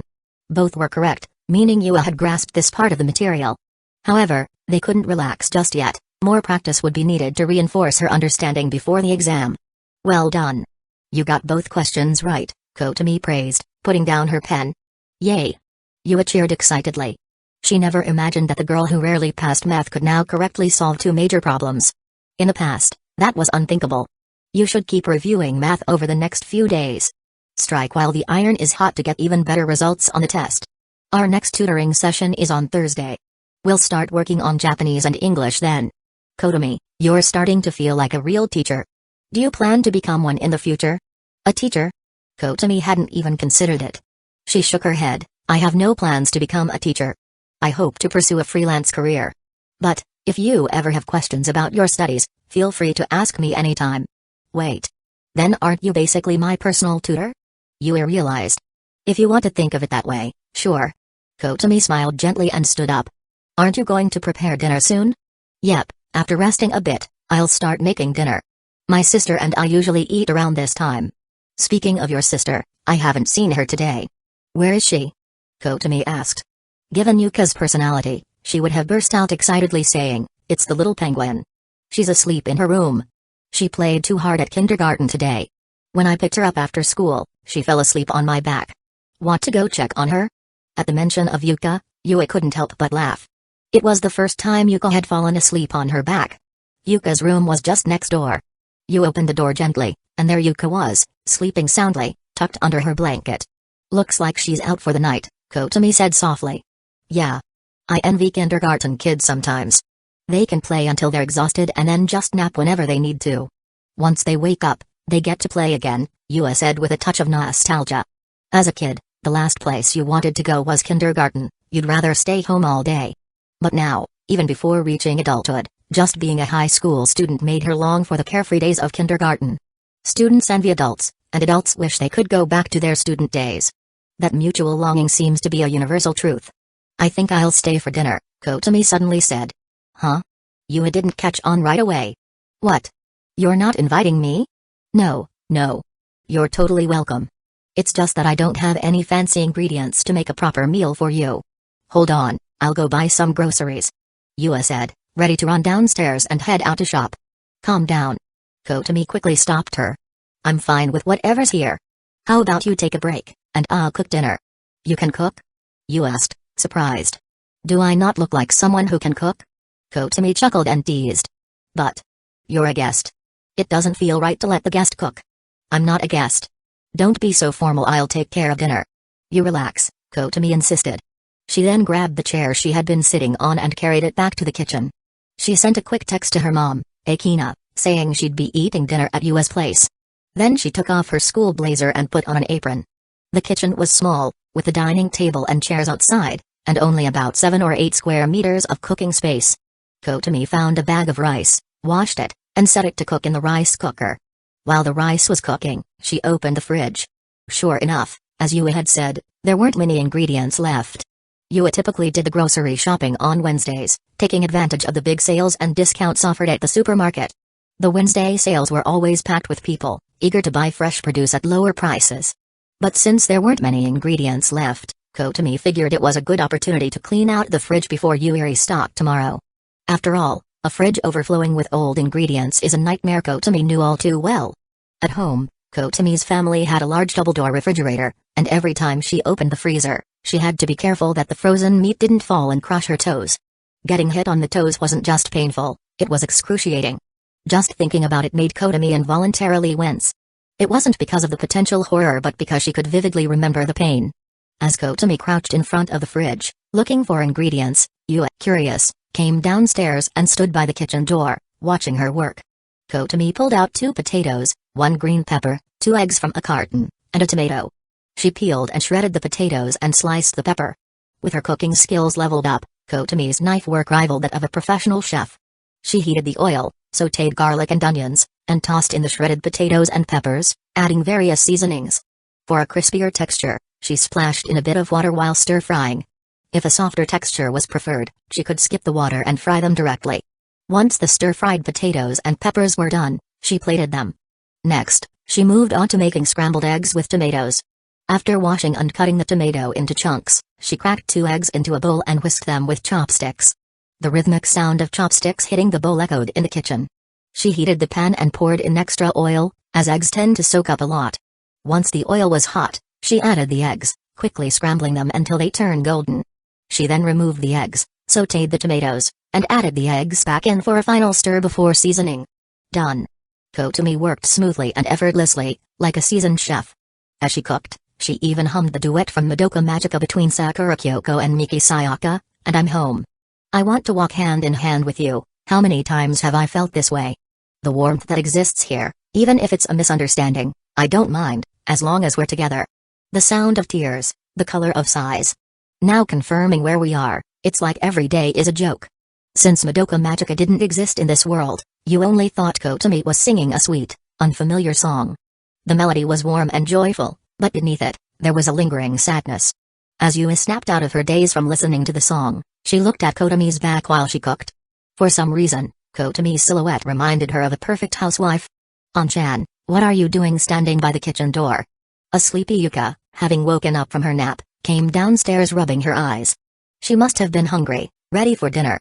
As soon as she came down, she saw her sister standing in the kitchen doorway. So many things I want to see, so many things I want to know about the future. Kotomi was singing passionately. But when she turned around, holding the plate of scrambled eggs with tomatoes, her singing abruptly stopped. Standing at the kitchen door was Yui, and next to her, Yuka was still rubbing her sleepy eyes. When Yuka spotted Kotomi, her face lit up with excitement. It's Little Penguin. Little Penguin Ne-chan, your singing is amazing. PFFT, Kotomi nearly spat out blood. The embarrassment was overwhelming. She wanted to grab her things and flee the city that very night. But fortunately, Kotomi, as a shameless heroine, had a thick skin. A little awkwardness? Hardly a big deal. Kotomi calmly brought the dishes to the table, as if nothing had happened, and said to Yu and Yuka, are you too hungry? Come on, wash up and eat. The food is ready. Yeah, I'm pretty hungry, Yua said quickly, nodding. She was smart enough to pretend she hadn't heard anything earlier. Only Yuka, in her innocent way, asked, Little Penguin Ne-chan, what was the song you were singing? It was so good. My sister was standing there listening, completely mesmerized.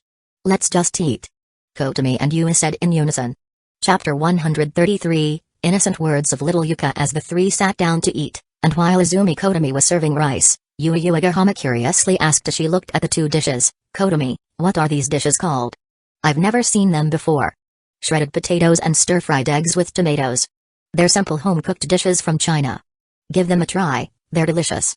Kotomi said while placing the bowls of rice on the table and explaining. Due to her habits from her previous life, Kotomi often made Chinese home-cooked dishes. For Yui Uegahama and her little sister, Yuka, being Japanese, this was their first time seeing Chinese home-cooked food. Chinese home-cooked dishes? Like Chinese cuisine? I've seen some on TV before. I didn't know you could cook Chinese food, Kotomi, Yua said, her eyes lighting up with curiosity. Yui had once seen a Chinese dish, mapo tofu, on a food show. The vibrant colors had made it look incredibly appetizing, like the perfect dish to go with rice. Ever since, Yui had been wanting to try Chinese food, especially mapo tofu. Kotomi, sensing Yui's curiosity, made up a quick excuse. I enjoy eating Japanese Chinese cuisine, so I learned how to cook a few simple dishes over the summer break. Can you make mapo tofu? Yu asked eagerly. Of course, Kotomi replied without hesitation. Even without the cooking skill from the system, she already knew how to make it. In her previous life, after losing her parents, Kotomi had to work part-time to pay for her education and living expenses. But as a second-year middle school student, where could she find a job? She ended up washing dishes in a restaurant. The pay wasn't great, and the hours were long, but it provided a stable income, so at least she didn't have to worry about running out of money. During her time working in the kitchen, a kind, older chef, feeling sorry for Kotomi's situation, taught her how to cook many dishes. The chef would often say, if you know how to cook, you'll never go hungry. It was during that time that Kotomi learned to cook several dishes, including mapo tofu. So, Kotomi, could you teach me sometime? I've always wanted to try mapo tofu, but I don't know how to make it, Yua said quietly, almost bashfully. Although Yu asked for lessons, Kotomi could tell that what Yui really wanted was to eat the dish, but she was too shy to say it outright. Kotomi smiled and teasingly said, it's a secret recipe, I don't share it with anyone. But if you just want to eat it, I can make it for you. Really? Yui's excitement was clear. Learning wasn't the point, she just wanted to eat Kotomi's mapo tofu. Once your grades improve after the monthly exams, I'll make it for you. I have to wait until after the exams? Well, fine. I'll treat it as a reward for doing well. I'll definitely work hard to get a good score. Yui declared with newfound determination. That's the spirit. As Kotomi and Yui discussed Mapo tofu and exam scores, little Yuka was already happily munching on her rice and stir-fried eggs with tomatoes, using her small spoon. "Yuka, is it good?" Kotomi asked. "It's delicious." Yuka replied without a second thought, grinning widely with her little white teeth. "I'm glad you like it. Izumi-chan, your cooking is the best in the world. You should just marry into our family, so I can eat your cooking every day." Hearing this, Yui, who had just taken a bite, blushed bright red. "Yuka. What are you saying? You can't talk to Kotomi like that, it's rude." Yui hurriedly scolded her. But Yuka, with her big, innocent eyes, turned to Kotomi, looking confused and asking, "Izumi-chan, aren't you going to marry my sister?" "Yuka, just eat your dinner," Yui said, her face turning even redder, then nervously sneaking a glance at Kotomi out of the corner of her eye. What kind of feeling was this? A little worried, but also curious about how Kotomi would react? Kotomi simply smiled warmly and gently patted Yuka's head. "I'm glad you like my cooking, Yuka. It makes me happy. But Izumi-chan, you still haven't said if you marry my sister." "I get it. If you won't marry her, then I'll just have to grow up and marry you myself," Yuka said with sudden determination, looking as if she had just made up her mind. Both Kotomi and Yui were left baffled. What did she mean by "I get it"? "I'll grow big and tall and marry Izumi-chan," Yuka declared seriously. "Why does it have to be me marrying into the family?" Kotomi almost coughed up blood at that, feeling both amused and speechless by the thought. "Yuka." Yui was so startled by her little sister's bold declaration that she nearly fell out of her chair. Annoyed, she tapped Yuka's head lightly with her finger. "What do you mean she will marry Kotomi? If anyone's going to marry her, it'll be..." Ahem. Yui's face flushed red as the thought unexpectedly popped into her mind. It's all Yuka's fault. She's the one who started all this nonsense. Yui tried to come up with excuses for herself. After dinner, they wrapped up a portion of the meal for Mrs. Yugahama, covering it with plastic wrap. Yui insisted on doing the dishes herself, telling Kotomi to relax. Kotomi realized it was getting late and that she needed to get home. She grabbed her bag and headed for the front door to put on her shoes. As she stepped outside, the sky had already turned completely dark. 7 o'clock already. Kotomi muttered, glancing at her phone as she walked.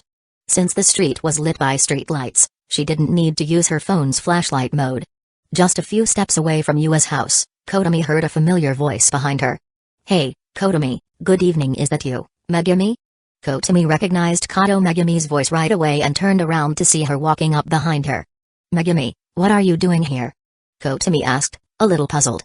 After all, Yui's house was far from the Kato residence. Megumi smiled faintly and lifted 2 grocery bags she was holding. "The cleaver at home broke, so I went to the supermarket to buy a new one, along with a sharpening stone. I also picked up some soda and snacks." One of the bags contained a shiny cleaver and a sharpening stone, while the other held sodas and snacks. Kotomi recalled that there was indeed a 24-hour supermarket nearby. The 2 girls walked side by side on their way home, and with Megumi's company, the slight unease of walking in the dark faded away quickly. "Even though I know you've arranged to tutor Yui, staying out this late isn't exactly safe, you know," Megumi teased, leaning closer as if to spook Kotomi. She lowered her voice and whispered near her ear, "Careful, you might get snatched away by some bad guys. Don't worry, it's just 1 hour of tutoring each day. Today, I just happened to stay for dinner at her house."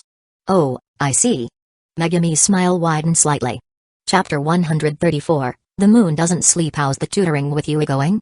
asked Kato Megumi. "It's going pretty well. Despite Yui's past grades, she's actually quite smart.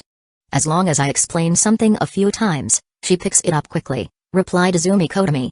Kotomi had thought it would take more time to explain things, but to her surprise, Yui Yugahama was quick to grasp the material when she focused. This pleasantly surprised Kotomi. "Maybe it's because you're a good teacher. I wish I could have teacher Izumi's personal guidance too," Megumi teased, drawing out her words on purpose. She deliberately emphasized the words teacher Izumi. "Your grades don't need my help, Megumi," Kotomi said with a sheepish smile. Megumi's grades were consistently above average in the class. With a little extra effort, she could easily make it to the top ranks. Upon hearing Kotomi's casual comment, Megumi's expression shifted briefly, but she quickly recovered and said, "You never know." Soon, they arrived at Kotomi's house.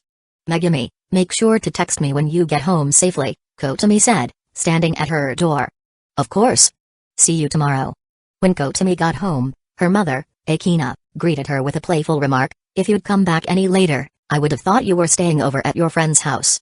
"Hee hee, I just stayed for dinner." "What's the name of the girl you're tutoring?" Akina asked curiously. When Kotami first mentioned that she was tutoring a friend, Akina had been taken aback. Though her daughter was stunning, she had always struggled a bit with schoolwork. Tutoring someone else? Wasn't that backwards? Uchiha. That name sounds familiar. I've mentioned her before, haven't I? No, I feel like I heard that name long before you started high school. Oh, I remember. Back when I was in middle school, my desk mate was a beautiful girl. Once, during a random conversation, she said that if she ever had a daughter, she'd want to name her Yu. What did your middle school desk mate look like? What did she look like? It's been nearly 20 years since we graduated. We were really close in middle school, but after all this time, I can barely recall her face, Akina said, tapping her cheek as she tried to remember. She thought for a while, but eventually gave up. Seeing her mother lost in thought, Kotami didn't press further. After drinking a glass of water, she headed upstairs to her room. As she reached her bedroom door, her phone buzzed. It was a message from Megumi, letting her know she had gotten home safely. After replying to the message, Kotami opened her bedroom door and saw her younger sister, Amy, sitting on her bed, watching the recently released drama Unnatural on Kotami's old laptop. Since Kotami had gotten a new computer, she had gifted the old laptop to Amy. Though Amy had initially refused it, she still regularly came to Kotami's room to use it. Did you finish your homework? Kotami asked with a smile as she entered the room. Yes, I finished it a while ago. But what about you, An-chan? Why were you out so late at another girl's house? Amy huffed, clearly annoyed. Her puffed-up expression practically had "I'm not happy" written all over it.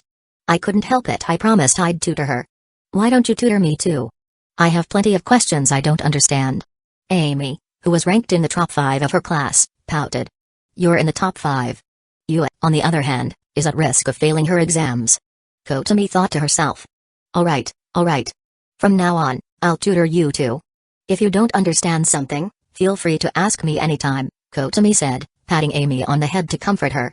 Normally, Amy would dodge away and shyly protest, An-chan, stop treating me like a child. But today, Amy very much needed her An-chan's head pats. If it weren't for her maintaining some pride, she might have already snuggled up to Kotami's hand like a kitten, maybe even meowing. Kotami, feeling like she was soothing a little kid, successfully comforted Amy. Amy continued lounging on the bed, watching Unnatural on the laptop. Kotami, meanwhile, opened her computer and worked on drawing Chainsaw Man for the next half hour. By the time she finished and saved her progress, it was already 11 p.m. She turned to Amy, who was still sprawled on her bed watching the drama, and said, Amy, it's 11 o'clock. Time to go to bed. Huh? An-chan, you've been going to bed so early lately. You used to be like, the moon doesn't sleep, and neither do I. Early to bed, early to rise, keeps you healthy. You'll understand once you're in high school, Kotami said, pretending to be wise. PFFT, acting like an adult, Amy snarked. But she still obediently listened to her sister, shutting down the laptop and putting it back on the bookshelf before heading off to bed. Amy, why don't you just take this laptop to your own room? That way, you can use it whenever you want. The charger's in the bottom drawer. No. Amy rejected the idea again, without hesitation. I'll just leave it here in your room. When I want to use it, I'll come to your room. Alright, whatever makes you happy. After exchanging goodnights, Kotami started tidying up her desk, feeling puzzled. It's strange. Amy uses the laptop so often, and I've already given it to her. Why won't she just take it to her room? Her room has Wi-Fi, too. Kotami thought about it for a while but couldn't figure it out. Time for bed. Kotami stretched, then took off her pajamas. After experiencing sleeping without clothes for the first time, Kotami had grown to love it. Every night, she made sure to strip down completely before getting into bed. After turning off the main light, she left the small bedside lamp on and lay down, closing her eyes to sleep. Just as she was about to drift off, her eyes snapped open. She bolted upright. Oh no. I haven't logged into Azur today, and I haven't done the event missions. Kotami quickly grabbed her phone and began her nightly gaming session on Azur. Just moments ago, she had been preaching about the virtues of early to bed and early to rise, but now. When the sun comes out, I'll bask in the sunlight. When the moon comes out, I'll bask in its glow too. Chapter 135. Izumi. Kotami wants to rest. Since Uchiha had finished her homework the day before, she didn't need to rush to finish it in the morning. As soon as she arrived at school and was about to turn around to chat with Izumi Kotami, she noticed Kotami had already laid her head down on the desk, dozing off. Yukino Shida, who had just entered the classroom, was equally surprised by the scene. Oh, this is rare, Kotomi is actually sleeping in class. Kotomi, class is starting soon, Kato Megumi whispered softly into Kotomi's ear. Her gentle voice seemed as though she didn't really want Kotomi to wake up but rather wished for her to continue sleeping peacefully by her side. Kotomi wasn't in a deep sleep, and her small, delicate ears twitched when she heard Megumi's voice. Slowly, she sat up. Is it time for class already? As she rubbed her eyes, she stretched comfortably, but her sleepy expression hadn't changed much. Didn't sleep well last night? Yukino Shita asked. Yeah, I guess I overdid it yesterday. I just couldn't wake up this morning, Kotomi said with an awkward smile. She had actually gone to bed at 11 p.m. but right as she was about to fall asleep, she suddenly remembered that she hadn't finished the event tasks in Azur Lane. The moment she thought of that, Kotomi was wide awake again. She quickly grabbed her phone and started grinding through the event. Before she knew it, she had been playing until 2 a.m. since she had school the next day. She had to drag herself out of bed at 7 a.m. unwillingly leaving the warmth of her blankets. That's why she was so exhausted now, barely managing to stay awake at school. I'm so tired, but staying up late for gaming is just too fun. Kotomi thought with a wry smile. At breakfast that morning, seeing how sleep-deprived Kotomi looked, her mother Akina assumed her daughter had stayed up watching certain movies. Akina even gave Kotomi a knowing smile, as if saying, My dear daughter, I understand everything. My little girl is growing up. When Yui heard that Kotomi was tired because of how hard she had worked yesterday, she immediately thought about a tutoring session. Could it be that Kotomi exhausted herself just to help me study? This thought touched Yui deeply, filling her heart with overwhelming gratitude. She had no idea that Kotomi had stayed up late gaming.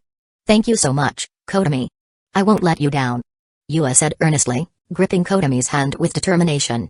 She silently swore that she would do her absolute best on the upcoming exams, and in all future ones, to ensure that Kotomi's efforts wouldn't go to waste. Huh? Kotomi was utterly confused by Yui's sudden heartfelt gesture. What's going on? All I did was stay up late playing games, and now Yui looks so moved. Even though Kotomi didn't fully understand Yui's thoughts, seeing her newfound determination made Kotomi nod approvingly. She cleared her throat, trying to match Yui's intensity, and said, I'm glad you feel that way. My efforts haven't been in vain. Do your best on the exams next week, Yui. Yui, now even more convinced of her touching assumptions, nodded vigorously. Yes. I'll do my best. But Kotomi, you also need to take care of yourself. Wait, what? How did Yui find out I stayed up late playing games? Did I make it too obvious? Oh no, if Yui finds out that I often stay up late gaming, that's not going to set a good example. Kotomi quickly tried to explain. Don't worry. I usually stick to a regular sleep schedule. Last night was just an exception. No need to worry. Normally, Kotomi was diligent about logging into Azur Lane and completing her daily missions early. But last night, it had slipped her mind until right before bed. Missing a daily login wouldn't be the end of the world, but missing event progress? That would have been a disaster. The final event rewards included materials she desperately needed. Missing those would have been devastating. Sleep can wait, but event progress can't fall behind. This was the code Kotomi lived by as an easygoing Azur Lane player. While Kotomi was lost in thoughts of her rewards, she didn't realize that her words had only deepened Yui's emotional response. Throughout the day, Yui paid close attention in class, not dozing off once. In fact, she even raised her hand to answer several simple questions. Their homeroom teacher, Shizuka Hiratsuka, was shocked, as were the other teachers, who were left questioning whether they were in the right classroom. Was this really Class 1F? English teacher Tsumami Nomura was nearly moved to tears. The girl who usually slept through class, Yui Uegahama, was alert and engaged. Meanwhile, Kotomi looked half asleep throughout the entire day, barely keeping her eyes open. Maybe she's stressed about the Tokyo University National Youth Art Competition, Hiratsuka-sensei thought. So, during literature class, when she saw Kotomi nodding off at her desk, Hiratsuka didn't say anything and let it slide. Having not pulled an all-nighter in a while, Kotomi spent the entire day in a daze. Even after napping for an hour during lunch, she still felt drowsy. In short, she had no energy. Finally, the last bell rang at the end of the day. Kotomi perked up instantly. Truly, the sound of the final bell is one of the best pick-me-ups in the world.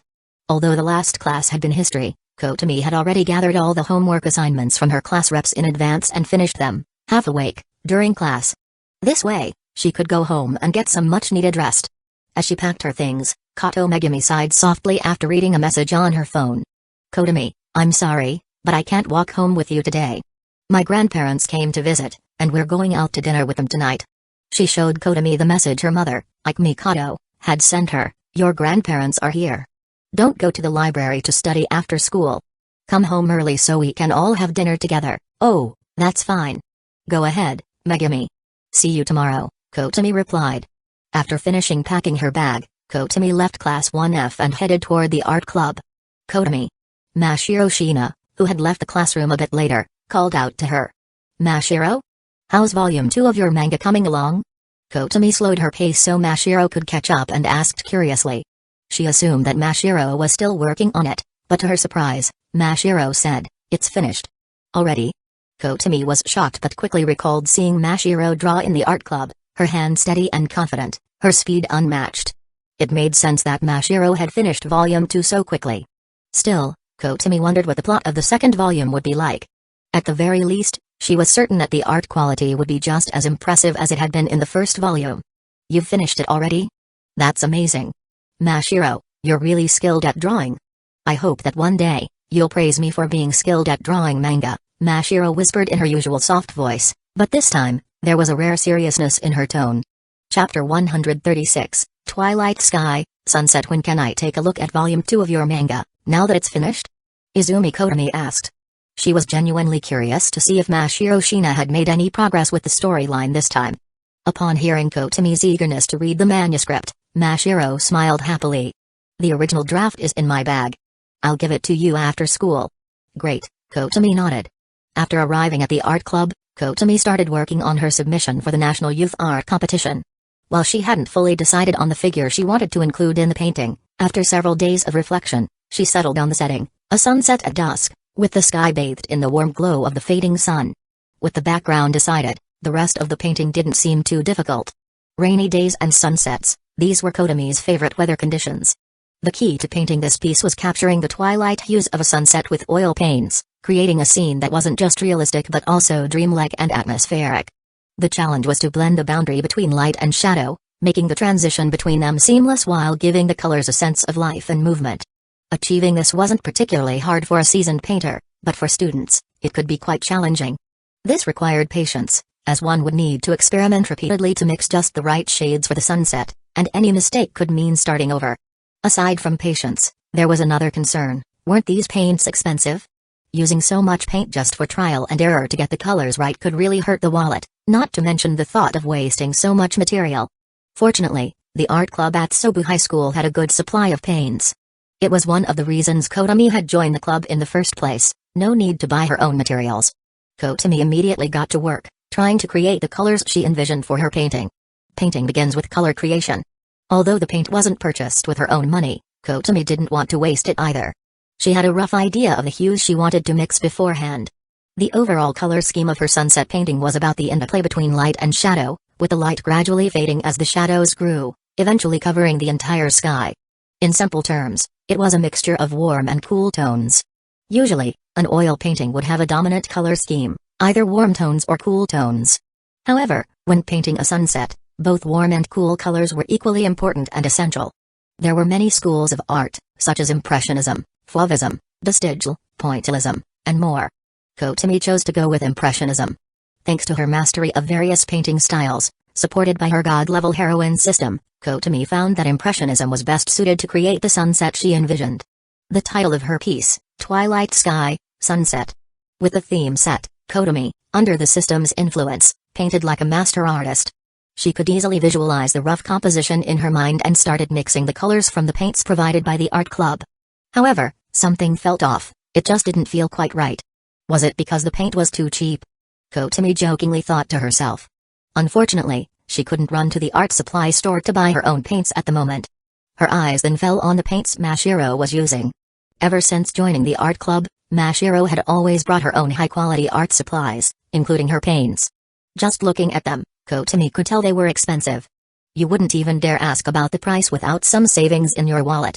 Mashiro, Kotomi called softly. Yes, Kotomi? What is it? Mashiro looked up from her own painting.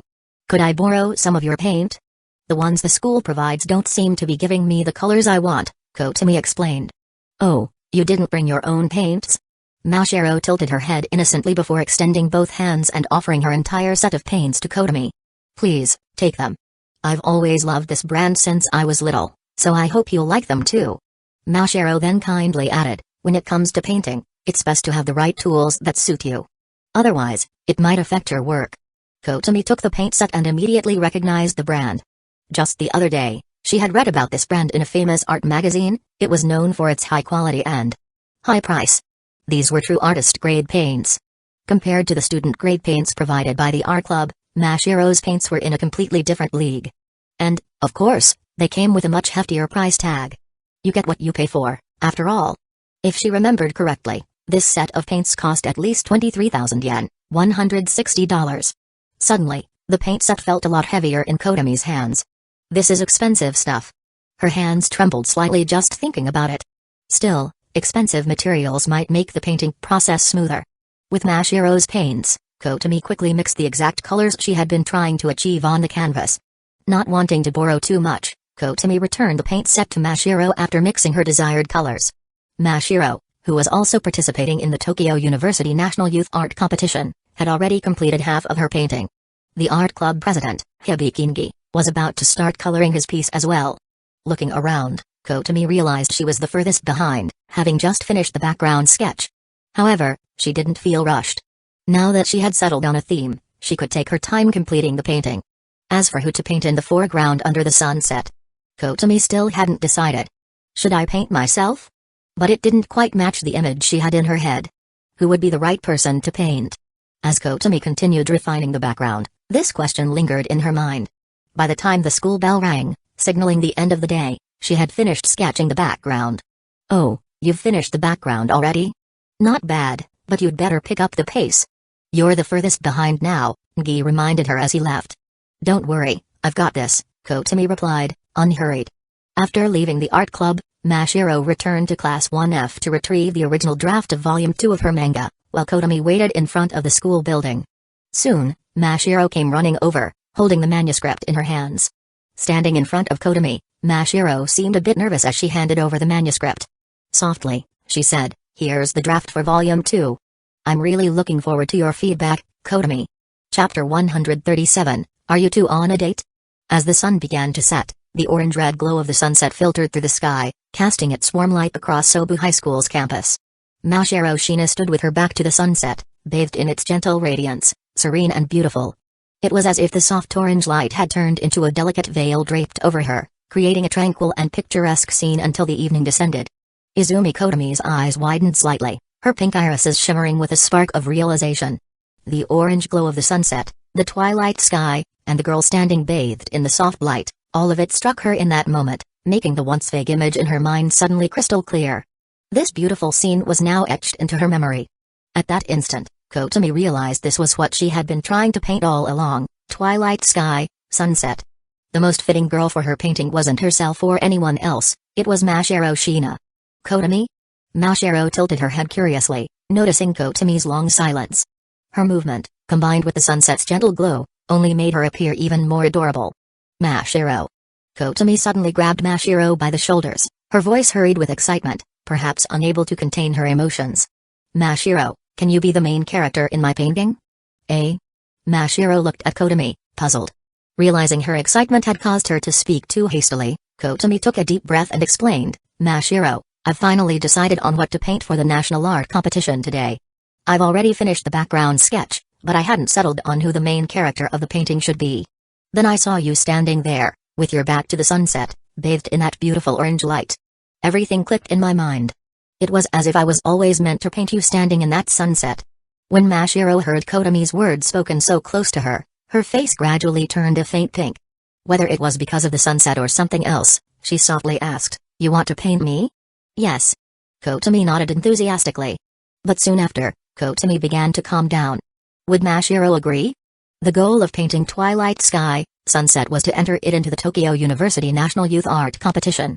Mashiro was also competing in that same competition. To put it simply, Kotomi and Mashiro were rivals in the competition. With only one spot for a university recommendation, anyone would naturally want their own painting to win and would put in their best effort. Helping a competitor, especially someone like Kotomi, seemed unlikely. Realizing this, Kotomi mentally prepared herself for Mashiro to decline her request. It would be perfectly reasonable for her to refuse. "Sure, I'd love for you to paint me. Please make me the main character of your painting," Mashiro agreed without hesitation, her orange eyes brimming with anticipation. Mashiro, I'm entering this painting into the national art competition, Kotomi reminded her, worried that Mashiro didn't understand the stakes. I know. Didn't Miss Shizuka Hiratsuka mention that only 3 people from Sobu High School are competing this time? You, me, and Gi-senpai. Since you know that, why would you agree to help me? Kotomi helps me with my manga, so I want to help you complete your painting and win the competition. Why not? Mashiro asked matter-of-factly. But what about you? Kotomi pressed. I'm confident in my own painting, Mashiro smiled. Hearing Mashiro's response, Kotomi stopped worrying. She wasn't one to be overly modest, so after they confirmed the arrangement, she thanked Mashiro. The girl who would appear in Twilight Sky, Sunset was now decided, it would be Mashiro Shina. With both the background and the figure settled, Kotomi felt a weight lift off her shoulders. She couldn't wait for tomorrow's art club session. She was eager to start bringing Twilight Sky, Sunset to life. More specifically, she was eager to start painting Mashiro. Hey there, are you two on a date? A voice called out. Chihiro Sengoku, Mashiro's cousin and the art teacher, approached them with a teasing grin. Her tone was light-hearted, but it sounded like she meant it. Seeing Chihiro, Kotomi realized it was around the time for the teachers to leave work as well.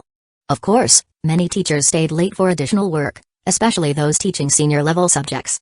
But for Chihiro, who barely got to teach a full art class in a semester, every day was a chance to leave on time. It wasn't her fault. Art, music, and classes were the first to be taken over by other subjects, especially in the lead-up to exams. Chihiro walked up and threw her arm over Kotomi's shoulder in a friendly, almost brotherly manner. Not bad, Kotomi. You've already hit it off with my adorable little cousin? I'm rooting for you. She then leaned closer to Kotomi's ear and whispered, the Shina family is loaded. Marry Mashiro, and you'll be set for life. Is this really something a teacher should be saying? Even Kotomi, who had lived 2 lives, couldn't help but sweat drop at Chihiro's remark. Had teachers really started advising their students to marry rich and skip 20 years of hard work? As a teacher, I wouldn't say that, of course, Chihiro replied, feigning seriousness before grinning again. But I heard from Shizuka that Mashiro here seems to be really attached to you, so I'm rooting for you, girl. Kotomi was left speechless. Nei-chan, what are you telling Kotomi? Mashiro asked, clueless, as she looked at the two, noticing they'd been whispering to each other. Oh, nothing important. Just some things I wanted to tell Kotomi. Let's go home, Mashiro. And don't forget to call your parents tonight. They're really concerned about how your life at a Japanese high school is going, Chihiro said, finally releasing her playful hold on Kotomi. After saying goodbye to Chihiro and Mashiro, Kotomi didn't waste any time and headed home, looking forward to a good meal and a long rest. As for her manga, she decided to skip drawing tonight. She had only taken a few steps outside of Sobu High School when her phone chimed with a message notification. She pulled it out to see a message from Tokyo Central Bank. Huh? Could it be the royalties from Shueisha? I've been so busy with my drafts that I almost forgot, Kotomi murmured to herself as she unlocked her phone.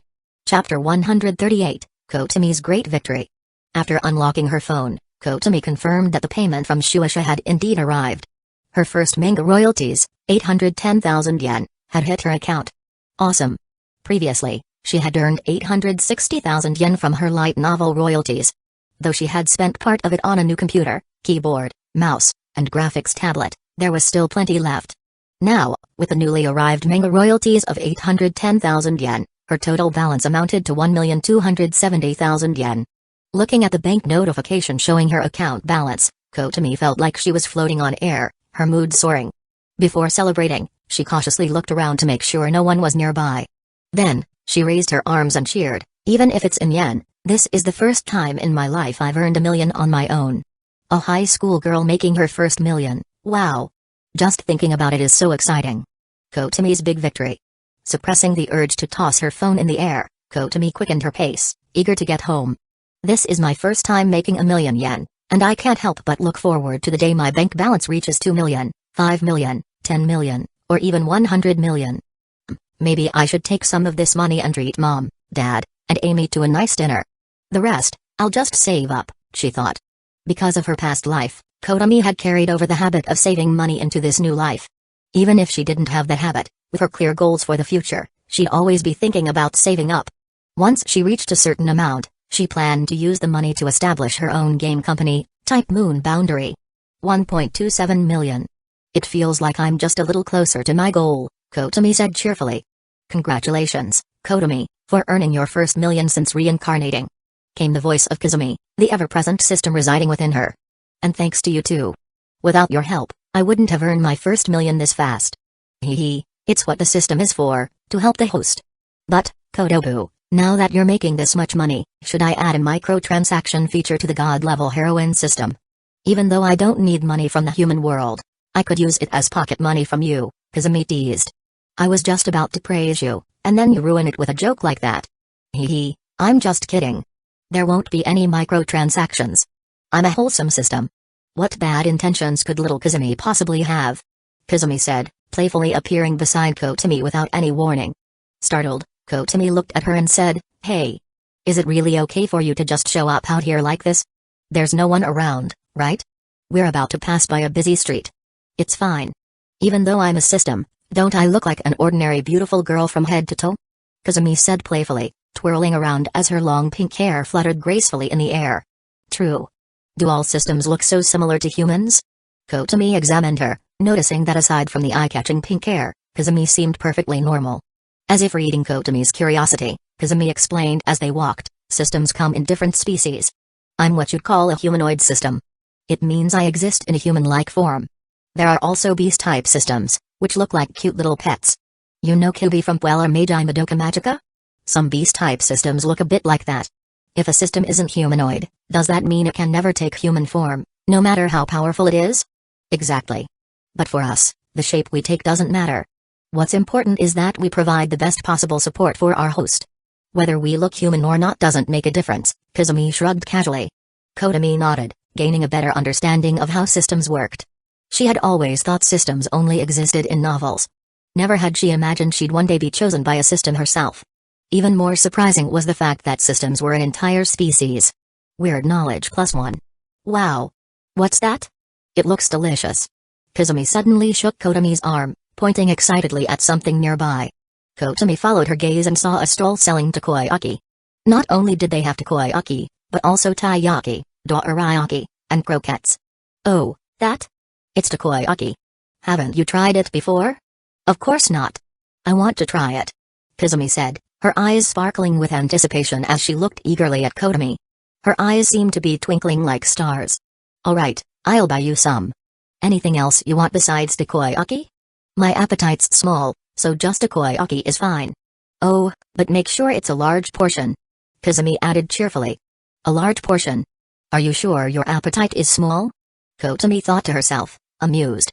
Leading Kazumi to the stall, Kotami placed their order. Can I get a large portion of takoyaki and one taiyaki, please? Sure. One large takoyaki and one red bean taiyaki coming right up. Any preference for the filling? Red bean, please. Got it, it'll be just a moment. After paying, Kotami waited as the stall owner prepared the food. Having already had her fill of takoyaki recently with Amy, Kotami wasn't particularly craving it at the moment. She'd probably need a break before she could enjoy it again next month. Had the stall only been selling takoyaki, Kotami might have just bought some for Kazumi. But since they had taiyaki, and Kotami had been craving something sweet after school, she decided to indulge herself, especially since her new earnings had just come in. She wasn't going to deprive herself in the name of saving money.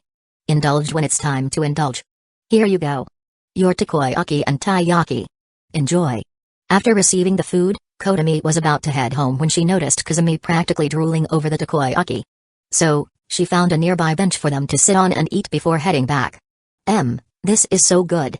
So this is what takoyaki tastes like? It's amazing. Kazumi exclaimed, clearly delighted with her first taste. Watching her, Kotami couldn't help but ask, wait. Systems have a sense of taste? Of course. Don't underestimate me. What, did you think I was some cold, emotionless machine? Kazumi puffed out her cheeks, pouting indignantly. Not only was she pouting, but she also seemed genuinely offended by the question. Since when did systems become so full of emotion? Humphrey. Anchan? What are you doing here? Mom sent me out to pick up some groceries for dinner since you hadn't come home yet. Oh, who's this girl sitting next to you? A voice suddenly called out. Kotami turned to see Amy, standing alongside Iroha Ishiki. Oh my. Is this pink-haired girl your girlfriend, senpai? I didn't know you liked this type. Iroha teased. Both Kotami and Kazumi froze. Caught off guard by Amy and Iroha's sudden appearance, Kazumi realized she had completely let her guard down, too focused on enjoying the takoyaki to notice anyone approaching. What now? She couldn't run or disappear. The only way to return to Kotomi's body was to hug Kotomi, nose to nose. Would she really have to do that, right in front of Amy? Kazumi shot Kotomi a panicked look, her eyes pleading for help as if to say, do we have to do it? Right here, right now. Chapter 139, I want to be your girlfriend. As if their minds were in perfect sync, Kotomi immediately understood Kazumi's frantic eye signals. But there was no way she could agree to that. With her sister already having seen them, if Kazumi were to return to Kotomi's body in front of Amy and Iroha Ishiki, Kotomi might be fine, but she'd be left in an incredibly awkward situation. Never mind explaining who Kazumi really was, just the fact that Kazumi could vanish instantly would be impossible to explain. Even with 10 different excuses, none would make sense. She couldn't just say it was quantum mechanics. Who'd believe that? No one, not even a fool. Isn't your dodging and scanning ability supposed to be top tier? How did it fail you today? Maybe you need an update? Kotomi muttered in frustration. Fortunately, their communication was internal, only Kotomi and Kazumi could hear it, even if someone else was standing right next to them. MMPH. It's because the takoyaki was so delicious. I got distracted and didn't notice until it was too late. Your sister and Iroha have already caught us sneaking around and having an affair. We're not having an affair. And why are you calling it an affair? Why even add sneaking around? There's no way I'd have an affair with you. I've been watching Temptation of Going Home lately. Stop watching so many dramas. Wasn't it stored on your computer in your last life? Ahem. We don't need to bring that up. But seriously, is now the time to discuss this? You better think of a solution quickly. I feel like Amy's glare is getting scarier by the second. Is it just me? It's not just you. She's really pissed. That's even worse. Kotomi panicked as Amy approached them. At this rate, you're definitely going to get the chop. I don't need you to tell me that. Wait. I've got it. Let's do this. Kotomi's survival instincts kicked in, and an idea sparked in her mind. Quickly explaining the plan to Kazumi, she nodded with newfound determination. Wow, Kotomi, this is actually genius. You really are a natural scheming heroine. With their plan set, Kotomi and Kazumi began working together like seasoned pros. On-chan, who's this girl? Amy asked as she walked over, her frustration evident. Why was her sister always surrounded by so many girls she didn't know? Was Kotomi a magnet for women or something? How did she always attract all types, wherever she went? She's my classmate. She's been sick and resting at home for the past few days, so it's pure luck we ran into each other today, Kotomi explained smoothly. Oh, you must be Amy, Kotomi's little sister. I've heard so much about you. Your sister always talks about how cute you are. She could go on for 5 minutes straight, just describing how adorable you are. I've been so curious to meet you. Kazumi chimed in right after Kotomi, smoothly supporting the story. Amy was about to ask more questions, but Kotomi seized the opportunity, adopting a slightly exasperated tone. Kazumi, since you've missed so many classes, I've been taking notes for you. Make sure to treat me to lunch tomorrow as thanks. Of course. Thanks, benevolent Kotomi. If not for you, I'd have no idea how to catch up on all the notes and homework. To be honest, after recovering from my fever today, I was tempted to pretend I was still sick, just to avoid the workload. Don't even think about faking. I'm done taking notes for you. By framing Kazumi as a classmate, Kotomi simplified the relationship. As for why Kazumi wasn't in uniform, Kotomi quickly explained it was because she had been recovering at home. And as for how they ran into each other while she was supposedly recovering at home, Kazumi deftly explained that her fever had just broken today. If only one person had been explaining, there would have been loopholes everywhere. But with both of them filling in each other's gaps, the story seemed perfectly plausible. Their teamwork was flawless. Amy, who had initially been suspicious, found her doubts fading after hearing the two of them talk. Now was the time to change the subject. Kotomi, who had been eating a taiyaki, handed it to Amy. Do you want some? I can't finish it. Honestly, I don't want your leftover taiyaki, On-chan. Amy blushed, grumbling softly. Yet, despite her words, she took the half-eaten taiyaki and began munching on it, clearly enjoying it. Watching from the sidelines, Iroha Ishiki almost commented that Amy didn't like red bean fillings, but wisely kept quiet, pretending she didn't know. After giving the taiyaki to Amy, Kotomi suddenly remembered that her sister didn't even like red bean. She was about to offer to buy her a new one but stopped when she saw how happily Amy was eating it. Maybe Amy had just developed a taste for red bean? Today's victory belonged to Kotomi and Kazumi. Oh, so she's just Senpai's classmate. For a moment there, I thought she was your girlfriend, Iroha said, feigning disappointment. She had been hoping for some spicy drama on the way home. I don't have a girlfriend, Kotomi shrugged lightly. Now that she thought about it, other reincarnators probably found girlfriends by the second day of their new life. She had been reincarnated for almost a month now and still didn't have a girlfriend. Was she too focused on her career? She needed to start paying attention to her love life. In her last life, she had never found a partner, not even a first love. This time, she was determined to marry a beautiful girl. As if reading Kotomi's thoughts, Kazumi's voice echoed in her mind, Kotomi, it might not be you marrying the beautiful girl, but the beautiful girl marrying you. Why are you so obsessed with this apostrophe 1000% you thing? Alright, how about this, 80% chance you're the top. I'm getting vertigo from this. Just then, Iroha's playful voice rang out again. In that case, how about I become Senpai's girlfriend? We could even meet your parents tonight. Oh, wait, should I start calling them mom and dad? You're joking, right, Iroha? Kotomi was glad she wasn't eating at that moment, or she definitely would have choked on her food from that sudden bold confession. Iroha grinned mischievously, hee hee, you caught me. But don't think just because I'm joking now that I don't secretly have a crush on you. After all, that's how love comedies usually go, right? But in real life, that's not happening. I wasn't thinking that at all, Kotomi replied bluntly. Surprised by her quick response, Iroha blinked. She hadn't expected to be one-upped so easily. Recovering quickly, Iroha adopted a dramatic look of disappointment. Oh no, was I being too presumptuous? Did I just get rejected by you, senpai? Ouch, my heart. To make up for it, you owe me a Dairyaki. You've been aiming for that Dairyaki from the start. Busted, hee hee. While Kotomi went to buy the Dairyaki, Iroha sidled up to Amy and whispered teasingly, Amy, I was just joking around earlier. Can you dial back the murder vibes a little? I'm scared. Humphrey, Amy huffed coldly. What? We've been best friends for 3 years, and you're jealous of me with your sister? Iroha gasped dramatically, acting as though she'd narrowly escaped death. Good thing I was only joking. If something really did happen between me and your sister, wouldn't you explode? If that day ever comes, I'll personally smash your head in, Amy replied, cracking her knuckles in a way that made it clear she wasn't kidding. Gah. Please spare me. Chapter 140, Kotomi Energy. As Kotomi returned with the Dairyaki she bought for Iroha Ishiki, she handed the bag to her. Here's your Dairyaki. Senpai, feed me, Iroha teased playfully. I could feed you with my mouth. Would you dare eat it? Faced with Iroha's mischievous nature, Kotomi naturally wouldn't hold back. When dealing with a teasing imp like Iroha, you had to be even bolder than she was. Don't ask why someone who's never dated has such good flirting skills. Haven't you ever heard of not eating pork but still watching pigs run? Kotomi thought proudly, reflecting on the countless Scout games she'd played in her previous life. Those games had piled up like a mountain. I dare. Iroha began, but before she could finish her sentence, she suddenly felt a chilling gaze on her, like a blade gleaming with cold light. The piercing look came from Amy, Kotomi's sister. Iroha immediately grabbed a Dairyaki from the bag and began quietly eating it, her voice now small as she muttered, I don't dare. Though her voice was low, she sounded resolute. Kotomi hadn't realized that Iroha had been scared off by Amy, and she couldn't help but laugh. This girl, Iroha, was really something. Senpai, I don't really like taro-flavored Dairyaki. I prefer red bean paste, Iroha murmured softly. Huh? Really? I didn't know you liked red bean paste. Senpai, what flavor of Dairyaki do you like? Red bean paste. Wow, senpai, we have the same taste.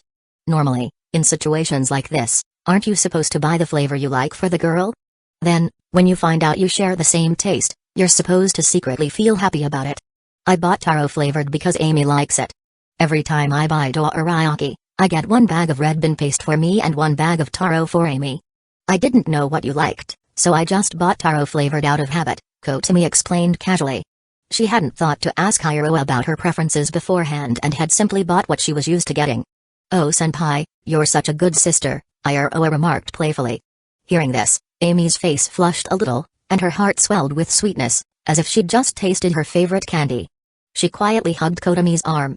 Amy, why are you suddenly hugging me? Kotomi asked. I'm a bit tired, so I just want to hold your arm and rest for a bit. Can't I? Amy playfully pouted. At times like these, when someone asked, can't I? You had to firmly say, of course. On the way home, Kotomi had no choice but to carry the grocery bags filled with ingredients for dinner in one hand, while her other hand was held tightly by Amy. "I wish I could hug Senpai too," Iroha said enviously, walking beside them. "I'll pass on that," Kotomi quickly declined. The last thing she wanted was to walk down the street in her school uniform and attract unnecessary attention. "Wow, host. I mean, Kotomi, your sister really loves to be clingy, just like you said," Kazumi chimed in, grinning as she watched the scene unfold. Halfway home, Iroha had to take another path to go back to her house, so she left first. After parting ways with Iroha, Kotomi and Amy soon arrived at their house. Kazumi, ever the actress, played along until the end. She said her farewells as if she had to go home, walking away until she was far enough, waiting for Kotomi and Amy to go inside. Then, in a flash, she would teleport straight into Kotomi's room. However, just as Kazumi stopped to wait, she suddenly felt a wave of dizziness, as if the world was spinning. She almost fell but managed to steady herself by leaning against a wall. Slowly pushing herself up, Kazumi rubbed her head, smiling weakly. "I'm feeling a bit dizzy. I guess systems really can't be too far from their hosts. For humanoid systems like her, being too far away from their host would result in physical discomfort. To relieve this discomfort, she needed to quickly return to the host's side and, more importantly, stay closely attached for at least 30 minutes. In simple terms, she had to recharge by hugging Kotomi. Recognizing the symptoms, Kazumi didn't force herself to wait any longer. She flashed back into Kotomi's bedroom at once. As luck would have it, Kotomi had just entered her room and was in the middle of undressing to take a bath. She was down to nothing but her white stockings and 2 pieces of intimate clothing. The upper piece was pure white, and the lower piece was a cute blue and white. "Kazumi, you're ba." Before Kotomi could finish her sentence, Kazumi rushed over and hugged her tightly. "Tease Kazumi? What are you doing?" Kotomi's voice trembled with a mixture of confusion and embarrassment at the sudden embrace. Systems can't be too far from their hosts for too long. I moved away earlier to avoid arousing Amy's suspicion, but now I need to recharge with Kotomi energy. Kazumi's voice was so weak and delicate that Kotomi couldn't help but feel sorry for her, allowing Kazumi to hold her tightly. But Kotomi was still curious, what exactly was Kotomi energy? "What's this Kotomi energy thing?" Kotomi asked while subconsciously hugging Kazumi back, forgetting that she was still in just her stockings and underwear. "I made it up. It just means I need to hug you for about half an hour to recharge." "Half an hour?" Upon hearing that, Kotomi quickly locked the door and carried Kazumi back to her bed. Standing there being hugged for half an hour would definitely leave her legs numb. What if Amy suddenly walked in during that time? So, being cautious, Kotomi made sure to lock the door first. Turns out, systems do get weak when they're too far from their hosts, Kotomi murmured as she looked at Kazumi, who was dozing off in her arms, her eyes half closed. "That's right. Normally, systems don't stray far from their hosts. More mature systems never leave the host's body at all." "So, are you saying you're an immature system?" Kotomi teased. "Yeah, you could say that. After all, I'm only 3 years old in system years. But don't treat me like a kid. In human years, I'd be about 300. Kazumi replied, trying to sound serious. "What were you doing during those first 297 years?" Kotomi couldn't help but laugh. "Going to system kindergarten, elementary school, middle school, high school, then college. After that, I had to take the system qualification exams, subjects 1, 2, 3, and 4. Oh, and I failed subject 2 18 times, so this is my first year officially working as a system. You're my first host, Kotomi. We're both lucky, aren't we? I'm more curious about how you managed to fail subject 2 18 times. Well, I missed the exam 10 times. And the other 8? The first 7 were failed attempts. I barely passed on the 8th try. But hey, I got my license. Isn't that awesome?" Kazumi declared proudly, despite her weakness. "In some strange way. Yeah, I guess it is," Kotomi sighed, amused by Kazumi's earnestness. Chapter 141, Entrust Your Life to Me. 20 minutes later, Izumi Kotomi asked softly, "Kazumi, are you feeling better now?" "I wasn't feeling great at first, but after smelling the sweet scent of steamed buns, I'm doing much better." "Huh? Steamed buns? But I don't have any in my room." Before Kotomi could finish speaking, she realized what Kazumi was hinting at. Her fair cheeks turned visibly red as she scolded, "I was worried about you just now. You were acting so weak, and now you've got the energy to make dirty jokes? If you're well enough to joke, then I don't need to hold you anymore." "Ah. No, no. Kotomi, I was just trying to lighten the mood." Kazumi panicked as she felt Kotomi trying to pull away, tightening her grip to stop her from leaving. "If you don't behave, I really won't let you hug me anymore." Kotami warned, her voice serious. Understood, Kazumi responded lazily, nestling her head deeper into Kotami's embrace, resting comfortably against her cleavage. Just as Kotami was about to scold her further, she heard familiar footsteps approaching in the hallway. Her ears perked up. It was Amy's footsteps. Crap. Why is Amy walking toward my room? Ever since her rebirth, Kotami's senses had been enhanced due to her unique queen of all females physique. She could now discern even the smallest details, such as where someone was headed based solely on the sound of their footsteps. And sure enough, a moment later, there was a knock at the door, followed by the sound of the door handle turning. "On-chan, didn't you say you wanted to take a bath? I've already run the water for you. Come downstairs and join me, we can bathe together." Hearing Amy's voice, Kotami suddenly remembered. She had asked Amy earlier to fill the tub for her, as she planned to take a relaxing bath. Oh no. I totally forgot. Kotami's heart raced. Since she had been so preoccupied with Kazumi, she had completely forgotten about the bath. Well. Amy, something came up. You go ahead and bathe first, okay? Kotami tried to keep her voice steady, as if nothing unusual was happening. Huh? What are you talking about, On-chan? It's more fun if we bathe together. Are you feeling shy? Come on, we used to bathe together all the time in middle school. I always scrubbed your back, remember? Ahem, I'm in high school now. So what? You're only a few years older than me. Sisters can bathe together no matter how old they are, right? Ugh, why did you lock the door, On-chan? I'm getting dressed. Kotami quickly explained. Getting dressed? You've been at it for nearly half an hour. Even if you were putting on a school swimsuit, it wouldn't take this long. I've seen everything before. Stop being shy. Amy continued to turn the door handle, speaking as if she were the older sister scolding her younger sibling. This should have been the other way around. Kotami was the older sister. Why was Amy taking the lead in this conversation? I've got some work stuff to finish. You go ahead and start bathing, and I'll join you in 10 minutes, okay? We'll soak together. 10 minutes? You promise, right? Don't become a workaholic on me.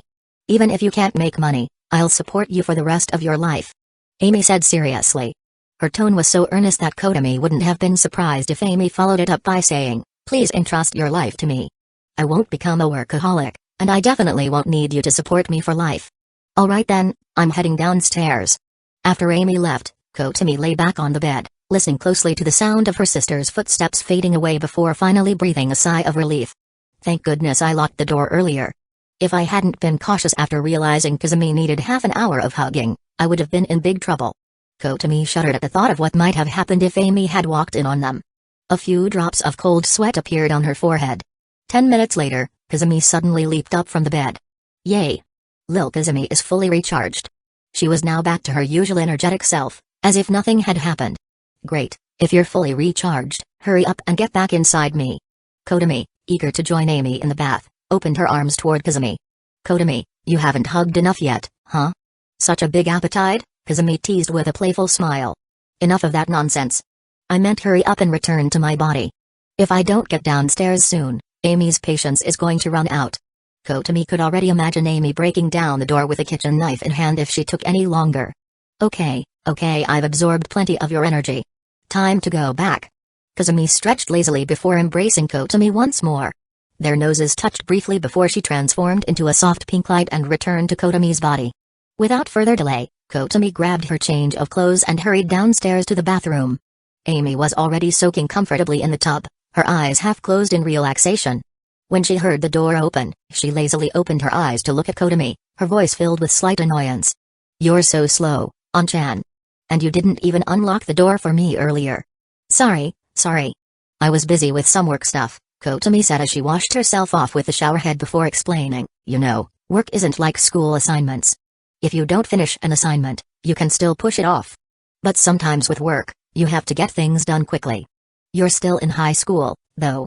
You don't need to work so hard, right? I have to make money, Kotami said with a serious tone. But then she shrugged and smiled. Don't worry about me. Even though I'm writing novels and drawing manga, I'm also a master at slacking off. Remember what Dad always says? You can't treat work like a machine. So I find every possible way to slack off while still making money. Hearing her sister speak so casually about slacking off, Amy couldn't help but sigh. I don't think that's what Dad meant by that. That's how I interpret it. After rinsing off the soap, Kotami tested the water temperature with her foot before slowly lowering her whole body into the tub. On-chan, switch spots with me. I want to sit in front, Amy suddenly requested. Huh? Alright, Kotami replied, not fully understanding why Amy wanted to switch places. But she complied, shifting back as Amy stood up. Moments later, Kotami understood exactly why Amy had wanted to change positions. Once Amy was seated in front, she leaned back, her head resting comfortably against Kotami's soft pillows. Phew, so comfortable. Amy let out a contented sigh, a smile spreading across her face. It was unclear whether the warmth of the bath or the softness of her pillow made her feel so at ease. Chapter 142, Mashiro's significant progress. An hour later, the bath was finally over. Ah, so relaxing on-chan, let's bathe together again next time. Izumi Amy said contentedly as she dried her hair and got dressed before leaving the bathroom. Damn it. That little brat is getting more and more cheeky. Kotami Izumi muttered to herself, blushing as she stepped out of the bathtub and began blow-drying her hair. She grumbled in frustration, next time, there's no way I'm bathing with Amy again. Just 10 minutes earlier, Kotami had already dried herself off with a towel and was about to leave the bath when Amy mischievously pulled her back into the tub. Once Kotami finished drying her hair, she realized there was still an hour before dinner. Returning to her room, Kotami had no interest in writing novels or drawing manga today. All she wanted was to get a nice, long nap. But with only an hour until dinner, if I fall asleep now, I might not wake up in time. What can I do to kill an hour? Just as she was about to pick up her phone to play a game, Kotami suddenly remembered the second volume of the manga manuscript Mashiro Shina had given her after school today. Judging by the nervous expression on Mashiro's face when she handed it over, it was clear she had put a lot of effort into the storyline for the second volume. I wonder if the story has improved compared to the first volume? Curious, Kotami pulled the manuscript from her bag. Like the first volume, it was neatly bound, and each page was clearly numbered at the bottom. The artwork remained just as perfect as before, with the same high-quality, skillful drawings. Mashiro's art was flawless if you ignored the story. But could a comic without a good story really be considered a comic? That didn't seem possible. A comic tells its story through its visuals, just as a novel does through its words. The one thing a comic couldn't lack was a compelling plot. Kotami sat on her bed and began flipping through the pages. The second volume's story picked up right where the first volume left off. Just as the female lead confessed to the male lead, fireworks lit up the sky. The sound of the fireworks completely drowned out her voice. Only then did she remember that today was the city's triannual fireworks festival. Due to the noise from the fireworks, it seemed the male lead didn't hear her confession. The female lead's first attempt to confess her feelings, unsurprisingly, and perhaps predictably, ended in failure. Using fireworks to interrupt a confession and create tension for the plot? This trope is pretty common. Still, there's something to be said for a traditional, straightforward plot, Kotami muttered as she continued reading. Because Kotami had read many shoujo manga in the past, this type of plot didn't surprise her. In fact, she had already guessed this outcome at the end of the first volume. The story continued with the female lead and male lead remaining friends, navigating their daily school life. The narrative was peppered with light-hearted comedic scenes. It was hard to imagine the usually aloof and airheaded Mashiro coming up with comedic scenarios. But surprisingly, these scenes, while not laugh-out-loud funny, had a sweet undertone that made Kotami smile. If the first volume had been so dull that it forced readers to focus solely on the art, the second volume at least kept them flipping the pages. Compared to other top-tier shoujo manga, Mashiro's still had room for improvement, but it was a massive step up from the first volume. The progress she'd made was undeniable. Not only had she maintained her exceptional artwork, but she had also clearly put considerable thought into the plot for the second volume. The second volume concluded with the end of the characters' 3 years in high school, and on graduation day, the female lead confessed to the male lead once more. This time, the usually mischievous and teasing male lead shyly revealed his true feelings. It turned out that 3 years ago, when the fireworks had exploded in the sky, he had indeed heard her confession, despite pretending otherwise. He hadn't acknowledged it at the time because he couldn't believe that someone from a much wealthier background like the female lead could ever love someone like him. He had grown up with her and had liked her for a long time. But compared to her affluent family background, his was much more modest. Caught between feelings of insecurity and disbelief, the male lead had pretended not to hear her confession. Now, 3 years later, when she confessed again, he was overwhelmed with emotion and decided to stop hiding his feelings. In fact, I heard your confession 3 years ago, the moment those fireworks filled the sky. Idiot. After confessing their feelings, the two leads hugged tightly. At that moment, fireworks once again illuminated the sky, this time even more dazzling than the ones 3 years ago. Under the fireworks, the couple embraced and kissed. Under Mashiro Shina's skilled hand, the scene was drawn with breathtaking beauty. The image alone could be considered a masterpiece. In the bottom left corner, the word "end" was written, signifying the conclusion of the main story. However, flipping further, Kotami found that Mashiro had also drawn 3 bonus chapters after the main story. The extras included short stories about the couple in college, after graduating and meeting each other's families, and finally preparing for their wedding, followed by scenes of their marriage ceremony surrounded by friends and family. The last chapter showed the couple 6 years later, celebrating the birth of their child.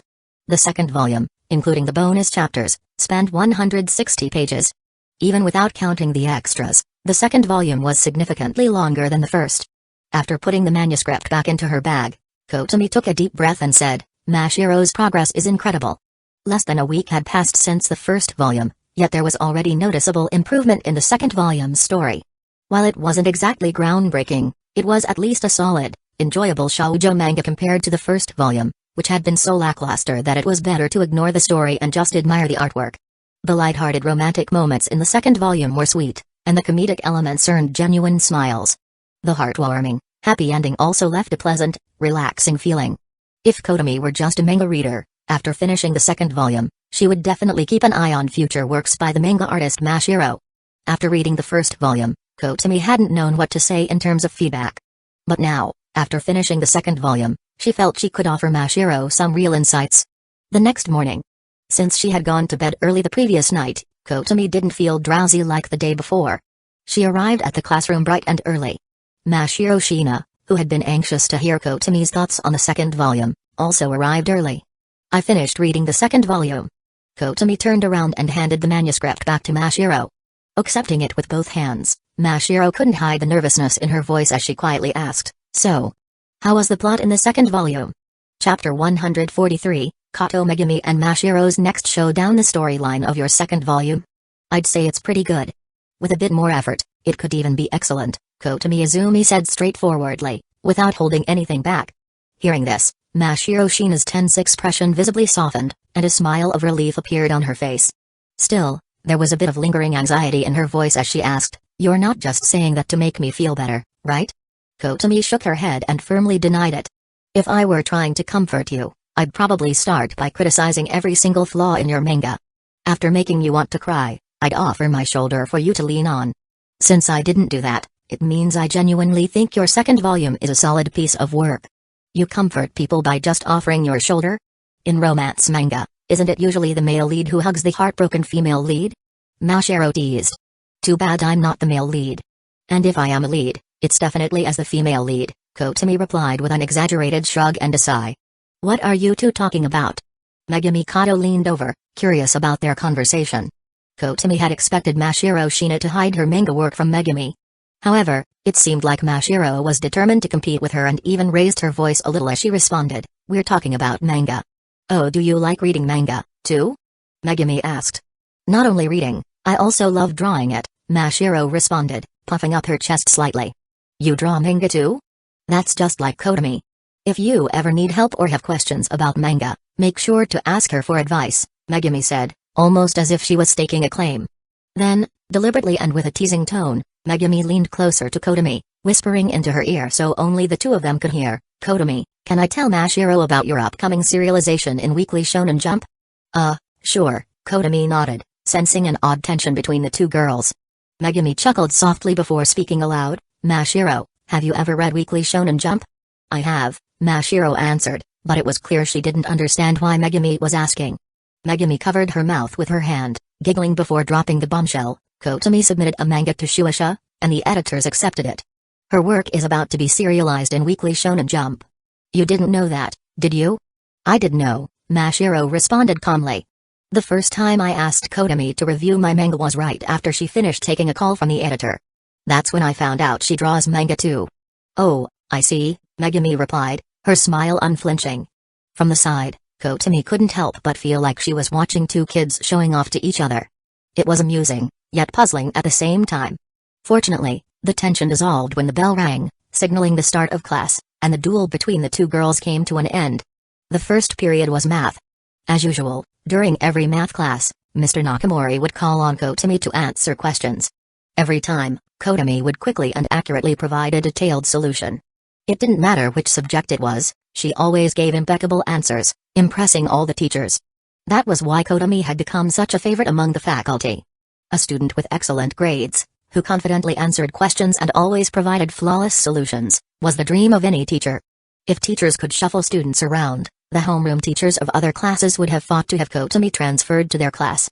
After answering the latest question, Kotomi discreetly glanced at her phone to check the date. It was Thursday. That meant it was time to tutor Uegahama again. Last time, they had focused on science. Today, Kotomi planned to help Yui with English. The English class was currently on Unit 3, but since Unit 3 wouldn't be completed for another 2 weeks, next week's midterm would likely cover the first 2 units. Unlike science, which could be understood conceptually, English required memorization and mastery of vocabulary and grammar. While it wasn't too difficult in elementary school, where memorizing vocabulary could earn you high marks, it became much more challenging in middle and high school, where the difficulty increased dramatically. Kotomi herself had excelled at English during elementary school, often scoring between 90 and 98 points. But once she hit middle school, the subject became more and more difficult. She knew it wasn't realistic to expect Yui to improve significantly in just 1 hour. She wasn't a professional teacher, after all. And even if she were, it would still be impossible to drastically improve someone's English skills in such a short time, unless the student was some kind of genius. So, Kotomi planned to review the first 2 units with Yui, have her memorize a few key essay templates, and teach her some strategies for getting more points in the listening section. After class, Kotomi turned to Yui and said, "Yui, we have a free period after the second class this afternoon. During the free period, go over the English notes I made. Once I'm done with my homework, I'll let you copy them." "Got it." Yui nodded seriously. With the midterms coming up next week, she knew she needed to focus. "Today's Thursday, so after club activities, I'll come over to tutor you. Make sure you organize any questions you have, and I'll help you with them first," Kotomi instructed. "Understood. Thank you, Teacher Kotomi." Yui replied, grateful. "If you really want to thank me, try your best to score well on the midterms next week. Oh, and don't forget to treat me to some cake afterward," Kotomi teased. "Is today another tutoring day for you?" Yukino asked, setting her book aside. "Yes, Kotomi and I set up a schedule for Tuesday, Thursday, and Friday this week," Yu explained. "Good luck with your studies," Yukino said, offering a rare word of encouragement despite her usual stoic demeanor. After a moment, Yukino added, "Speaking of which, once the midterms are over, September will be almost over too." "Yeah, it feels like the semester just started, but a whole month has already flown by," Yu amused. "That means winter break isn't far off either," Kotomi added with a long-term view. As it would be her first winter break after reincarnating, Kotomi hadn't yet decided how she wanted to spend it. "Let's not get ahead of ourselves with winter break. Remember, we plan to visit Denjiki Bunko next month. Kotomi, have you decided if you're coming with us?" Yukino asked. Chapter 144, The Most Reliable Server Going to Visit Denjiki Bunko Together? Without thinking much, Izumi Kotomi immediately replied, "I might have something going on that day, so I can't join you guys. You all go have fun." "Is that so? That's a shame. So it will just be me, you, and Megumi going. I asked Mashiro before, but she declined. She said she wanted to stay home and draw," Yukino Shita said, turning to look at Mashiro Shina, who was sitting behind Kotomi. Over the past few days, Yukino had realized that Mashiro wasn't cold, she simply wasn't good at starting conversations. The impression that Mashiro was difficult to approach probably came from the aura of genius that surrounded her. "You three enjoy yourselves," Kotomi said with a smile. "Kotomi, don't you want to come?" Yu asked, puzzled. "I just want to stay home and sleep in," Kotomi replied with an embarrassed smile. To her, Denjiki Bunko wasn't really something worth visiting. She had already been there many times, and it had long lost its novelty. Honestly, she preferred staying home and catching up on sleep rather than visiting an editorial office she was all too familiar with. Plus, authors didn't particularly like visiting the editorial offices themselves. After all, going to an editorial office usually meant one of two things: routine work discussions or being politely invited by an editor because the deadline for a manuscript had passed, and they needed to finish it in a small, confined room. "Alright then. But I'll take lots of photos and show them to you later. I wonder if we'll get to meet Izumi-sensei at Denjiki Bunko?" Yua said excitedly. Recently, whenever she had free time, Yui would log on to the Denjiki Bunko website to check if Sword Art Online's second volume had been released or when the first volume's physical copy would come out. Even if you do go, it's not guaranteed you'll see him. Authors aren't employees, after all. And when you visit, make sure not to take pictures randomly, you might be mistaken for a corporate spy, Kotomi joked, although she was thinking to herself, you definitely won't meet him. Because if everything goes as planned, I'll be sleeping in at home on that day. Really? That's a shame. But anyway, it's already Thursday. You should put thoughts of visiting Dentaki Bunko aside for now and focus on studying for next week's monthly exams. Yes, ma'am. Finally, after the school day ended, Kotomi headed to the art club. She wasted no time, removing her jacket and rolling up her sleeves before resuming her work on Twilight Sky, Sunset. She had already finished the background sketch, but adding the character into the scene wasn't easy. Often, the best positions for the scenery and for the character could conflict with one another.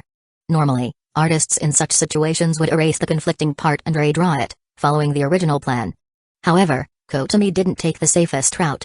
Instead, she carefully experimented with placing the character sketch directly over the existing background. This approach was slower, as she had to constantly consider the composition and anticipate the visual effect of the final image, making frequent adjustments to ensure the balance was perfect. Even a minor misstep would cause her to pause and carefully correct it.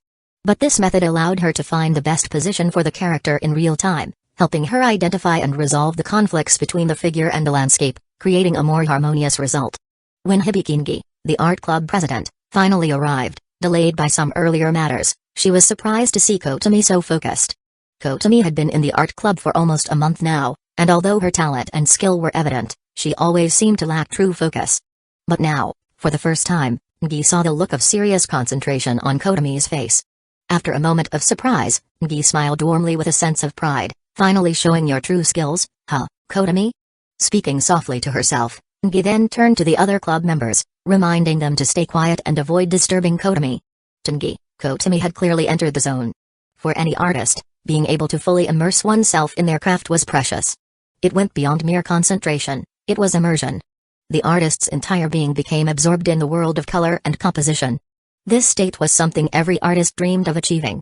To lose oneself entirely in the act of creation, to be completely absorbed in bringing one's vision to life on the canvas, was a sublime, almost dreamlike experience. Unfortunately, reaching that state was rare. Concentration was easy, but full immersion, now that was something you couldn't simply force. Time flew by, and just before the club meeting ended, Kotomi finally set down her brush. She had finished the character's sketch. Not only did the character blend seamlessly with the landscape, but their position in the scene was perfect, so much so that Kotomi couldn't help but describe it as flawless. Even the slightest misalignment would have ruined the balance. I can't wait to see how this painting turns out when it's done, Kotomi said with satisfaction, wiping the beads of sweat from her forehead with the back of her hand. She had been so focused that she forgot to take a break. This kind of state of mind, one of complete immersion, was something she had never experienced in her previous creative endeavors. As if sensing her thoughts, a system notification appeared before her. Note: when writing or painting skill levels reach level 6, the host will have a 10% chance of triggering the perfect creative state, also known as the immersive state, during each creative session. Note: after reaching level 6 in writing or painting, each subsequent level up will not only provide the usual benefits but also increase the probability of entering the immersive state. Is this some sort of upgrade from the system?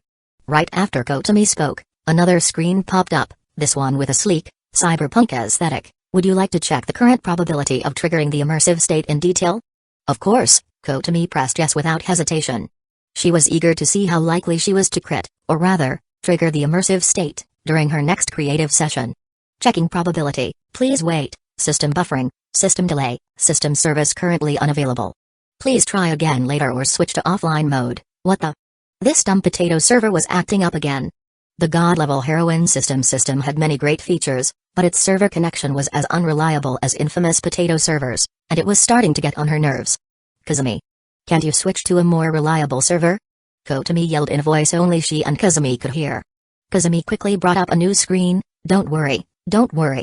We're working on it. The system is currently being patched. Chapter 145. Immersion. When I get my hands on a name change card, I'll definitely rename your system to the soft heroine system. First, you need to actually get a name change card, Kazumi said casually while working on the server, seeming completely unbothered. Huh? Are name change cards really that hard to buy? Even though the name change card only has one function, to change the system's name, it's always released in limited quantities at random times, only 100 at a time. Once they're gone, that's it. Have you ever managed to snag one? It's not about wanting one or not, It's that every time the sale goes live, some systems cheat by using bots or scripts to snatch up name change cards, grabbing 10 or more at once, only to resell them at a higher price. It's outrageous, Kazumi said through gritted teeth, clearly harboring a deep grudge. Kotomi couldn't help but feel nervous hearing this. She worried that Kazumi's anger might lead to accidentally breaking the server entirely while trying to fix it. Thankfully, less than a minute later, the potato server was miraculously fixed by Kazumi. Kotomi quickly clicked through the interface, eager to see what percentage chance she had of triggering the immersive state during her creative sessions. Soon, a new screen popped up. Writing skill immersion probability, 12%, painting skill immersion probability, 10%. Those percentages were ridiculously low. This system, which claimed to be god level, might as well go work as a game developer with such odds. Those percentages are way too low. Kotomi muttered, ready to curse out the developer. If you level up your skills to the max, the chances will increase. It's like in a gacha game, if you max out a character, they'll be super strong, right? Kazumi explained. True, but there are exceptions. What do you mean? Are you saying there are games where a character is weak even when maxed out? How embarrassing. Of course. For example, that one, you know. Kotomi trailed off with a hint of irony before closing the system interface. While painting earlier, Kotomi clearly felt the benefit of being in the immersive state. The problem was, she couldn't guarantee it would trigger every time she created. Both her writing and painting skills had probabilities that were still too low. Earlier was simply a stroke of luck that she'd managed to trigger it. The next time she painted, she probably wouldn't be so lucky. To increase her odds quickly, she needed to level up her skills. Kotomi glanced at the remaining balance of her fame points. It seemed like she had a long way to go before she could raise her probabilities significantly. It's impossible to reach 100%, Kazumi suddenly chimed in, not using the usual ethereal system voice but her normal voice. Shut up. Don't discourage me from leveling up. Kotomi retorted, exasperated. Then, she put on her coat, grabbed her bag, and was about to leave when Hibikingi, the art club president, approached. Seeing Kotomi's work, her eyes widened in shock. Did you just draw this, Kotomi? Hibiki's question was rhetorical, she knew the answer, but was too stunned not to ask. Even though the piece hadn't been colored yet, the strength of Kotomi's lines and the genius of her composition were already clear from the sketch alone. Anyone with an understanding of art would feel a sense of awe just looking at Kotomi's draft. They would immediately begin to anticipate the perfection of the finished piece. Yes, but I spent quite a bit of time adjusting the draft, so I haven't started coloring yet. Don't rush it, take your time. There's still plenty of time before the National Youth Art Competition deadline. Keep your pace steady and finish this piece carefully, okay?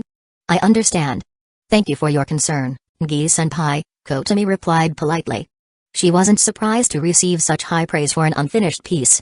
With both her painting skill level and the immersive state assisting her, it would have been odd if the work hadn't turned out well. After leaving the art club, Kotomi headed straight for Yui Uegahama's house. When she rang the doorbell, it wasn't Yui who answered, but her mother. Little Kotomi, welcome. It's so nice of you to visit.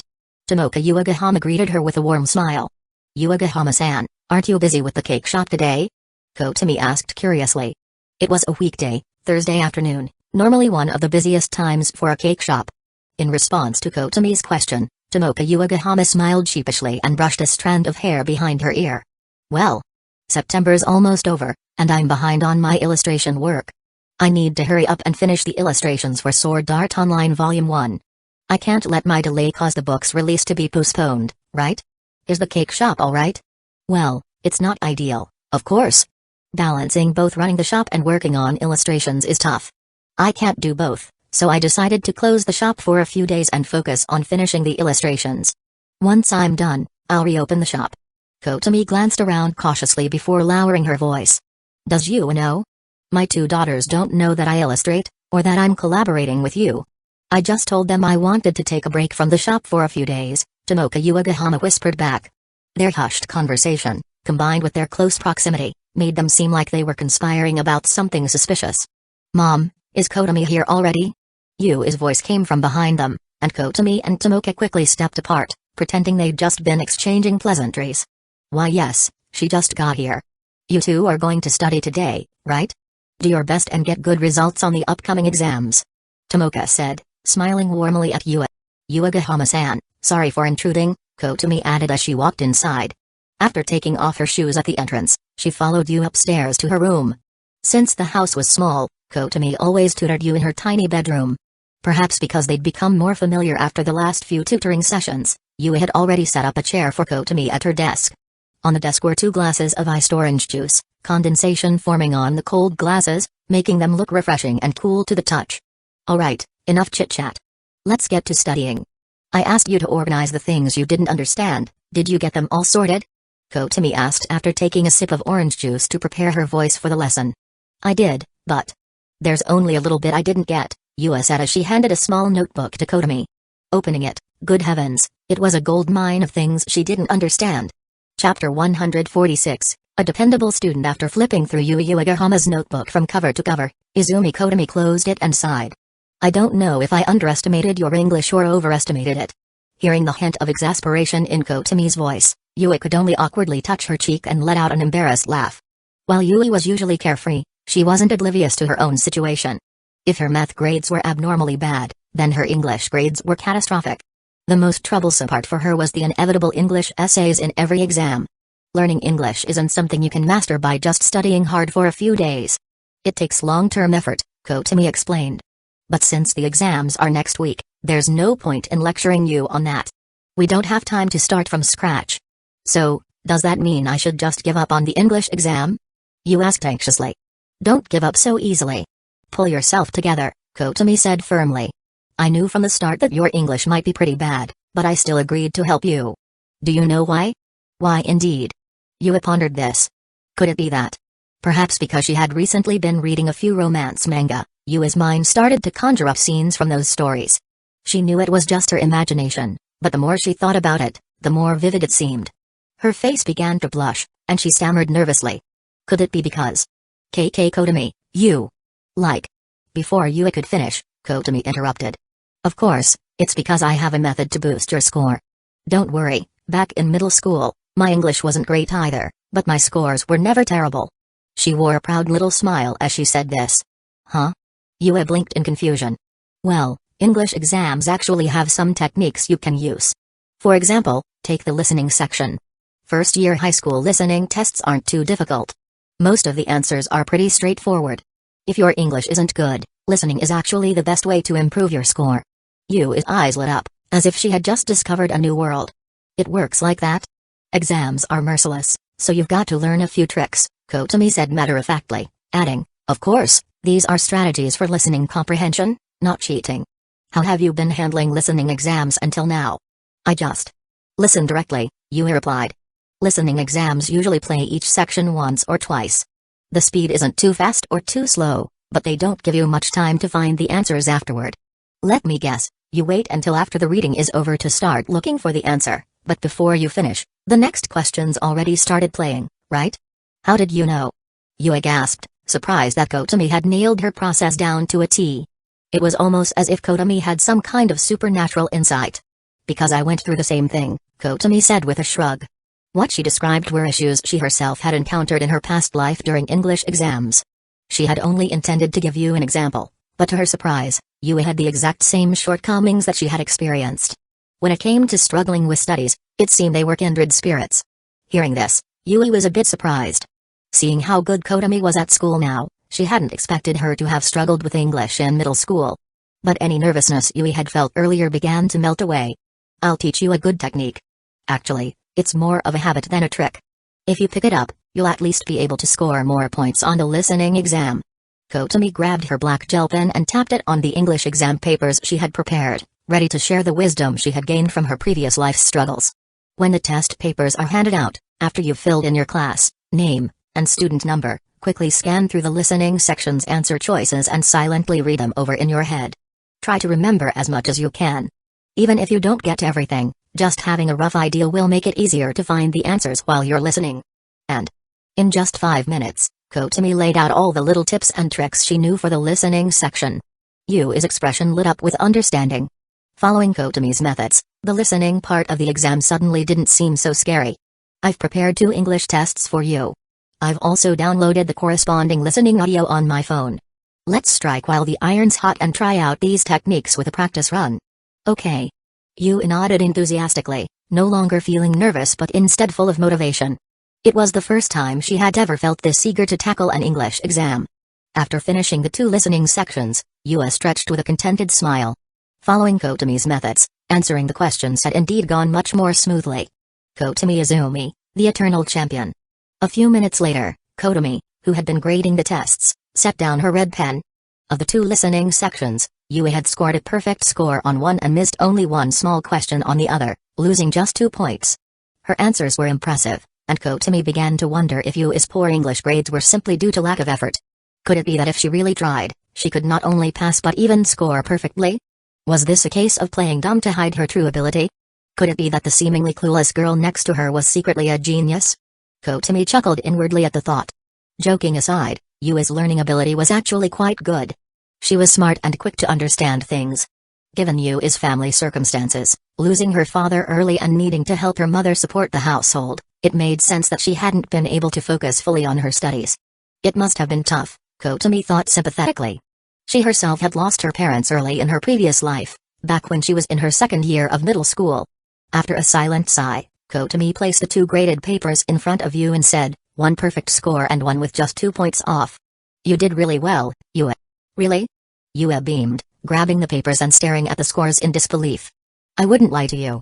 Follow my methods, and while I can't promise your English will magically improve, your score in next week's exam should be decent. Scoring well isn't just for your mom's sake, it'll feel good to see those grades too, won't it? Of course. Yue smiled brightly. Then let's keep going. Please, Kotomi-sensei. An hour later. Most of the key points had been covered. While Yue had many areas of confusion, she was also a quick learner. 1 hour was enough for Kotomi to explain everything Yue hadn't understood. If Yue applied herself, she wouldn't necessarily become the top student, but she could easily become the most dependable student. She learned quickly, understanding simple problems after 1 explanation, and with a bit more effort, she could grasp even more difficult concepts after a few tries. Where could you find such a reliable student? Alright, today's lesson is over. Class dismissed. Review what you learned today while I take a quick trip to the bathroom. Got it. Yue responded, still smiling with satisfaction. It was hard to blame her, thanks to Kotomi's help, she had finally understood so many things that had been baffling her for so long. The sense of achievement and joy she felt was hard to put into words. Kotomi headed downstairs to use the bathroom. She had drunk a bit too much orange juice earlier. Chapter 147, eager to have her join the family. The sound of running water gradually quieted down, followed by the flush of the toilet. Izumi Kotomi stepped out of the bathroom, rubbing her now relieved stomach. Phew, what a relief. Those last 10 minutes were brutal. I should have known better than to drink so much orange juice before tutoring Yue. Just as she finished speaking, she came face to face with Yuka Uegahama, who was walking out of the kitchen with a bag of chocolate cookies in hand. Upon seeing Kotomi, Yuka's eyes lit up like stars. Whoa. It's Penguin Nichin. Good evening, Yuka, Kotomi responded with a smile. Though she was used to being called Penguin Nichin by Yuka, she still wished the girl would call her Izumi Nichin properly. It seemed a small penguin keychain she had given Yuka when they first met had left a strong impression on her.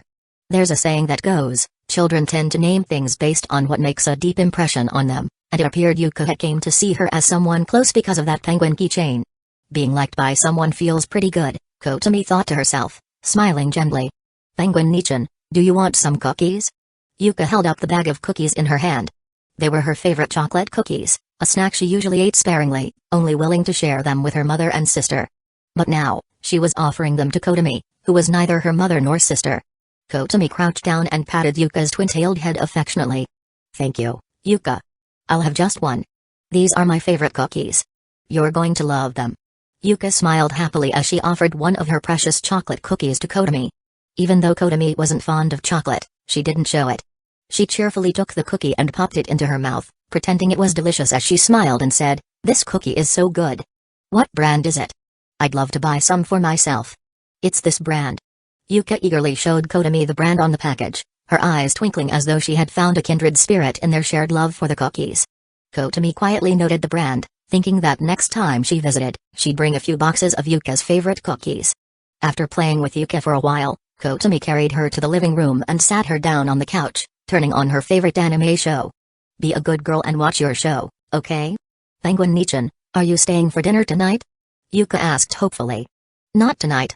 I'll be heading home soon." "Oh. Then you should just marry into our family. That way, we can play together every day, and at night, you, Mom, An-chan, and I can all sleep together." Yay. Faced with Yuka's innocent suggestion, Kotami couldn't help but laugh and gently replied, Yuka, you're still too young to understand what marriage means. So don't say things like that to just anyone, okay? But I'm only saying it to you, Penguin Nichan. Well. Before Kotami could finish, Yuka interrupted with her large, adorable eyes blinking at her. Don't you like my mom? Or my sister? Huh? Kotami was caught off guard, unsure how to respond. How does a kindergartner always manage to say such shocking things? Do you not like them? Yuka asked again, her innocent, watery eyes fixed on Kotami. With Yuka's guileless gaze and such a direct question, Kotami found herself at a loss for words. Unlike the teasing, straightforward remarks of the little devil Ire Oe Ishiki, Yuka's innocence made it impossible to brush off her question casually. Whatever she said now could be taken literally and remembered forever. How should she answer? Saying she didn't like them was out of the question. After all, Kotami had nothing but positive feelings toward the Uchiha family. So, the answer was, she liked them? After thinking it over, Kotami finally spoke up. I like your mom and your sister. Though she meant it sincerely, why did it sound so strange when she said it aloud? Damn it, Izumi Kotami, you're an upstanding person. Don't think such impure thoughts. Still. It feels kind of nice to think about. Maybe I'll indulge for a bit longer. And me? Yuka pointed to her own cheek with her chubby finger, looking expectantly at Kotami. I've always adored you as my little sister. You're so cute and pretty, Yuka. When you grow up, you'll definitely be a popular beauty. So, does that mean you'll marry into our family? Yuka's eyes sparkled as if she had transformed into a marriage-obsessed matchmaker, eager to see Kotami marry into the Uchiha household as soon as possible. Is there no way out of this? Yuka? Weren't you upstairs reading a picture book? Why are you down here all of a sudden? At that moment, Yui's mother, Tomoka Uchiha, emerged from the kitchen, stretching her legs after spending the afternoon working on illustrations. She noticed Kotami and Yuka sitting together in the living room, deep in conversation. My tummy was hungry, so I wanted some cookies, Yuka answered honestly. Hungry already? Oh dear, it's 7 p.m. I'd better get dinner started, Tomoka said, glancing at the clock on the wall. She hurried off toward her bedroom to save her progress on her latest illustration before heading to the kitchen to start cooking dinner. Kotami, thank you for tutoring you again today. If you're free, why don't you stay for dinner? I'll give you a ride home afterward, Tomoka offered. No need, but thank you for the kind offer. I already promised my mom I'd be home for dinner, Kotami politely declined. Ah, what a shame. I was hoping to show off my cooking skills for you, Tomoka replied, a little disappointed. I'll definitely take you up on that another time, Tomoka-san.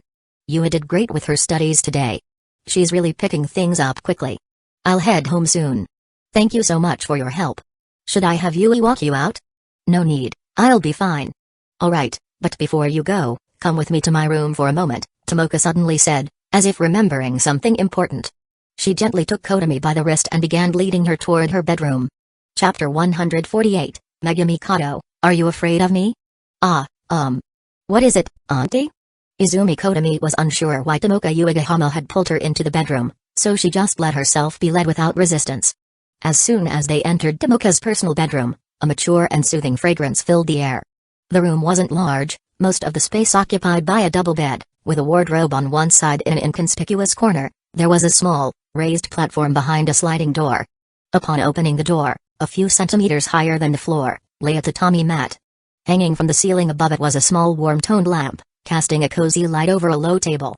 On the table was an older-looking computer monitor, a worn-out white membrane keyboard with faded keycaps, a graphics tablet, and a desk lamp. A simple legless chair was placed in front of the table, with the computer tower beside it to save space. This compact space within the room served as Tomoka's work area, where she created her illustrations. The screen currently displayed the line art for her latest drawing. I just finished 2 illustrations. Come take a look, Tomoka said, pulling Kotami closer and sitting her down in front of the computer before moving the mouse. So she wanted me to check the illustrations, Kotami thought, sighing in relief as she realized this wasn't going in the direction of the ridiculous scenarios that had briefly crossed her mind. Typically, the process for approving light novel illustrations was that the artist would submit their work to the editor, who would then pass it on to the author. If the author had no changes, they'd approve it, or else they'd send notes for adjustments. This back and forth through the editor could be cumbersome, especially if many changes were needed, slowing the process and risking delays in the printing schedule. For a famous author, delays might not be a big deal, but for someone like Kotami, a debut author, Such delays could seriously impact the sales of the first volume. Even though Kotomi had the advantage of a system, she still valued the importance of a timely release. Tomoka, understanding this well as an illustrator, knew how significant timing could be for a first-time release like Sword Art Online. She dreaded the idea of delaying Kotomi's book and had made sure to finish the line art quickly. As Kotomi reviewed the 2 illustrations on the screen, she couldn't help but feel satisfied. Tomoka's art style was just perfect for her. However, there was one thing that needed tweaking. "Tomoka-san, could you put Asuna in stockings in this illustration?" Kotomi said, pointing at the screen. "Stockings, huh? I originally planned for Asuna to wear short boots and socks, but if you'd prefer stockings, that's fine. I'll just need to adjust her legs a bit. What color do you want?" "White thigh-highs." Kotomi answered without hesitation. "White thigh-highs?" Tomoka jotted down the note on her pad, marking the change to be made later. After writing it down, she asked, "Anything else that needs adjusting?" "No, that's all." Kotomi shook her head, impressed at how well Tomoka always seemed to understand her preferences. Seeing Kotomi's satisfied look, Tomoka smiled warmly. "Kotomi, do you really like girls who wear stockings?" "Of course." Kotomi instinctively began to respond before catching herself, blushing furiously as she quickly added, "I mean, it's just appreciation." "Oh? Just appreciation, huh? In that case, next time, why don't I wear some for you to appreciate?" Tomoka teased, a rare mischievous gleam in her eyes. It was odd, she had never joked like this before, but for some reason, around Kotomi, Tomoka always felt a playful urge to tease. Only Kotomi brought out this side of her. Realizing what she'd said, Tomoka blushed lightly herself, while Kotomi hastily steered the conversation back to the illustrations. After confirming there were no further changes, Kotomi stood up. "Thank you, Tomoka-san. I'll leave the illustrations in your capable hands." "Don't worry, it's in good hands. Be careful on your way home." As Kotomi and Tomoka walked out of the room together, Yui was coming down the stairs, noticing Kotomi was getting ready to leave. She quickly spoke up to try to keep her friend a little longer. "Kotomi, why don't you stay for dinner?" Kotomi smiled and gently refused again, just as she had with Tomoka earlier. "Thanks, but I need to head home. Besides, you should focus on reviewing the things I taught you today. Tomorrow is Friday, and we've got one more session before the exam. I'll test you on both science and English then, okay?" "A test? Oh, that's nerve-wracking. But I'm excited to see how much I've learned." Yui responded, feeling motivated. "Good. Just make sure you study well. I'll see you tomorrow. Bye-bye. See you at school tomorrow." "Oh, wait, isn't your bag still in my room?" Yui remembered. "Right, I was about to grab it," Kotomi replied. "I'll get it for you." Yui ran back upstairs and quickly returned with Kotomi's bag. After grabbing her things and exchanging goodbyes, Kotomi finally left the house and headed home. As she walked, she mentally planned out Yui's tutoring for tomorrow. The first session had been on math and science, and today they had tackled English. The pace they were making was faster than she had anticipated. When she initially agreed to tutor Yui, Kotomi had braced herself for a long, drawn-out process, expecting it would take a while for Yui to catch up. But Yui had surprised her by being a quick learner despite her weak foundation. Kotomi was impressed by how fast Yui was picking things up once she put her mind to it. As Kotomi pondered over Yui's progress and prepared the next lesson in her head, a familiar voice suddenly called out from behind her. "Kotomi wa." Hearing someone call her name unexpectedly while walking alone at night startled Kotomi, making her jump on the spot. Had the voice not been so familiar, instantly recognizable as Megumi Kato, Kotomi might have run off in a panic. If it had been anyone else, Kotomi's slender legs, wrapped in white pantyhose, might have been spinning like windmills as she made her escape, kicking up dust in her haste. As Megumi watched Kotomi's startled reaction, a mischievous grin spread across her face, a glint of amusement in her eyes as she teased, "What's this? Are you really that scared just from hearing my voice? Or are you afraid of me?" Chapter 149, Hanging Out with Another Woman? Izumi Kotomi wasn't sure whether Megumi Kato was joking or being serious with her last statement. When you're walking alone at night and suddenly hear someone call your name, even if it's a familiar voice, it's only natural to get startled, right? After realizing it was Megumi Kato and not some lurking monster ready to gobble her up, Kotomi felt a wave of relief wash over her. Recently, she'd been reading a lot of urban legends online, and while in her previous life, she would have dismissed them as mere fiction, her experience of reincarnation had given her a new respect for supernatural occurrences. Of course, part of the reason was that she'd turned into a girl, and that had made her especially sensitive to ghost stories and creepy topics. To put it bluntly, she was a little scared. "Are you nervous walking alone at night?" Megumi asked. I guess you could say that. I've been reading too many urban legends lately, so now I get a bit spooked when walking at night, Kotomi admitted. There was nothing embarrassing about admitting something like this. After all, everyone had things they were afraid of, right? Some people were afraid of bugs, some feared the ocean, some dreaded heights, and others were terrified of ghosts. It was completely normal. In her previous life, Kotomi had been absolutely terrified of insects, especially spiders. Every time she saw one, it would make her skin crawl. Thinking about it now, she was incredibly thankful she hadn't reincarnated as a spider, like in that other story. With her extreme fear of spiders, she would have probably chosen to restart her life immediately. Oh, so Kotomi is scared of ghosts? Megami's eyes lit up mischievously, clearly amused by this new discovery. Just a little bit, Kotomi replied, trying to downplay it. In that case, why don't you come over to my house this weekend? I have a collection of horror movies we could watch, Megami said with a sweet smile, her tone gentle but the suggestion terrifying. Please spare me. Kotomi nearly whimpered. Haha, I'm just joking. But if walking alone at night makes you so anxious, worrying about something like a slit-mouthed woman popping out, why don't I walk you home from now on? Megami suggested calmly. Eh? If you're going to be tutoring you after school, and it gets too late, just give me a call. I'll come pick you up, and we can walk together, just like tonight. Megami gently took Kotomi's hand as she spoke. Whether it was the comfort of Megami's presence or simply the act of holding hands, Kotomi felt the tension she usually associated with walking alone at night melt away in an instant. But isn't that too much trouble for you? I'm only a little nervous, it's not like I'm terribly afraid of walking alone, Kotomi said quickly, feeling flustered by how serious Megami seemed. It's no trouble at all. I usually go and for a walk after dinner anyway. So, if you ever feel anxious or scared, just give me a call. If not, that's fine too, Megami said, her tone casual but offering a sense of reliability that Kotomi found hard to resist. Every time Megami spoke like this, Kotomi felt an almost irresistible urge to lean on her for support.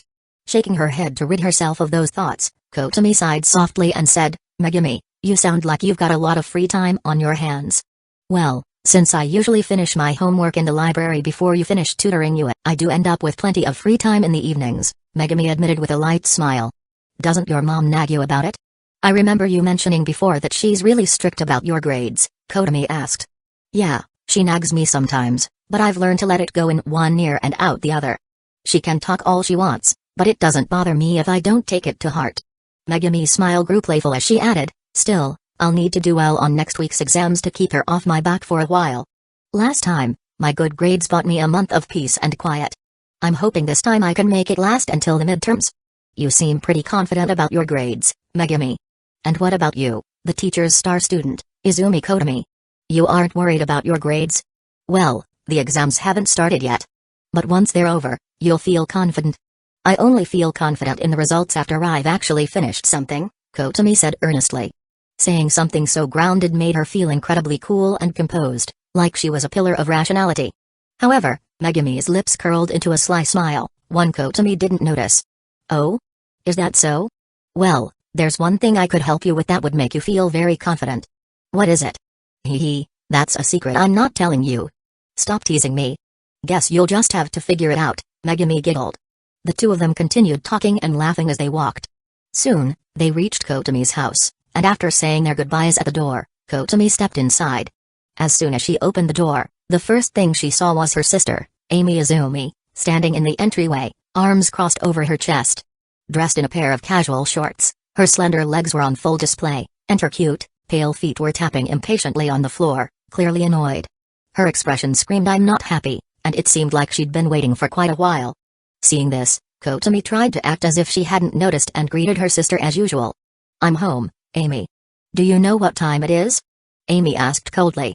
Around 7:30? Amy took a deep breath, then whipped out her phone and pointed at the screen, shouting, It's almost 8.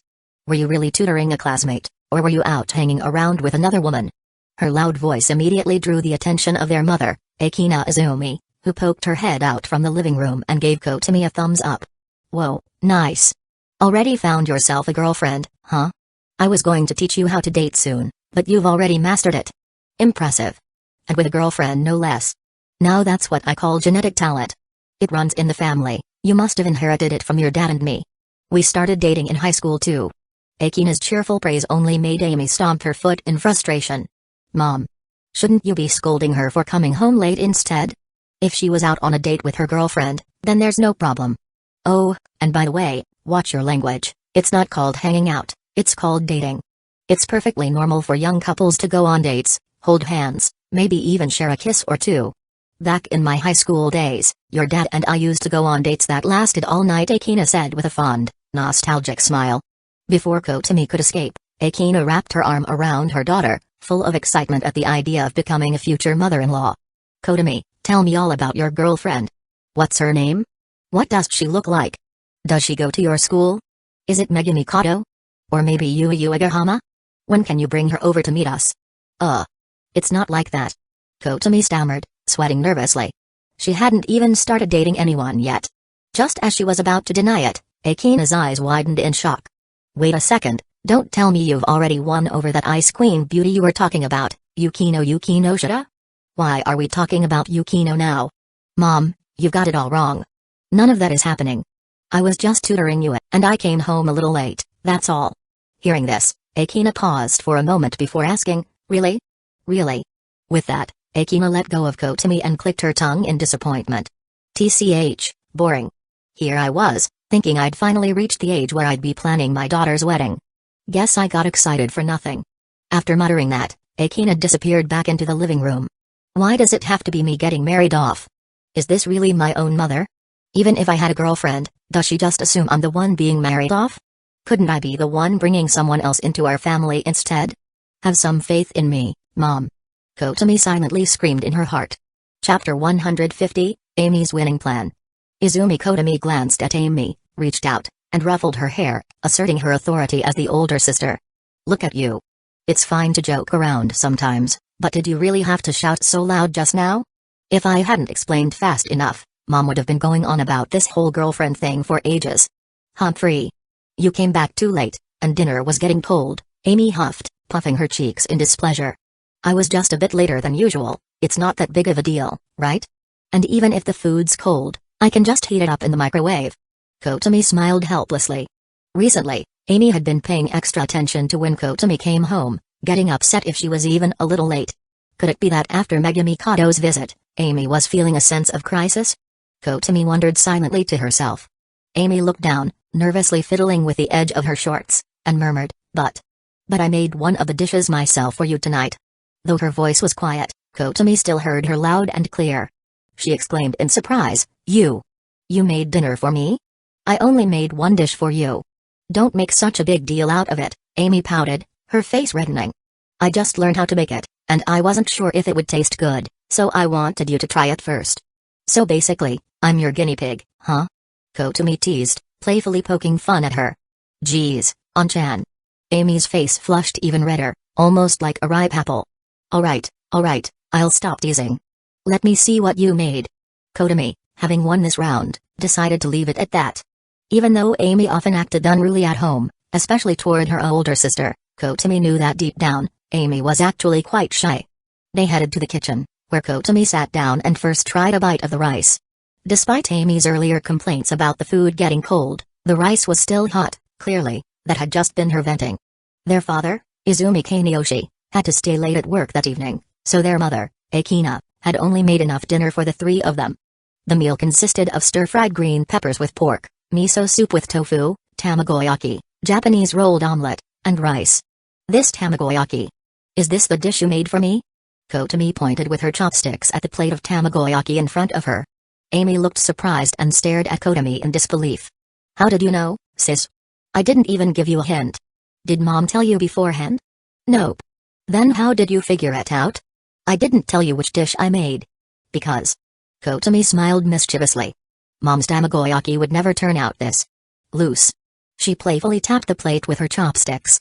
To call it tamagoyaki was a stretch, it looked more like a pile of scrambled eggs.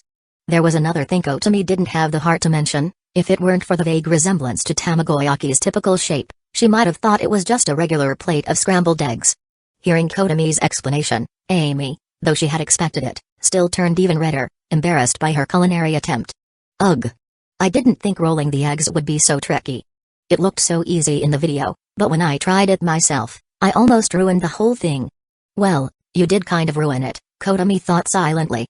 Don't worry, You'll get the hang of it with practice, Kotomi encouraged, trying to be supportive. If Amy was genuinely interested in cooking, it was better to cheer her on. Besides, if Amy mastered cooking, Kotomi wouldn't have to bother cooking when their parents weren't home. Amy could handle it. Perfect plan. Come on, On-chan. Try it. Amy urged eagerly, clearly anxious to see if Kotomi liked her cooking. Amy had learned how to make tamagoyaki because it was one of Kotomi's favorite dishes. After all, there's a saying, the way to someone's heart is through their stomach. Amy had come across this phrase online and thought it was so true. That's why she'd made it her mission to become an amazing cook, believing that if she could conquer Kotomi's taste buds, Kotomi would never be able to leave her side. No matter how many girls showed up around Kotomi, Amy wouldn't need to worry. She was confident that even if she had to compete with Megumi Kato, she'd have a 1000% chance of winning. With this plan in mind, Amy chuckled to herself, feeling like a little genius. Her chuckle, which sounded like the laugh of a villainess from an anime, sent a shiver down Kotomi's spine as she ate. Did Amy put something weird in my food? Under Amy's expectant gaze, Kotomi took a bite of the scrambled eggs. No, tamagoyaki. Well, Chan? How does it taste? Amy asked, trying to suppress her excitement as she waited for Kotomi's feedback. Kotomi chewed thoughtfully before swallowing. The only thing she could think to say was, so salty. How much salt did she put in this? In comparison, the tamagoyaki Megumi's mother had made was perfect, just the right balance of sweet and salty, like it had been made especially for Kotomi's taste. Just thinking about the tamagoyaki she'd had at Megumi's house made Kotomi's mouth water. She definitely wanted to have it again. As Kotomi ate Amy's tamagoyaki, her mind wandered back to Megumi's perfect version. On-chan, don't just keep eating. Tell me what you think. Is there anything I should fix? Amy pressed, eager for feedback. It's decent. Keep at it, Kotomi replied vaguely. But Amy wasn't satisfied with that. She grabbed Kotomi by the shoulders and shook her, like a child throwing a tantrum. Geez. On-chan, give me a proper review. Alright. Stop shaking me, I'm getting dizzy. Once Amy let go, Kotomi thought for a moment before offering a more detailed critique. If I were judging this as scrambled eggs, I'd say it's pretty well done. But it's just a bit too salty. Amy's expression fell. I wasn't making scrambled eggs. I was trying to make tamagoyaki. Is it really that salty? While she was a little disappointed, Amy remembered that her sister wasn't the type to be overly picky about food. Still, maybe she had gone overboard with the salt? Didn't you taste it while you were cooking? Not even a bite. Why are you saying that so proudly? Here, try it for yourself, Kotomi said, offering Amy a bite. Amy hesitantly took a taste, only to immediately toss down the chopsticks and rush over to the water cooler, gulping down a huge cup of water. Ugh. It's way too salty. Didn't the tutorial you watched mention how much salt to use? It said to use a pinch. Like half a teaspoon. Amy pouted in disappointment, feeling like she had let her sister down with her first attempt at cooking. How was she ever going to make Kotomi's stomach fall in love with her cooking now?